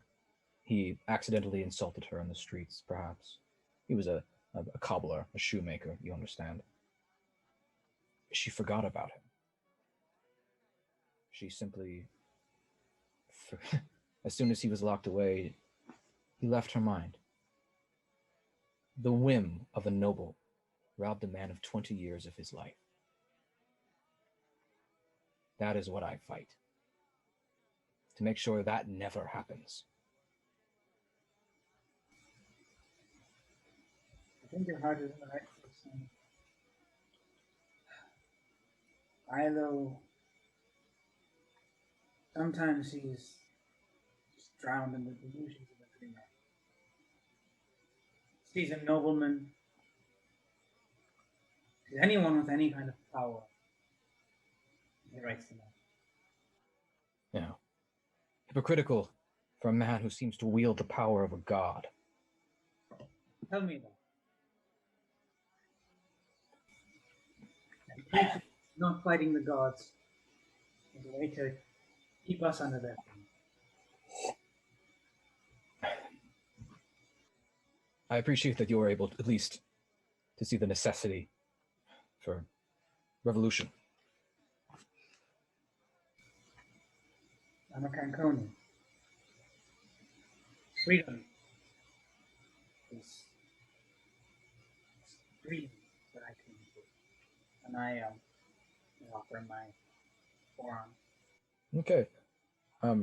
He shakes your forearm. That sweet little forearm shake. And smiles at you. I think the play is done. One more thing.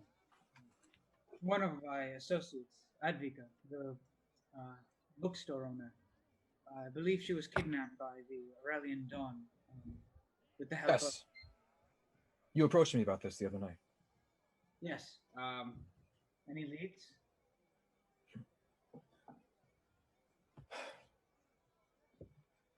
I've had one or two men sending out feelers to some of Alabaster's private prisons.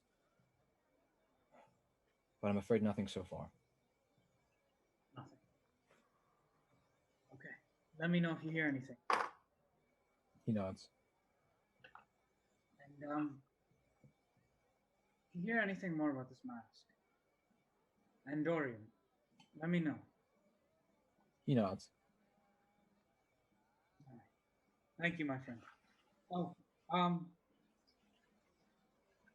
we were thinking we won't be able to move around during the day as much. During the night, we thought we might take a few pointers from you lot. Any chance you might be willing to accept 4 more into the Sons of Veneias? I don't think your paladin friend would be quite interested in that, but sure. Those of you who want to be are honorary Sons of Veneias. We'll maybe even give you a few tips about how to free run throughout the city. That would be very helpful. Any chance I could get a mask? He gestures to a nearby door. There's the storage room where we keep them. Okay. Yeah, I'm gonna go into the storage room. What kind of masks do I see? All sorts. I'm gonna pick out a red elephant mask. Okay, yeah, sounds good. You find one. I put it on, and I head out of the storage room. I think this suits me quite well. Canconi, definitely. You have code names, right? Yes. Though we switch them up occasionally, depending on... No, never mind. What would you like yours to be? Yes. Tusk? Okay. Tusk. Where's Ilo? I assume he's just sitting outside. I'm still outside. Yeah, I'm gonna kind of watching people go by. I'm gonna pick out a songbird mask for Ilo.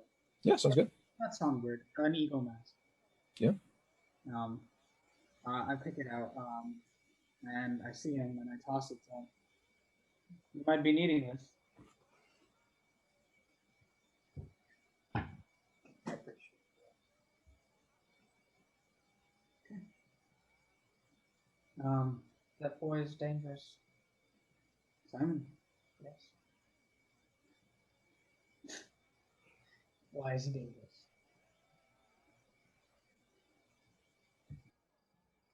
Actually, no. You're right. He is dangerous. But sometimes we need dangerous individuals to do what needs to be done. No, it's different. It's one thing. It's one thing to point Tramalk here in the right direction. The problem with Simon Vino is that he's an idealist. He has ambition. He sees something that he thinks is good for the world. And I'm not even saying that he's wrong, that his ideals are wrong. The problem is that he doesn't understand the realities of what chasing that is going to lead to. I heard what you wanted to do in there. You want to use him to enact your little scheme of the vote. Kill all of the Shineori, and all that will do is plunge the city into anarchy. He claims the title, then all he does is make it himself a king. And whatever his ambitions, a man who is granted a kingship never leaves it. And maybe he intends to, but once that position is taken, there will be dissenters. The rebels of other houses, factions in the city seeking to play the power vacuum. If he wants to cause an overturn of power by force, and it just never works. That's a lie. You can take power by force. Not stably. Yes, you can. Yes, you can. You're smart enough. You're strong enough. You can. And not just one person. People can. I know. And the thing about it is, there are such things as good kings. Maybe that's not the best solution. But we don't always have the privilege of choice. You know the thing about gods, Baji? What are the things about gods? The thing about gods is that for all their power, they're more restricted than men. Shaylin is incapable of being undefeated. And in the same way, Abadar is incapable of being uncivilized. Sarenrae could not strike down someone who she thought worthy of redemption. But a man can get angry. And he's capable of anything. That is why the ocean fears us. The thing about gods is that we can follow them and know for certain that they will act in the way that we know them to act. They are predictable. They are reasonable. They are rational in ways that men are not. And that is why the ocean fears us. Oh. we are at the whim of the ocean and the gods for the rest of our lives, then.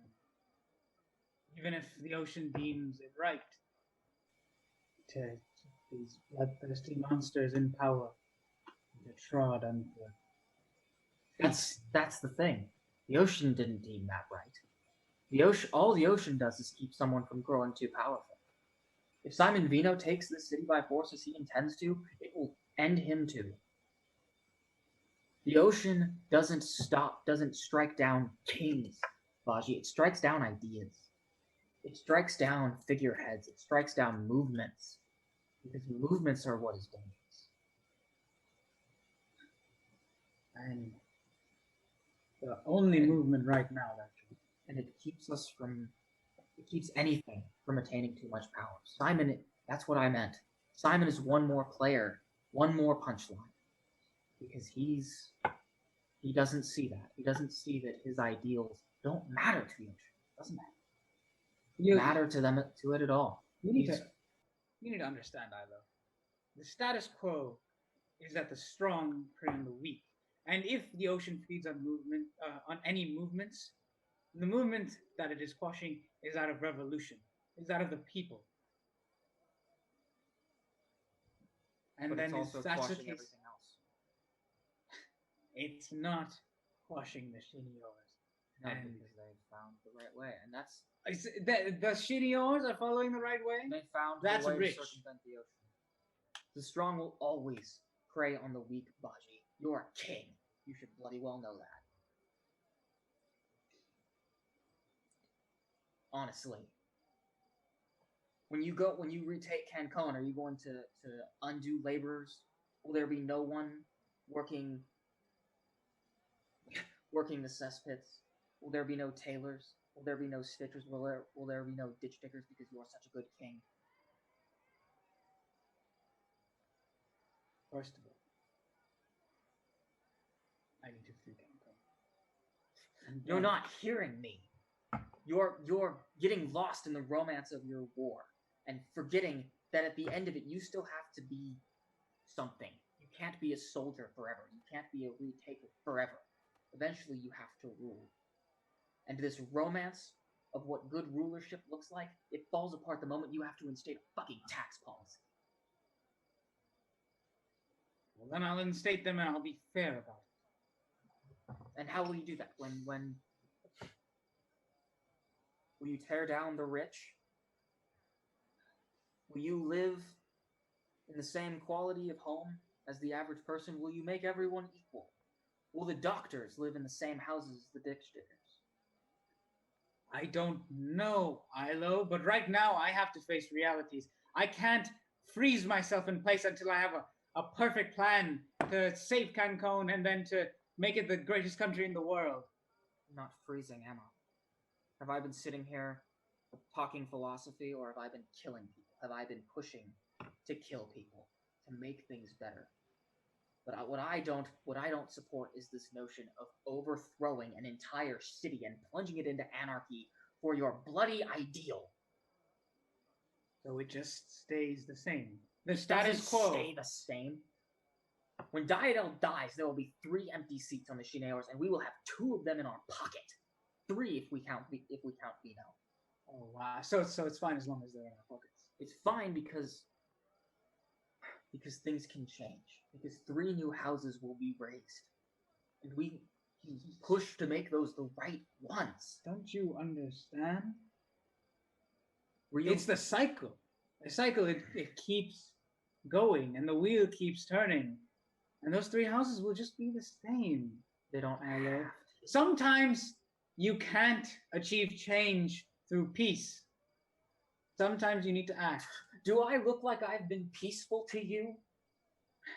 Does all this blood on my glaive look like peace to you, Baji? Does this war that I'm fighting for you look like peace to you? Do you think I don't know that? Who the fuck do you think you're talking to? I'm a soldier. All I do is fight. All I do is war. And here I sit counseling you that maybe just once, we shouldn't fight. The one person in this party who does nothing but fight. And here I sit telling you that maybe this once it isn't the answer.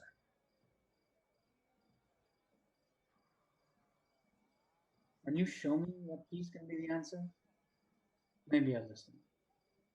And I'm gonna walk out of there. Time. Vicentius pulls up a while later. Baji, are you walking back to his manor? Should I walk or should I like? No, you can totally walk. I want a free run. Yeah, sure. I want to try free run. So here's a minute. Vicentius pulls up in his carriage again, disguised as Vicentius the Younger. He looks at you, Ilo, and says, "Oh no, I appear to be missing a guardsman." He got excited. Why don't you hop on board and we'll get back to the manor? I'll hop on. You just begin riding along. As I said, it seems, I can't fault Thanatos for wanting to unite humanity under a hive mind. At the very least, he'd be able to stop his employees from pawing at each other. Funny. We were just talking about something along those lines. Yes. Tell me, do you think it's inevitable that this will just repeat forever? That the ocean's great joke will keep going on and on, the longest running joke in human history? Do you think that we could... Half the Vinewood Table is about to turn over if this goes right. Could we make it something better than this? Better? I'll tell you this, Paladin. I've been on this planet for some 1,200 years. I've been in Veneias for several centuries. The only thing I can truly say is that the ocean isn't doing this to this city. Humans are. There is nothing the ocean does but limit power. But the humans of this city simply cannot stop themselves from killing each other for power. That is the bottom line. If there is a power vacuum, humans come in and try to fill it. And that requires killing other humans. You see, that is part of the joke anyway. The thing is, Veneias can never truly ever be united. It is this very culture of violence and murder that keeps the city alive. There was a time where, well, we fought in giant wars. Thousands of men. The ocean destroyed the city several times. Broke the rule of 13. Eventually, a culture had to form, one that kept the fighting contained. To the nobles, to assassins. Not powerful enough to anger the ocean. That sort of thing. But there were also times of unity. Times where powerful and benevolent chairs rose up and tried to give back to the people, and the ocean destroyed those men too. Let me ask you actually two more things. Throughout history, there have been people who circumvented the rule of 13. Shivaji Rudra. Yes. And that power is reached, that level of limitless power. Can a man stay uncorrupted? Oh, Paladin, you are impressing me. He sort of smirks to himself inside the carriage, because that is the question, isn't it? And let me ask you one more. What's your opinion of Simon Vino? Simon Vino runs with the sons of Veneias. Tries his best to help the people of the city, but... Well, I'll tell you, Tidehunter, there's a reason I keep my house deliberately weak when compared to the other Shineori. I have an understanding with the ocean. I will not allow myself to become too powerful because, well, any man who does is destroyed. Simon Vino, I believe it was up to him. He does as all men do. He tries to seize the power to use it for good ends. And the ocean will come for him, too. And say he found a way around it. What do you think he would do? How? If he bound himself to a sea titan using a heartstone? Sure. Well, I'll say all kings must die. Shivaji Rudra learned the toll a bond with a sea titan takes on you, both physically and spiritually. It wears away at you. You don't survive too long. Humans live and die. Only us beings unfortunate enough to survive long enough to watch it happen again and again and again have any sort of perspective on them.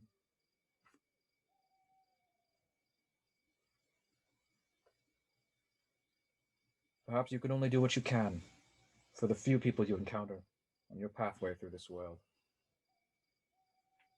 That's what that isn't enough. Well, then maybe you should try to seize power yourself, Paladin, and change it.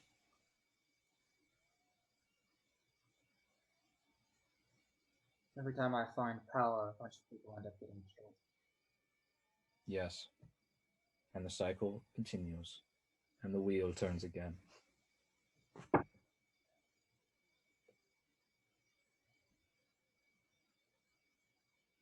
I'm gonna how far have we gotten from the theater? You're probably, several minutes out. I mean, it's not a very long drive. It's probably like a 10-minute drive, 15-minute. I'm gonna open the carriage door and unceremoniously hop out and call back. I'll see you back at the house, and then I'm gonna walk back to the theater. Okay, yeah, sounds good. I'm gonna walk. Is Simon still there? Yeah, sure. And is he alone? Yeah. I'm gonna walk up to him, wave the mask, and say, "I got your present." Oh, wave at with the mask? The mask that Baji gave me. Sorry, what'd you say?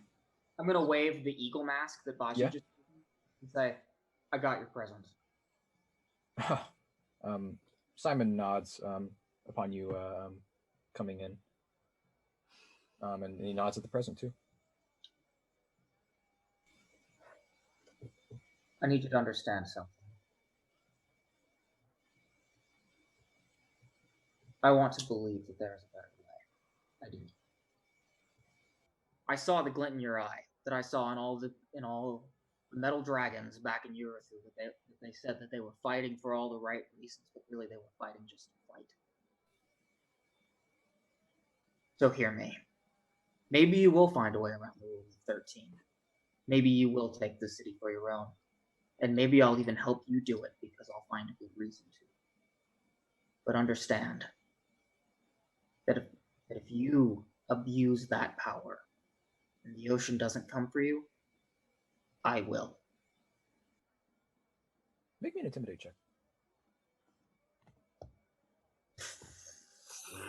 All the times to ruin this fucking roll streak that I've been on. Oh, what is it total? That is a 17 all day. Okay. Okay. Well, what do you think about this? With a 17, yeah, I'm trying to think of how he would respond to this.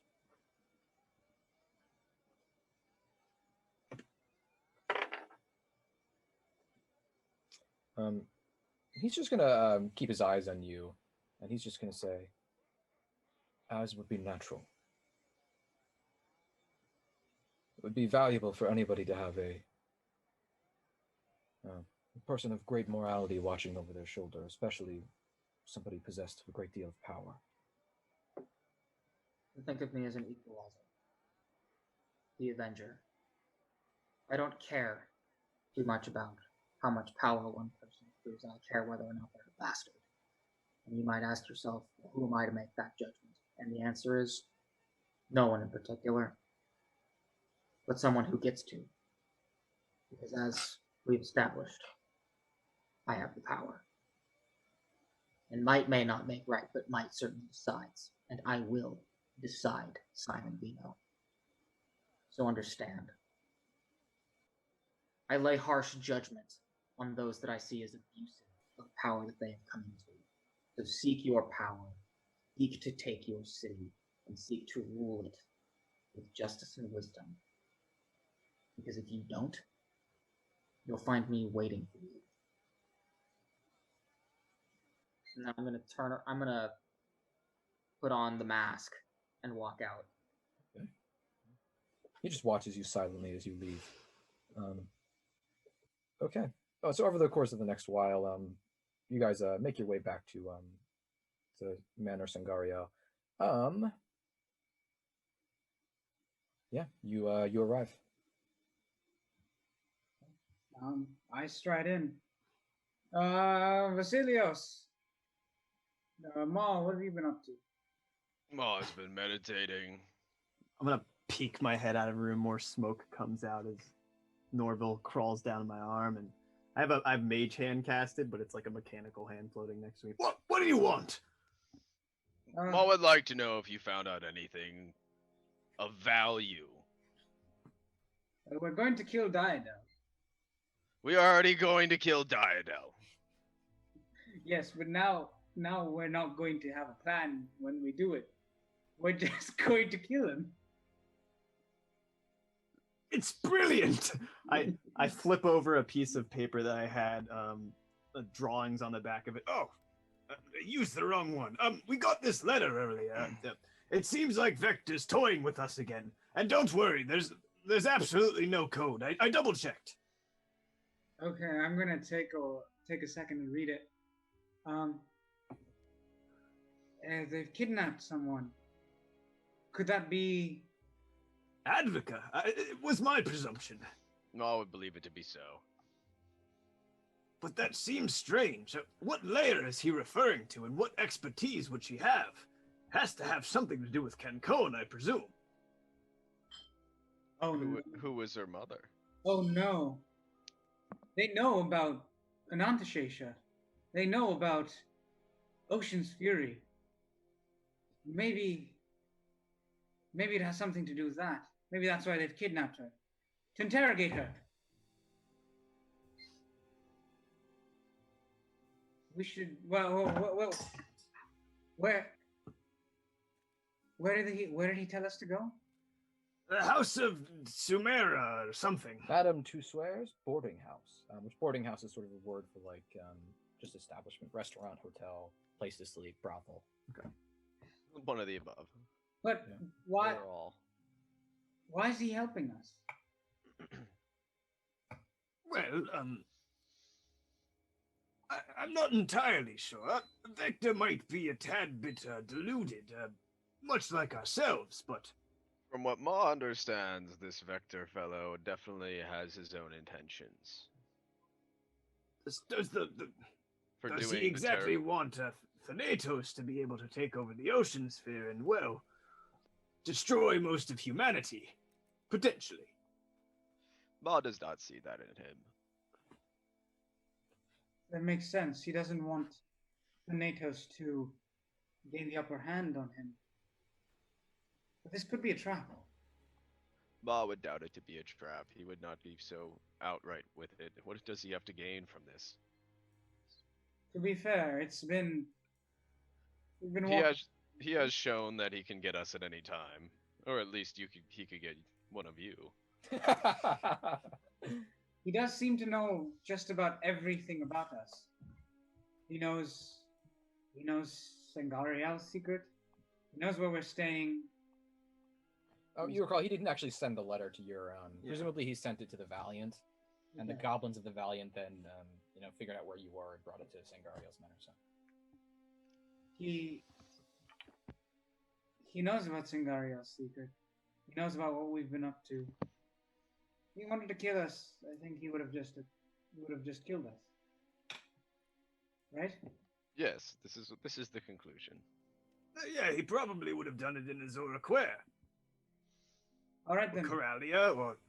Well, sure, he could have done it any time, really. So Ma believes this is of value. But he said the doors are only open during the day, so... at certain times of day. At certain times of day. We'll need to take some time to scope it out. There's a back entrance that opens into the canal, right? Yes. So why don't we go check it out now? Well, Ma would rather wait until the opening hours. Right, but we can't exactly move about in broad daylight, now can we? Especially Well, the tall, green, and handsome one. we can. Ma can shift into a mouse. Yeah, that's true. And Ma does not want to be rude. What if somebody barged in here at this time? What would you say to them?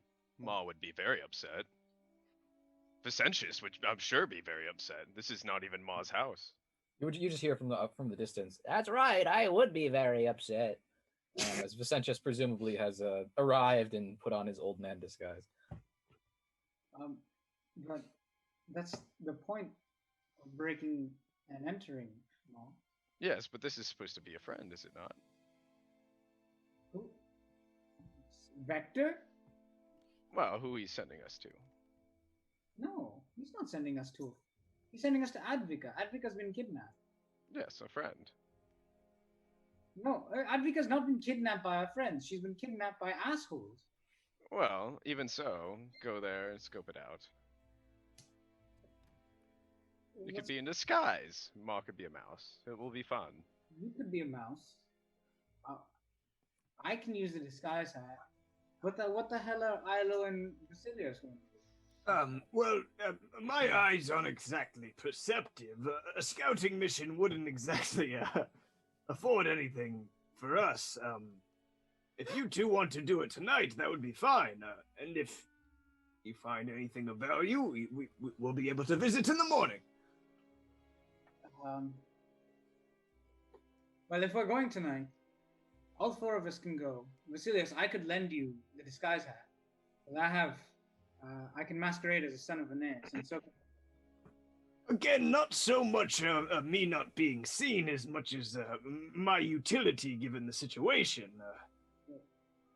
The point I'm making is, I think you should be on standby in case we decide to go in tonight itself. Or if we decide that defenses are pregnable enough. Ma also believes you should be there in case things get out of hand. Or if negotiations get out of hand and maybe Ma cannot talk sense into either of these two. Maul's scythe comes through the door. The negotiations are not going well. I look at Norval. I look at my hand floating next to me. Fine. I'll come. All right. Where is Ilo? At this point, I'll come walking back through the doors. Say, hi. What are you talking? He's right there. Hey. Oh, look, it's big, blue, and hypocritical. Let's go. What's happening? Are we doing this again? For Tide's sake, can you two not keep it together for more than a day? I'm gonna grab Baji by the shoulder and say, look, I went back and talked to Simon, and I may have threatened him, but okay. It's not what it sounds like. Okay. It's kind of what it's... Look. Okay. I'm going to back your play here. Because you're right about at least one thing. I have trouble seeing anything but killing people that do bad things and not fucking with people doing good things. But here I am fighting your war. So I already see the hypocrisy in that. So let me put it to you like this. If you really think that Simon's play here is the right thing to do, then I'll back you right up until the moment that I decide that I was right about him. At that point, he becomes my enemy. And that's what I told him. If he seeks his power, he gets it, he abuses it, then I will put him down the same way I put down other tyrants. You should give me a bit more credit, Arlo. Ma would like to know what you're talking about. What information of value was procured from visiting Simon? Because Baji came in, and apparently of nothing value has been procured. What value do you have? What has been procured from Simon is that we've got him reconnoitering the Kenishai house, looking for a way in so that we can assassinate Diadel. The other thing that has been procured is that, well, I can be sort of a stiff yes, thank you. Thank you, Baji. Yes, you're welcome. And this one over here can be an idealist and a moron. So only one thing of value was ascertained. Okay. And it was something you already knew. You really ought to give me some credit, Ilo. I agree with you. If Simon steps out of line, someone definitely should put him down. Ma thinks of Advocate at these times, cold in a cell, waiting. And if I step out of line, I should be put down. There's a reason I didn't tell him about the Sea Titans. But yes, Ma, you're right. Yes. Philosophies and ethics and dialectics. Are we going or what? Ma would like to go now, yes. There's a letter from Vector. Here, read it. Let's go, guys. Come on. Put your mask on. Vasilios, here's the hat of disguise. And I just...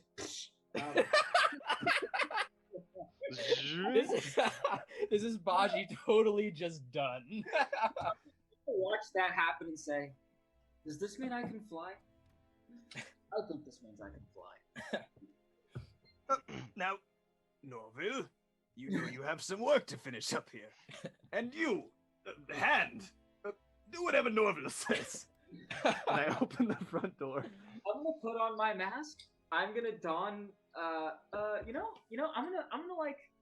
gonna get like an incognito duster. It's gonna yes, the inconspicuous edgy duster. Inconspicuous trench coat, yes. It's just gonna be like a plain, like a nice plain brown raincoat. If you think for a second that the vampire doesn't have just a shit ton of trench coats, then what the hell are you even doing? You know, this guy's got 1 million of them. And then I'm not gonna fly, but I am gonna take to the rooftops. Okay. And with that, I'm gonna go pee. Yeah. So I'm just gonna acrobatics my way up to the rooftops and take off. Okay. Yeah. It's Yeah, that was a good political discussion. I was like, it really like highlighted your like different takes on power. Yeah. It's weird playing Ilo because I mean I've said this before. Ilo believes things that I don't. Yeah. And it's interesting to have those discussions for sure. Yeah, man. Yeah. Fuck the What'd you say? fuck the status quo. Yeah, That's more where I'm at personally. What time is it right now in game? Good question. I think we said something about 7 p.m. I'm gonna guess like an hour, maybe an hour and a half past. I'm gonna guess it's coming on 9 p.m. Okay, so I definitely should be like in a different form 9 p.m. going out tonight. I was getting my political energies triggered by you. I was like, you white privileged motherfucker. Oh yeah. No, and I mean, and it's like, and the way I sort of deal with that is it's like, like in a world where gods are provably real, everything changes. And I do think that that's like a thing, right? Yeah, but then you just have to JRPG it up and kill God. I mean, okay. There you go. That's probably, I mean, on some level, that's probably where I would be personally, but I think that it's definitely a very different thing. Because I mean, because we've had this discussion before. Like, I was talking about this with Han the other day. That knowledge just of an afterlife alone changes everything. Yeah. That I did like the Sentius point though, that like all the ocean is really a control, and people blaming like the chaos or the misintegrity of humans living under the ocean's rule is just like a cope. It's like, dude, all the ocean is saying is you can't conquer a bunch of shit. Doesn't mean that humans can't live peacefully. It just means that like, and I think that's really just like the point of Veneias in a lot of ways. It's that like, all the ocean is saying is you cannot be too powerful, and the humans are like, we cannot handle that. Yeah. Like we are going to kill each other constantly because we cannot like deal with that. And that's the sort of culture that's developed there. It's just like, it's this culture of ceaseless power grabs. Every time I think of like cyclical feedback loops, I just think of True Detective. Time is a flat circle. Everything that's happened has happened before. And I guess that's why it's a joke, Okay, you guys, it kind of seems like you split up. Do you all sort of stick together as best you can as you make your way here? Yeah. I'm just gonna turn into a bat and just fly. Yeah, Do and I'm gonna follow Baji probably. You said this lets out into like or in the back of a canal. Do I know exactly where this place is? The house of the boarding house. I think generally for this sort of stuff, I'm pretty like laissez-faire about like You guys just know where things are in the city at this point. You've been Okay. here long enough, so it's like you've probably passed this place enough that you were like, oh, it registered in some way, and so I assume you know. Also, what's the deal with Lee Jax? Can I just still like whistle for him at the harbor? Is he like gone? Guess I didn't think about that. That's for the true. He's 4 probably days. He's we've- probably been lingering about the docks. Okay. Yeah, the docks, I'd say. The docks, I'd say. I'm gonna. Nah, that's probably gonna take too long. Never mind. I'll just go to a canal and swim to the house of blah blah blah. Yeah, Madame Tussauds boarding house. Okay. So the lot of you arrive. Is anybody going in through the front entrance? Because you, some of you, like Ilo, you sort of, and Baji, sort of gliding along or running along the rooftops. You spot like there is warm light pouring from the boarding house. There's a guard standing at the door, sort of like a bouncer. I'm gonna sort of catch up to Baji and sort of draw him to a halt at sort of a rooftop overlooking the boarding house. Yeah. I was following Baji. Yeah. Okay, yeah. Then So I'll I say, went through the canal. So I'm at the back. Ooh, that image is of just two sons of Veneias with like the masks on. And then an orc. Yeah, well, the bat Oh, flying yeah, over that's them, true, just yeah. in the moonlight of the city. I like that.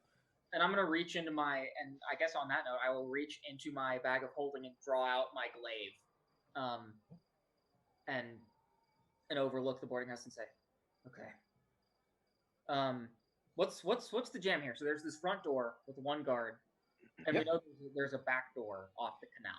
Yeah, Right. so basically, the front entrance opens up into like a plaza, like a square almost, where it's like various shops and stuff. And there's a guard. You notice you're in the merchants district, Crosslands district, so you see just a wealthy merchant, a man, and like nice, not a noble, but like nice merchant's clothing, walk up. He shows something to the bouncer lets him in. And then you just hear shouts of "Yeah!" as he walks in. Best you can tell, this seems to be a private place of some kind. I'm going to make a few educated guesses here. This is a boarding house, right? Yeah. Wealthy people. Sounds like, I suppose also doubles as a prison. Sounds exactly like one of Alvacitor's hotel/dungeons. Yes, it does. So what's the game plan here? I'm gonna flex my mechanical eye a bit here, Mike. Okay. Are there any windows in this building where where the room seems relatively empty? Good question. I'd say no. Sort of looking through windows, Baji, you see the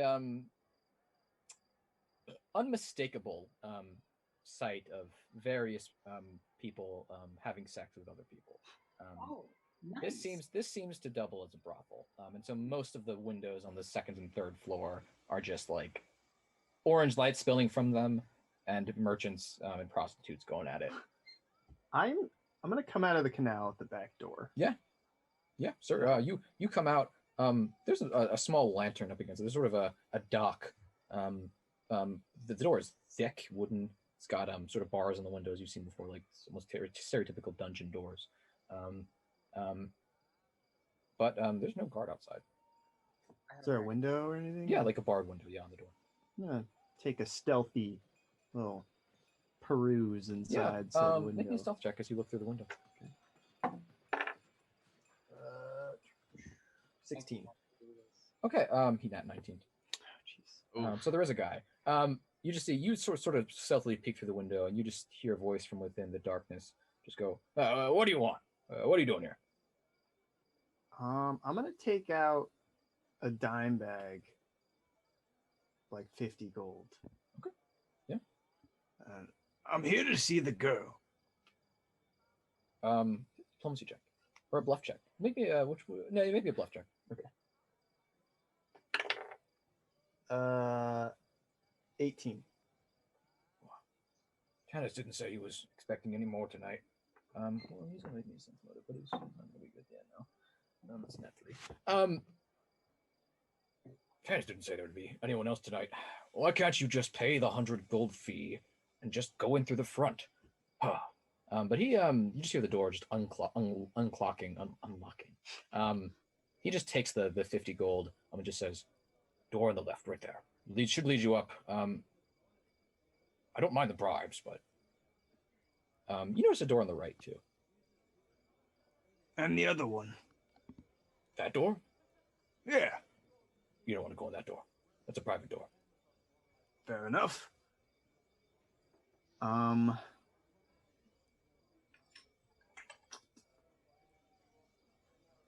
Seeing if I can do anything to leave a message that I've gotten in.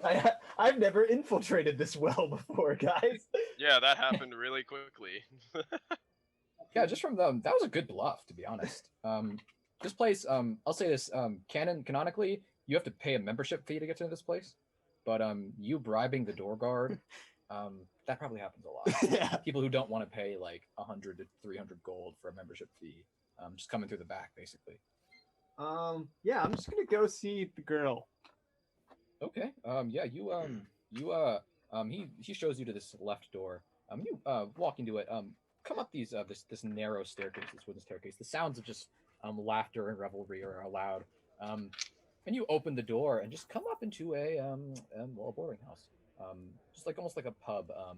But it's filled with just high class merchants and high class prostitutes, I guess. Men just discussing business. Beautiful women walking around. Few of the prostitutes, foreshadowing, are even non-humans and the like. But yeah, this seems to be a place where some of the wealthier people of the city, not quite nobles, but wealthier people of the city get together to engage in debauchery. What exactly do I look like, Ahan? You put the disguise cap on me, but I didn't. I thought you were picking what I was doing. Do I pick? It's up to you guys. I think it would be funnier if you picked. So I'm gonna let you. You are a very large, pot-bellied, Victorian-looking English gentleman with a handlebar mustache and a mop. That's amazing. That's better than I would have come up with. Make me a disguise check. I forgot you were disguised. What is my disguise? My charisma? 9. Okay. Plus 10 to that with the hat. 19 then? Okay, yeah, 19. With the hat, That's you true, said yeah. it's plus 10. Okay. Yeah, with the 19, you're doing your best to put on your airs, but the hat's doing most of the work. But you walk up, immediately a woman walks up to you and is just like, "Oh, I haven't ever seen you around here, dear." I tend to keep a low profile.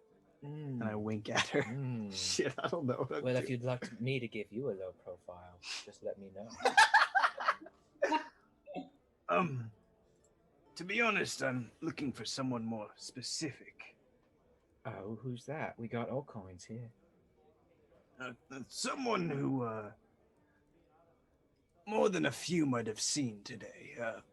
Not your average goer. Yeah, we always got big Grummock. Oh, she's popular amongst some of the more eclectic members of society. I think you might be misinterpreting. This would not be someone willing to sell their services. Quite the opposite. I'm sorry, love. You're gonna have to be clear. I honestly, as a DM, don't know what you're talking about. The girl. Advoca. I don't want to say her name. Well, I know, but could describe what she looks like or something. Well, let's just say I'm more fond of the foreigners and not so much the special type. A Cancun. Oh, I'm sorry. We don't have any Canconi here, love. But the country's kind of been destroyed, so you'll probably expect a few Canconi girls to be pouring in over the next few months. Thank you. I'm gonna, I don't know, flip her a coin. Oh, she takes the coin and pockets it and just smiles at you. And Where like I said, does she pocket it? In her cleavage, yeah. This place is a stereotype. If you didn't realize that. I'm gonna just kind of take a look around, like any sketch doors. Okay, yeah, Yada, you take a yada, look around. How about that door on the right that you? Yeah, that was downstairs.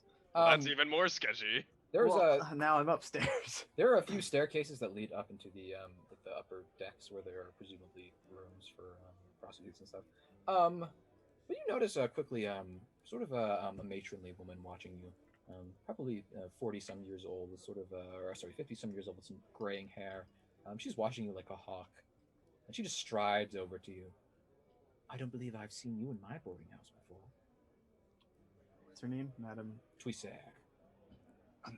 You must be Madame Twisser. Yes, love. She holds out her hand for you to kiss, but she makes eye contact with you. I kiss it. Tanis has told me a bit about you. Tanis has. Maybe a bluff check. Yay! That's another fucking nat 5. God damn it, that's a 13 total. No, she nat 14'd. Tanis. One of my dock guards? Why are you talking to one of my dock guards about me? Perhaps I'm misunderstanding. He told me I could meet a specific woman here. A specific woman? Well, we have all kinds of specific women, depending on your appetite. I've heard it's near impossible to find a real Canconi these days. Oh, darling. Give me a few months and I'll get exactly what you need. Well, it depends on how much you're willing to pay, of course. You look to be of money, though your clothing is a bit drab, I must say, for Veneias. It's been a long journey here, but I have heard there's the best women. I'm afraid Canconi, no. We have no Canconi girls at the moment. Well, that is quite disappointing. Who was that first girl I talked to? It's just their name. You just have a name. Well, yeah, okay. That whatever look. I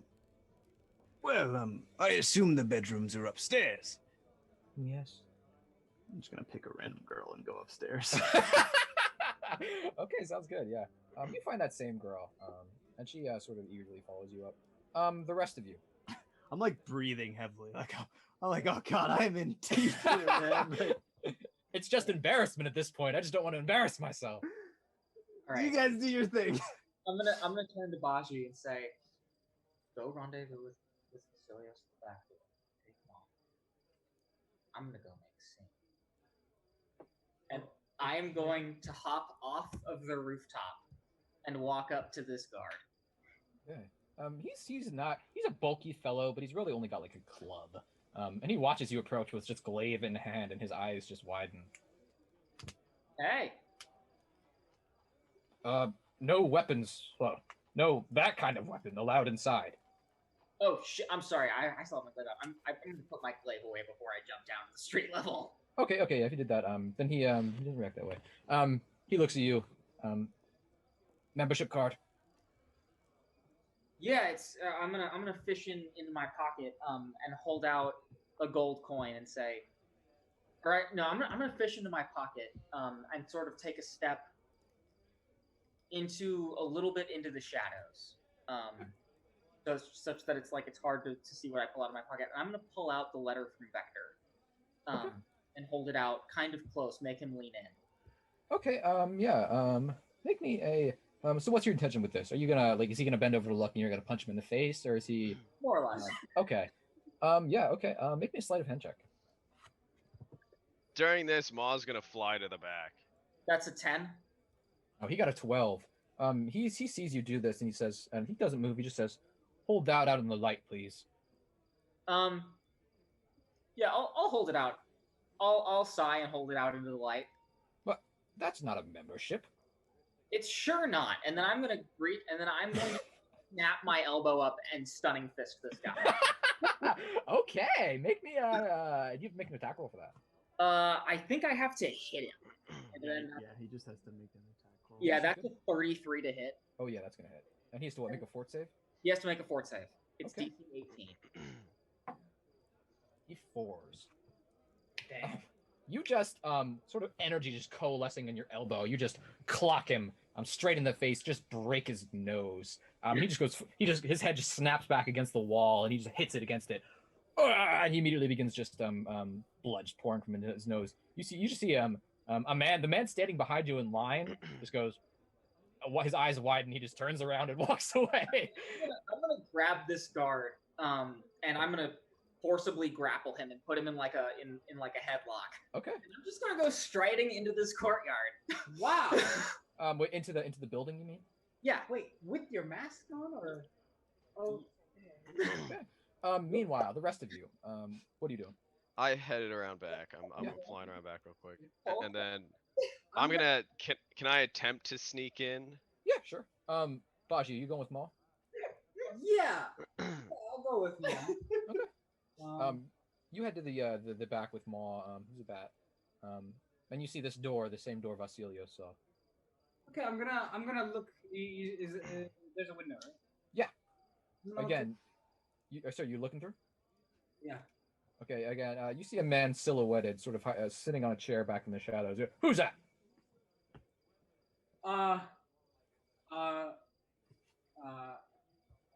Yes, Maul's gonna land on the door and like tap tap tap tap. Are you landing in the window and doing this? On the door, on the door and trying to like make a knock as I'm a bat. Yeah. Okay. Yeah. He sees Baji standing in the door, hears a knock on the door, and he says, Listen, we really just. How much you want? You want 100 gold? I'll give you 100 gold. Just let us in. You have to don't have to ask questions. Make me a bluff check. It's my 21st birthday, please.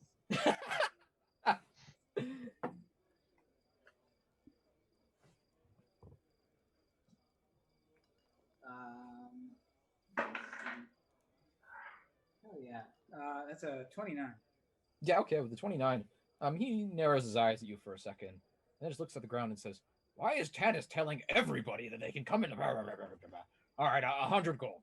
As soon as he opens the back door, I'm gonna try to sneak in past him and go to the door on the right. Yeah, sure, make me a stealth check. Alright, good stuff. I am going to Ion Stone this, Guidance this, and Aspect of the Owl this, and... He doesn't know about the door on the right. That's true, Ma, you wouldn't. Oh, okay, well... But does he see it? He does, he sees a door on the right and a door on the left, though they're both of equal. I'm sorry, but come on, that's a little... That's true, yeah. Okay. Well, I hand him the 100 gold. Okay. All right. Get on up there. He points to the door on his left. And don't tell anybody you came in through this way. Sure. What's over there? Oh, you don't want to go in that door.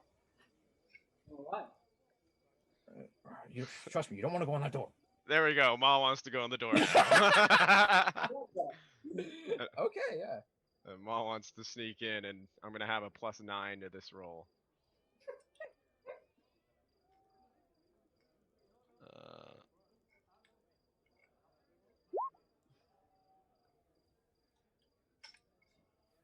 I got a 32.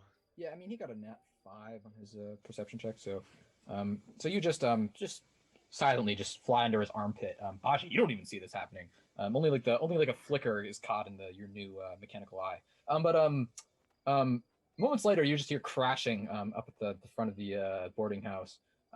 As Ilo, you just come into this boarding house just carrying the bloodied, broken-nosed bouncer. You see several of the merchants stand up. The madam looks at you and is just like, "Excuse me, what are you doing with him?"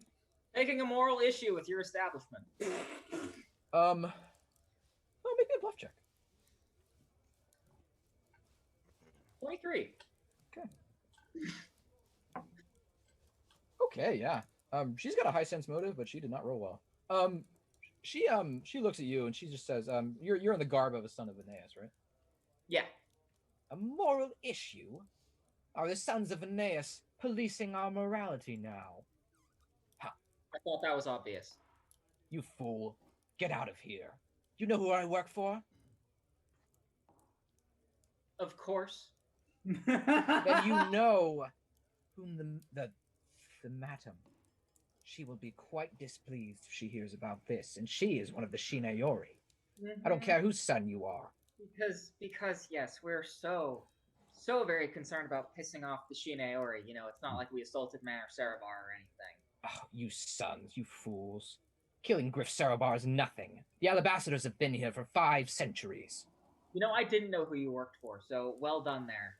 Oh, you fool. Then you're a bigger fool than I thought. Of course, Madame Alabaster owns its establishment. You truly don't know who you're messing with. You know, I would just like to encourage you to, you're telling me to get out. I would like to say, make me. And for once, that phrase just isn't a come on. She just strides right past you and just says, I don't have to. And then she walks outside and just says, Guards! Guardsmen! There is a trespasser in my establishment. I mean, immediately you just see like 30 guards just making the rounds just to come on by. Oh. Uh-oh. Well, that's gonna get ugly. And can I just choke this guy out? Yeah, sure, I'll allow it. Yeah, kill him? No, I'm not gonna kill him. I'm Okay. just gonna knock him out. Lowly brothel. And just kind of drop him, and then I'm gonna look around at all of the merchants and say, you might want to give me some space. And I'm gonna take a stance in the middle of this. What am I standing in? This is like a courtyard, right? No, you're inside a room, man. This is a boarding house is a building. You walked into a building like a pub and have been doing Somewhere I got in my head that there was a courtyard. There was a plaza in front of the boarding house with other shops lining it, but this is like you walked into a building. There was a roaring fire. Okay, so I'm in a bar. Yeah. Yeah, I'm gonna kind of look around and be like, you guys might want to give me some space, and I'm just gonna take a relaxed stance in the middle of this room and wait. Okay. The lead guardsman comes up and says, "Excuse me, sir. Are you causing problems here?" Yes, he has been. He choked out my bouncer, and she points at the bouncer on the ground, and he's refusing to leave. He's not bought a membership. I haven't been asked to leave yet. Leave. Well, actually, she did ask you to leave. She said, "Do you know who you're talking? You know you're messing with? Get the hell out of here." I still haven't been asked to leave. I've been told to leave a couple times, but I have yet to be asked nicely. How are you disguised, Al? I'm in an eagle mask, and I've got this nondescript coat on. Okay. Okay. Make me a disguise check. Oh, God. That's a 16. Yeah, okay. These guardsmen are all looking at you. You notice one of them just say, "Wait, I know him. He's the Tidehunter. He's the one who killed Sarabardius, one of the four." Well, And another one just whispers, "I thought they fled this city." The rest of them did. Unfortunately, I'm not. Well, let's say I took personal issue with your city. Fool. The head guardsman, the captain, comes up. "You cannot fight 30 men. Leave this place." Try me. I'm gonna have to kill 40 men. "We don't want to, but we will." I repeat. Try me. Okay, we'll get back to you. Vasilios, you go up into this room with this prostitute. Good job. Yeah, I'm gonna bang her, I think. Okay. Good on you, man. Why not? You know, Yeah. like fuck It's it. probably cheaper than paying the gold to not bang her. You know what I mean? Like, That's true, yeah. You got your money's worth. yeah, and then I'm done. I'm gonna go downstairs. Okay, you come out. You come down to see just Ilo just having a standoff with these 30 guardsmen. Okay, so is there like 2 stairwells? Yeah. Okay, I want to go back down the back way. Okay, you just see this and walk away.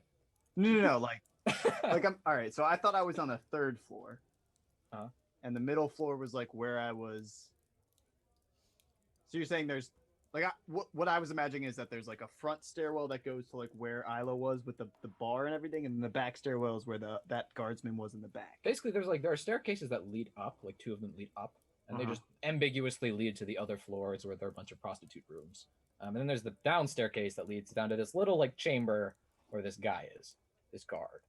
You sort of come down into the pub. Okay, and that's where Ilo is? Yeah. Okay.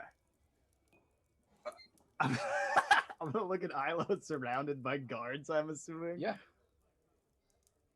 And I I'm gonna just back hat, up. sort of put my back to the bar and made it so that I can't be completely surrounded. I can only be surrounded at 180 degrees. I'm gonna be real with you, Angus. I don't think there's any way you can beat 30 guardsmen. Like and I don't want to run a combat where there's just 30 guys beating on you. No, I'm not looking for that, but I am going to play this out as long as I can. Okay, sounds good.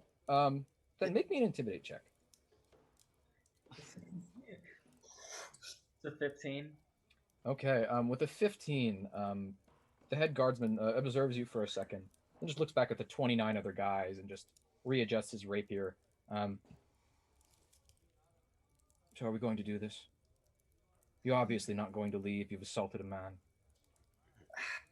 Look, man, I don't really want to beat on all your guys either. But, like I said, I follow a particular goddess, and she takes a particular issue with the selling of, carnal pleasures. It's just, It's interesting that you're dressed as a son of Veneias. He observes your mask as guardsman. I can think quite a few people would be interested in that information. I'm gonna... You blew us over. Just kill them.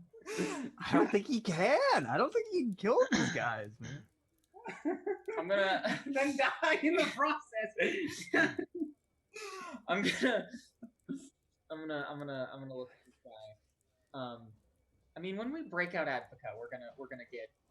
This was gonna reveal us either. Sure. Whatever you need to.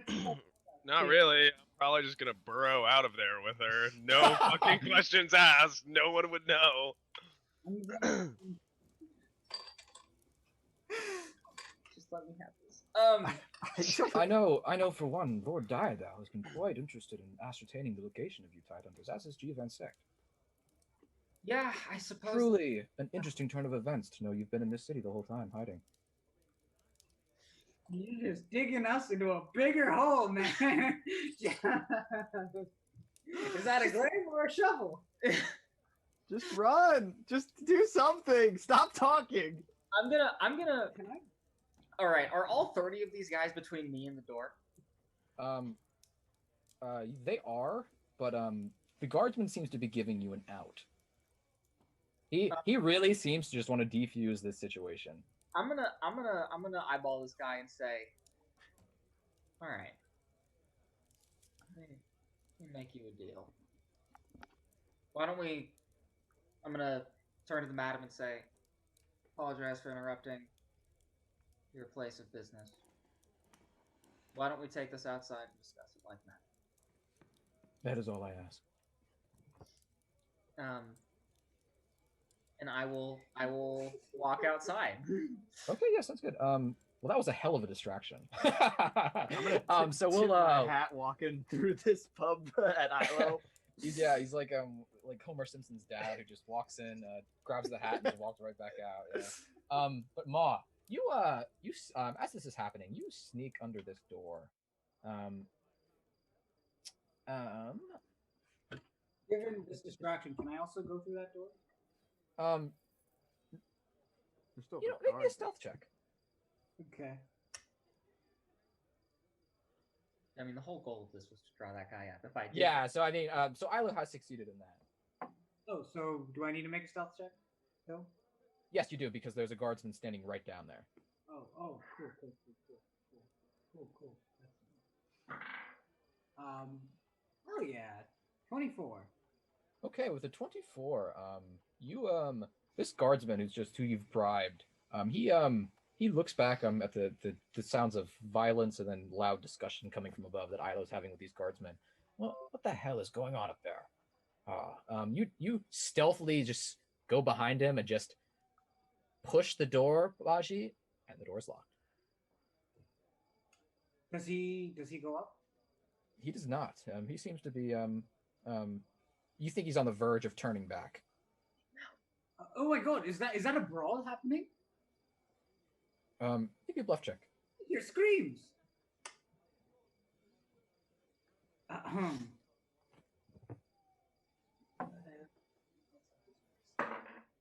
That's a nat 1, but it's a 12 total. Yeah, no, with a 12, he says, I don't hear any screams. What are you talking about? It's never going to be easy, was it? I'm going to spend a panache point and pistol with this guy. Okay. Okay. He's a guards, but he's yeah.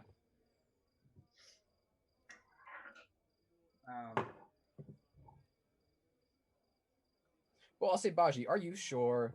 Because mechanically, all that does is like 1d8 damage, and this guy, he's got some bulk on him. He can also, it also makes him go prone, I think. Yeah, but I'm saying if we want to run this combat, I'm gonna say again, are you sure? That's DM speak for don't fucking do it. Okay.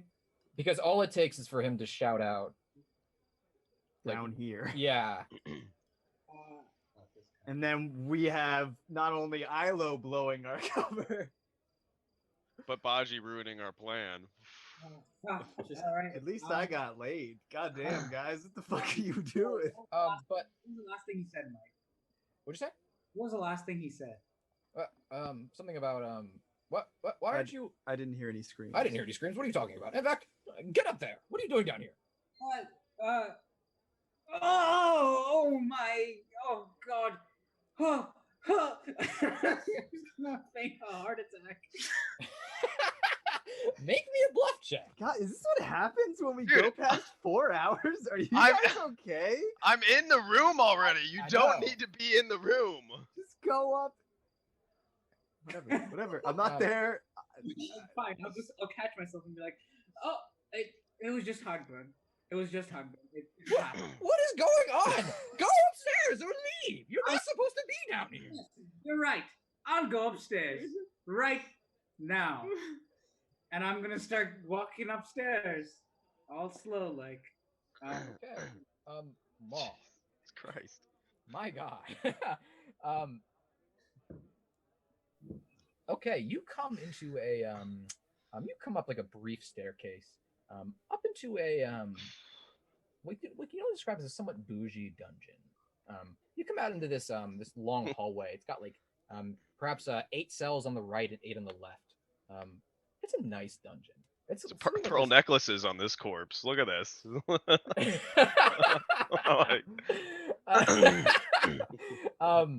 It's got like fine wooden planks. It's got like it's like well lit. It's got like several orange lanterns in it. It's got green wallpaper on the walls, which is actually the same as like sort of above.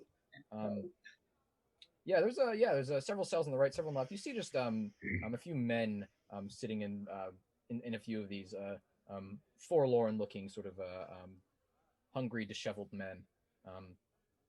At the far end is a guard, and he's sort of leaning back and reading a book. So you really wrote this then? The guard is sort of saying as he's reading this book. And you just hear a voice come from one of the cells. Yes, that was me. Famous playwright and all that. Though, oh, my troubles have really amplified now that I've ended up here, haven't they? Do I recognize this voice? You recognize neither of the voices. Okay. Can I stealthily fly through this place and figure out if Advocate's here? Yeah, okay, you do so.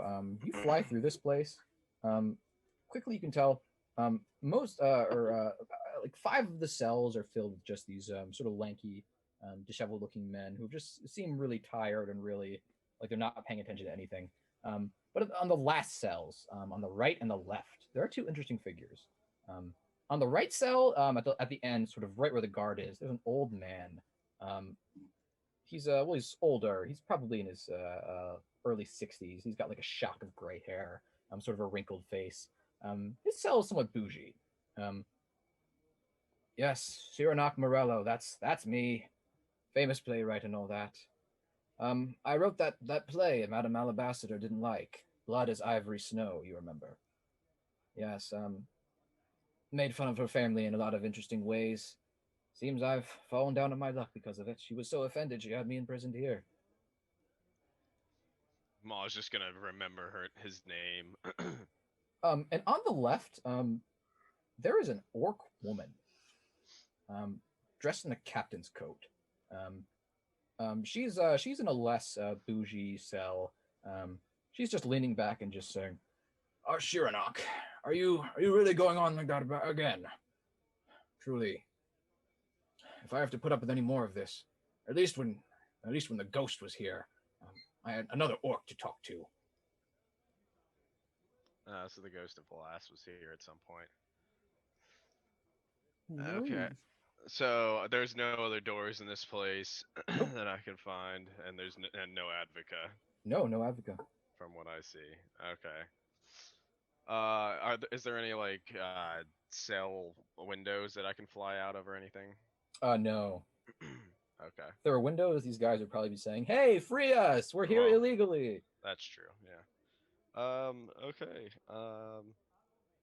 Can I do any detect magic around? I'll just do some detect magic around here. Maybe No. looking for or perception check, see if there's anything hidden or. No magic, no.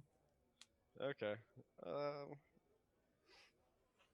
And I have no idea who these people are. One of them gave his name as Cyranok Morella, which you somewhat Yeah, well, recognize. yeah. He's a famous playwright in the city. You've encountered like Kentworth has a few of his plays. Vasilios has a few of his plays. Ma's a big fan. Jeez. Okay, well, I guess I'm going to leave then, and yeah, I don't really know what else to do. I don't think there's really anything in this room, so or Yeah, in this okay. place. You fly on out. And the guardsman just mutters, "What was that? A bat?" But Baji, you walk up these stairs, to Ilo on the verge of leaving with this guardsman. And me tipping my hat and walking down the stairs towards the back. I'm gonna turn and lock eyes with Baji and just try to get a read on have I done enough? Okay. Baji, do you look at him meaningfully to tell him? I shake my head. Okay. I'm gonna just What? Why? Why are you shaking? to lean back and jump and kangaroo kick the lead guard. As I see this, I shake my head even harder. Again, I don't want to run this combat, so you're gonna wake up unconscious, Ilo. All right. Like- I'm gonna basically just keep. I'm gonna start a brawl. I'm gonna start this bar brawl. Okay. Keep it going as long as I can. Okay. Make me an intimidate check to start a bar brawl. Damn it, Baji! What the fuck, man? I shook my head to say, "Don't do it." I took that as I haven't as I. Yeah, he asked for reassurance with his look, and you said no. That is a 21 intimidate. Okay, 21 intimidate. You attempt to start a bar brawl, but these high class merchants just they look at each other, look to you, and just want you to leave. You just kangaroo kick the front guard, and immediately the guardsmen just swarm you, just a storm of fists, just beating the shit out of you. I'm gonna run down. I made a distraction. I'm gonna run back down. I succeeded. Okay. One of them just catches you in the side of the head and knocks you clean and cold unconscious. I'm gonna run down. Is the guy there? Yes, the guardsman is there. There's a huge fight going on down there. It is my job. What are you doing here? It is my job to watch the back room. Get the hell out of here. Okay, how much is it going to cost me to get into that room? The room is off limits. Guards, come down here. This man won't leave. I push past him and I'm gonna head up the back. Okay, you head out the back. Vasilios, you walk by this guy. I'm just walking down the stairs. Maz, can I say that I already was out the back then Yeah, sure. as a bat? I look at the guard and I look at Baji running out. And I just give a kind of a confused look and I flip the guard another coin. Thank you very much. It was a good time. You're welcome. I'm gonna have to punch Tanis in the face. He just mutters to himself as you all leave. I'm gonna slink off into some shadows and like turn back I'm to gonna my just half orc fucking form. dive into the water and swim the fuck away. Where's Ilo? He is being manacled up. Sure. Yeah. Yeah. Okay. All right. Do I see this happening as I turn the corner? Do you head up to the plaza? I'm Yeah. so sorry. Yeah. Ilo, they strip away your bag of holding, all your weapons, as you're unconscious. yeah, I was gonna turn into a bat and I guess tell, Baji about all the shit that happened, but I guess I'm just going back to Vicentius's mansion. I'm going back. I'm Okay. outie. To tell, because now things go, I guess, way out. I don't really know what happened, but I know Baji's like running to the front, and I'm gonna like go there see Ilo, so I'm going back. Yeah. So I see this happening, right? Yeah, you rush to the front. It's a safe assumption to make that Ilo drop kicking a guard is going to lead to bad things. So you see Ilo just manacled, being dragged away by two of the guardsmen. Oh, okay. And are the two guardsmen on their lonesome? No. Oh, they have people like around them? Yeah, they're dragged away by two, but the rest of the guardsmen are going with them. Like two are holding him. I mean. And 28 more are standing around, walking with them. Okay. I'm gonna hit them with this Cytilish stun vial. Okay. What does that do? It's a DC 20 will save for a radius of 10 feet, diameter of 20 feet, and they're stunned for 1d2 rounds. And then for an additional 20 feet after that, it's the same save, and they're confused for 1 round. Okay. So that's what's the total diameter then? 30 feet. 30 feet should catch all of them, yeah. Yes. Okay. 21, you said? For the DC? Yeah. DC is 20. Damn, do I really want to roll 20 will saves? Why do you have to be an asshole, Ilo? Yeah, wait. Just give it to him. I was not expecting 30 guards. I was expecting the bouncers from a bar. No, like you walk into a bar. There are guardsmen in the city, like, and you're not leaving, and you're obviously dangerous. Just a platoon of 30 of them wandering down the street. Well, okay, no, but why don't you get the fuck out when you see 30 guards coming in?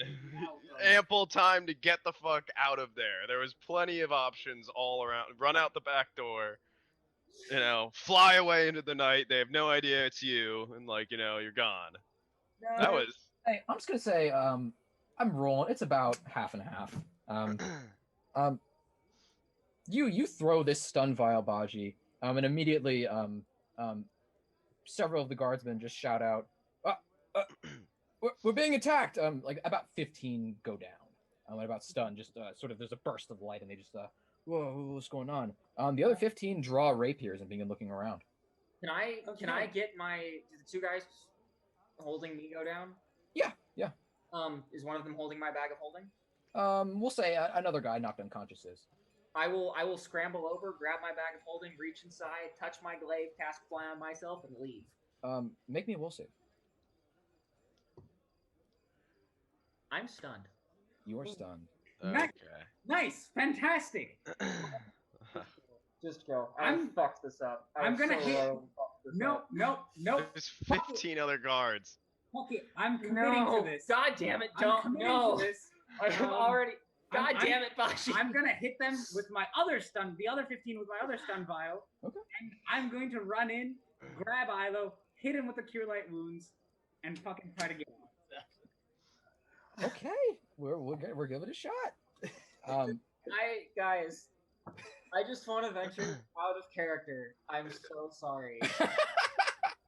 Things get pretty crazy after hour 6, lads? Yeah. Maw's contemplating finding a new adventuring group. He's like, well, suicidal and is not on, Maw's agenda. I paid 50 gold for a mediocre lay, and I got the hell out of there. Yeah. This has had a good night so far. Yeah. But we'll roll the other 20 will saves. Hey, another half. Yeah. We'll say another half. Yeah. Cool. Was that 8 or 7 out of 15? But Baji, make me a stealth check if you don't want these guys to just charge you. Yeah. Fucking okay. Oh wait, fuck me. 16. Okay, 16.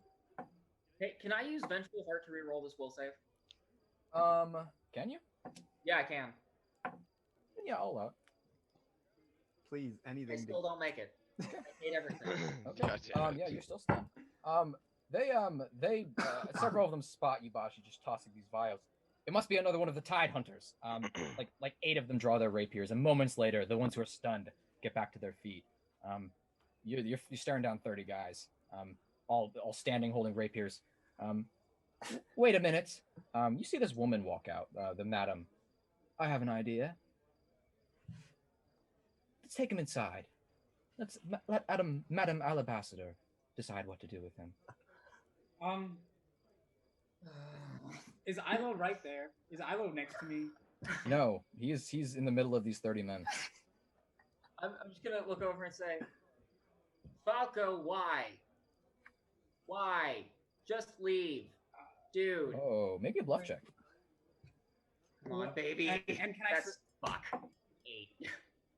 8. Baji's not enough in the shadows. People can tell he's Canconi. Well, I have a bit of a heroism problem. It's the Canconi. He's putting on some kind of accent. They beat Ilo's bluff check, yeah. With a 10 total, you can't reinforce that very well. I'm just gonna my head against. That had the funniest shit-eating grin. We went out to get Advocate back, and we lost Ilo. And Baji's just getting observed by all these other, 30 guards now. Our plan is completely ruined. Thrown up. I'm pretty sure we spent about an hour tonight discussing how this is the exact thing that we did not want to happen in the We spent slightest. 5 days basically wasted at this point because everybody knows. You know, I think it's going to be a really interesting party with Vasilios and Maul as the new leaders. But Baji, you're staring down 30 guys. I see that. I haven't charged in yet. Into the fray. So I look at it. So you're going to take us inside if we surrender? Yes, I suppose the madam could find a use for you too. Okay. Yeah. Ilo surrenders. I say this endeavor is no longer profitable, and I'm gonna. And I'm gonna look at that and look around at all the guards and say, "See, if he just done that in the first place, and I'm gonna go. this is okay. So much better." Ilo, are you still stunned? I'm sitting on the floor. I don't have my bag of holding. I'm shackled. I'm fucked. So I'm just at this point, I'm not dumb enough to fight this. So I'm gonna look at the madam and say, "Sure, let's chat." Then we shall take you inside. And she the guardsman sort of nods. You notice they're alabaster guardsmen. And he takes he leads you inside shackled. Well, actually, he's gonna lead you around the back, through the canal, through the back entrance. You notice the guardsman. Who's that? Is that? I'll let you in. And he opens the door to the prison, and they put you in one of the cells. The guardsmen all leave. The madam just sort of observes you from outside the cell. This isn't Madame Alabaster. This is Madame Twisser. She's sort of looking at you, and she just says, "I could think of a lot of people who would pay a lot of money for you." You know, what can I say? I'm a knockout. And I'm gonna hold up my shackled hands and say, "Is this really necessary at this point?" Yes, you're extremely dangerous. You killed Cerebardius and his son. Yeah, what can I say? It seems like you kill a couple Shineori, and suddenly everyone wants your dick. Okay, yeah. You notice this this older man appears from the cell next to you. He's got a sort of a shock of gray hair. Here. He just hands you a cigarette from the other cell, and then just lights it with a bit of tallow candle. I'm gonna take that. Thanks, man. I'm just gonna sit here and smoke this cigarette. Okay, yeah. Hell yeah. I know what it's like to piss off the Shineori. Yeah, what are you in for? I wrote a play Madame Alabaster didn't like. Oh shit, what's his Yes. You see the guardsman at the far end just go, Cyrenok Morello, he's famous. Hey. I love him. Huge fan. My kids. This orc woman across the hallway from you just takes a step forward and leans against the bars and just says, "Yeah, I think I've heard of you. I'm Jagat Tagar. Islet and Terrennial. How do you do? I think I've heard that name somewhere before. I can't quite remember where." I get around. You remind me of somebody, actually. I liked her a whole lot, so maybe we'll go along. And it seems Who's like that? we spent a whole lot of time together, so. Erenice was her name. Jagat looks at you and her eyes widen and she says, "Erenice? You know Erenice?" Yeah, biblically. I taught that young girl everything she knows about being a captain. Not right. Yes. She was she went off a few years ago on her own ship, the Snake Fair. I was on the Snake Fair. That's actually where this whole entire shit show starts. Well, what do you the madam has sort of walked away at this point, and this orc woman just says, "Well, what are you doing here?" Fucking up. Yeah, it seems that way. And the Cyranok just is smoking from a pipe, and he's just, yeah, we've had all sorts of guests come through. A ghost of Velas was here a while ago. I think he was brought here by the sect men. Yes, I've had intimate dealing with the sex. You see, I always refer to them as the sect people. If you just call them the sect, it's a funny play of words. I've sometimes used it, but the thing is, if I make fun of Sect's name, he will literally kill me. Yeah, and I mean, as a man who's living his whole life in a, what is this, a 4x4? Yeah, he nods at that. I suppose. I'm seeing about if I can finagle Mistress Alabaster. She's been by a few times. I know her quite intimately. You understand. She's a passionate lover. So passionate sometimes she locks her lovers up. I see. I mean, if you're into that. But I think if I'm if I was able to screw my way up into this situation, I should be able to screw my way out, right? Seems reasonable. Seems like a fair estimate. So,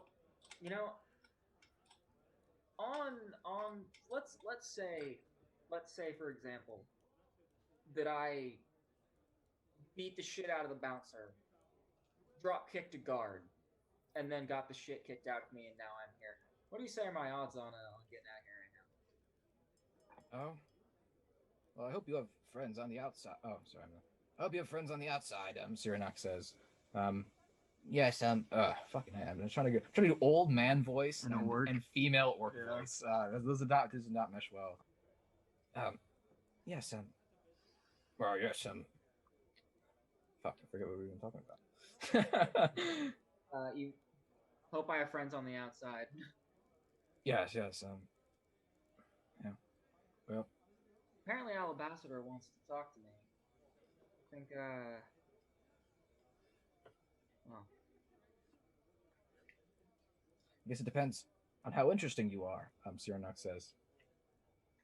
Hopefully, if she comes by to talk to you, hopefully I can lay the moves on her and she'll get me out of here too. I wish you luck. I wish you luck. I'll say the ghost, he said he would come back for us if he ever got out of here. Well, we did get him out. I met your ghost. You met Dumak. Yeah. We busted him out of sex place. The sect dungeon. We busted him out of the sex dungeon. Yeah. Good. That's good. Well, hopefully we have at least one friend out there who's willing to break us out. I'll be honest. Me and Jagat, the past 6 or so days we've been in here, we've bonded quite a bit. I think if I was able to seduce Alabaster, I'd convince her to let me out of here too, or let her out of here too. Noble of you. Yeah.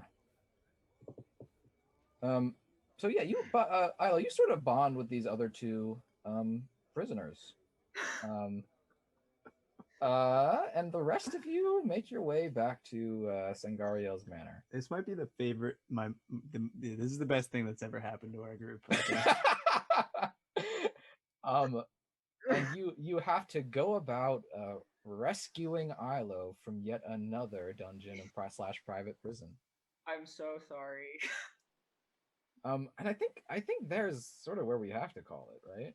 Yeah, I think so. Yeah, it's we're going on like 6 hours, so 6 hours and 6 minutes, basically. well, that did not at all progress how I expected it to progress. You guys really go full SpongeBob after 10 o'clock, huh? Are we fucking idiots? Ian Ma did great. Yeah, I don't know, man. That would have been a pretty solid in and out for me, being like, all right, guess what? Advoca's not in there. So No, but- next place. Yeah, I'll specify Vector Someone. Yeah, Vector said Thanatos kidnapped a female. But that's all he said, a woman. Yeah, that's what I'm thinking it might be Magus. But honestly, I don't know. Like, who do we know? Maybe Sylviana? Like, who really knows a lot about his lair and has an expertise on this sort of thing? I think it was literally the orc that was kidnapped. I don't know why, but I guess we have to find that out. Which is why I wanted to go back into the dungeon to see what that was all about. Well, this was all part of my clever plan. Oh! Just tell me. I'm still confused on what his lair is and like what they're even really talking about. Yeah, as far as you could tell from the letter, Thanatos has a lair. Yeah. He discovered something in the lair. Yeah. And that is, and he's trying to rebuild it / repair it. And like that's all you really need to know. This is fucking. I hate all of us. I'm sorry about that, Angus, but I'm like, realistically, I didn't want to run a combat where 30 guys were ganging up on one guy. Or kill your character outright. Yeah, yeah. I totally feel where that's coming from. I wasn't trying to get like a full on like fight there at all. Like that was much more on the idea. You could have fooled me. Oh wait. Yeah, I mean, I'll say, I would like I gave you a few outs, but like drop kicking the guardsman, I think was the last. That was, I mean, Ahan kind of botched that. That's true. That's true. Yeah. I'll say yes, I did botch that. I meant to say, don't fucking do that. Yeah. But I also don't know how to say like should I have nodded? Like what? Yeah. Basically, what Angus was like, he was like, "Are we good?" Did I do enough? What Angus said literally was, "Did I do enough? Like, was this enough of a distraction?" And you said no. And I was like, "What the fuck?" The only person who needed to be listening to Angus at that time wasn't listening at all to what he was saying. Yeah. I will say, short of Nemec siding with the Black Scars, though, like Advoca, she's told you herself she's probably been taken by the Dawn. Like the Dawn have taken her. Yeah. Whereas Thanatos is the one who took this other person. Yeah. Yeah. So it's like, I mean, he's the Black Scars. The Black Scars and the Dawn, two separate antagonists, and it's just like, so that leap of it's probably Advoca. I was like, well, I guess that makes sense. You know, I could see it, but like, I mean, yeah. All I was. I think that was like, that was mainly my assumption that we were going in there looking for Advoca, and the note alluded to a lot of miscommunication. I think just generally like, who would have information on something that Thanatos needed, but was also kidnapped. Yeah. So it was like, we don't know of any other woman. As far as I know, that's been kidnapped. Perhaps Kenashai, but like other than that, yeah, I can't think of any. I'll woman say people being kidnapped is definitely a plot point in this city. Yeah, it's a good leverage tool. Yeah, like, you know, because if they can't beat you, they're just gonna beat the weak people who follow you around, who you love. You know, honestly though, could have been worse. Not a bad. No, I thought it was. This is what I live for. Yeah. This is what I want to see. I want to see us be doing stupid shit for no reason. Because that was like a perfect storm of just miscommunication, just like drunkenness, underestimating what was going on. Like, that's what it's all about, boys. We lost our entire element of surprise. Yeah, pretty much. But I'm gonna bone Alabaster, and it's gonna be all right. That would be pretty choice. Not gonna cap. I honestly, in a lot of ways, I hate her the most out of any of the Shinayori, just because she's just such a like. Okay, that's like she Yeah, she old boys people. And that's what she does. Like she runs old boy prisons, you know. Like that's pretty fucked. What? Old boy movie, Old Boy. I thought it was Odd Boy. You're Old Boy. talking about the one that Tarantino loves, right? Yeah, the South Asian Korean guy? one. Yeah. Okay. I've never actually seen it. What? What? Like, so it's like, well, I It's don't the wanna guy ruin it. from I don't, well, no, Snowpiercer. I know what it is, but what? So what kind of prison? She runs like an old boy prison, like the Yeah. in Old Boy.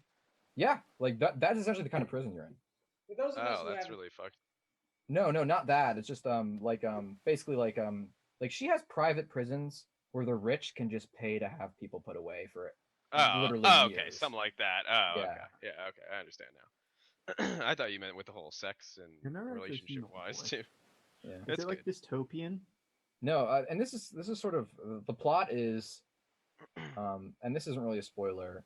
A guy is kidnapped off the street, put into a prison cell in a room, and left there fed fairly Forever. regularly for like 10 years. Oh fuck. And like then one day he's released, and that is the Damn. plot of Old Boy. That is like the, and it's like a great movie. It's just great. And it is the guy from Snowpiercer, right? I think so. Yeah, I think maybe I'm not sure. The I'm not sure. Yeah, fuel The sniffing guy guy. I'm pretty sure it's the fuel fuel yeah, sniffing I think that sounds right. door yeah. breaker guy from Yeah. from Snowpiercer. I don't even think it was like bad as a Yeah. conception piece. Like him marching in with the knocked out guard in his arms was good. And then you just kind of took it too far. When they were like, "We have 30 guards surrounding you," and Mike was literally like, as the guard, "Are you sure Yeah. you want to do this?" I think you just being like, "No, but we can go outside and talk," would have been fine. But again, Han misconstruing that just Be a question because I don't know what the fuck is going on downstairs. That's true, and I appreciate that from a character side. This is like 50 times worse than that time I forgot the boots. Oh, they're closed. That's true. Yeah, that was really funny. Those are good boots too. Fucking. What did he? What? When you were diving into the wreck of that ship, and he opens the chest full of treasure and sees among the treasure a pair of boots and says, "I'll take everything and leave the boots." And I was like, "Okay." And they were like boots of swiftness or something. Yeah, like boots of like striding and springing or something, or boots of speed or something. I forget what they were, but it was just like, yeah, it's just like, I'll take everything but the boots. Why not just take the entire chest? There's no reason. You have a bag of holding. It holds everything. We don't do weight in this thing. That was just a perfect storm of things going wrong. Like everybody's sort of kind of, maybe except Vasilios. No, I think Maw was great. Maw was pretty immaculate, but yeah. I think I covered myself well. It started out great, and then I rolled mediocre. I don't know. Like, do you think theoretically would she have told me more had I rolled like better? I don't know. Did she actually know about some sort of Canconi that came through here? That's well, I mean, Avica was never the prisoner. Okay, is the thing, and so it's like she's like, I don't know what you're so talking about. I think in that sense, like I played it pretty well, where I was like, I was honestly Canconi. I was honestly expecting you to go the route of, hey, I'm trying to lock somebody up. Somebody pissed me off, and like I hear you guys like lock people up here, and then it's like I like that would have been cool. Yeah, I didn't even think about that. But like yeah, but yeah, no, I thought like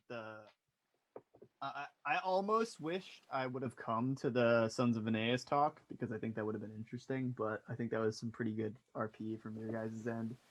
That was I think that was probably my favorite moment of the night. Yeah, just like these three guys all just like having it out about like what it means to revolt, to what power is. I think I had some fortune cookie philosophy I could have dumped on that fire, but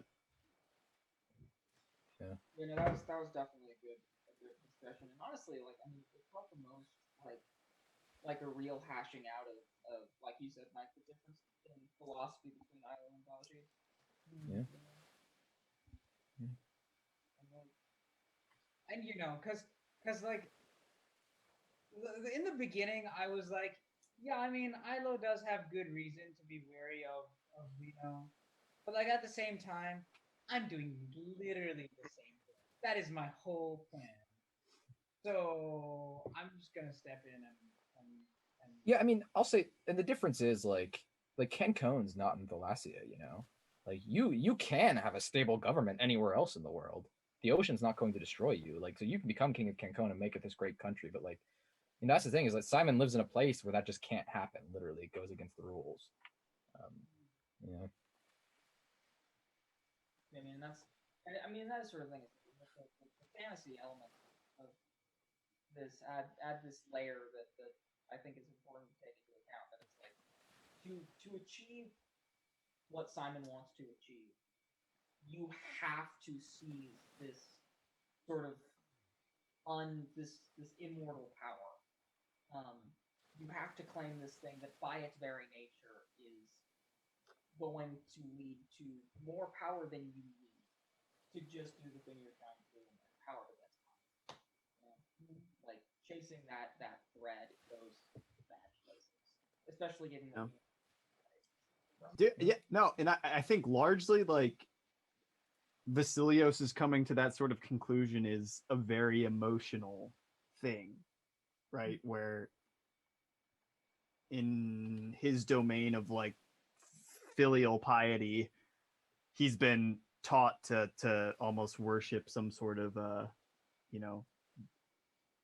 king-like being, and has fallen from it and now has had to make his own way for the last 10 years. So it's just like, does he think that any worshiping or dogma is healthy for anyone, or is this just some emotional cope that he's had to create for the last 10 years for survivability purposes?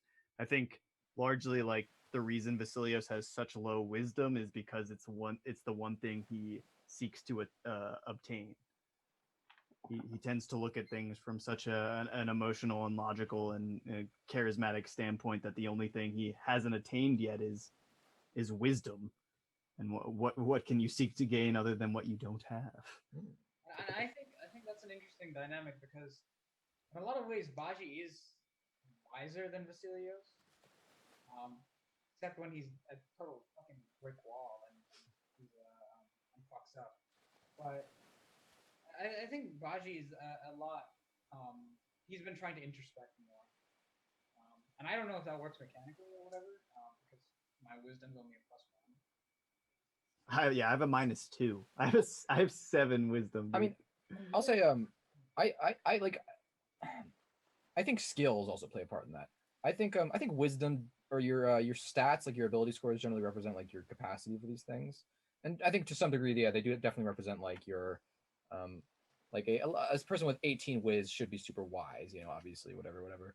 But I think, and I say this because like my barbarian has a 10 whiz, like he doesn't have any pluses or minuses to wisdom, but I still play him as a character that knows people really well. And so I put a lot of skill ranks into sense motive and perception and that sort of thing. And I think that, that can make up for that. It's like I'm not a naturally wise person, but I care so much about knowing how people work that I'm training myself to be this wise person, and I'm overcoming, lack of natural observational that's always interested me, because I've always looked at like something like sense motive as almost like more of a charisma thing. Charisma. It's a cool word. Charisma thing, but it is, labeled as wisdom and goes off that, but like. And I think I will say, I mean, to that point, I think that a lot of wisdom mechanically is more based around how sort of in tune with your surroundings are you at any time. How many things are you just aware of as like, oh, there's a lamp over there and the shade is slightly askew, and how much of the things. I just realized Ma is Confucius. Like, That's the kind of wisdom Ma throws out. Yeah, shit around you, you just sort of pick up on, and sense motive is that is there are little things about what this person is saying that just don't add up, or there are little ticks in their body language that are giving them away. Like that. It's all about picking up on something, almost subconsciously, right? That is interesting. I don't know. I think to some degree, like body language and verbal language has always ticked to me on some degree of like charisma. And like in that essence, like Vasilios specifically has more of a play at how he's speaking to people versus how they're speaking to him. Well, charisma is more of the force of your own personality. Exactly. That's what not So the fact I of might how- be really good at throwing it out there and pitching it, but I'm not so good at reading how it's given to me. Whereas I don't play him with high perception or high sense motive because I don't think he picks up on those subtleties in the same way as he's intuitively able to give them out. Whereas I'm from this island where you don't even trust a tree, so I'm looking at everything very skeptically. Yeah, and even me coming from a place of harsh skepticism, I still tend to have some intuitive draw towards trying not to give a shit about how other people are living their life. Yeah, I guess. Yeah. Yeah, I mean, I think. No, I think that's a good way to look at it. All right, fellas. I'm gonna go for a run. I think. Jesus. This guy, he's a machine, man. I'm telling you. That is nuts. It's not about the time, Ahan. It's about the drive. It's about the determination. You must be swift as a coursing river. With all the force of great What'd you say? typhoon. How much do you run? I run 13 miles every day. Yeah. Wow. Yeah. There's a nearby mountain that's about 6.5 miles up, so I run 6.5 miles up, 6.5 miles down every day. I don't think he's being sarcastic. Yeah, I'm too tired. Not to mention the tire that he flips on the way. Oh yeah, I'm carrying a 300-pound truck tire.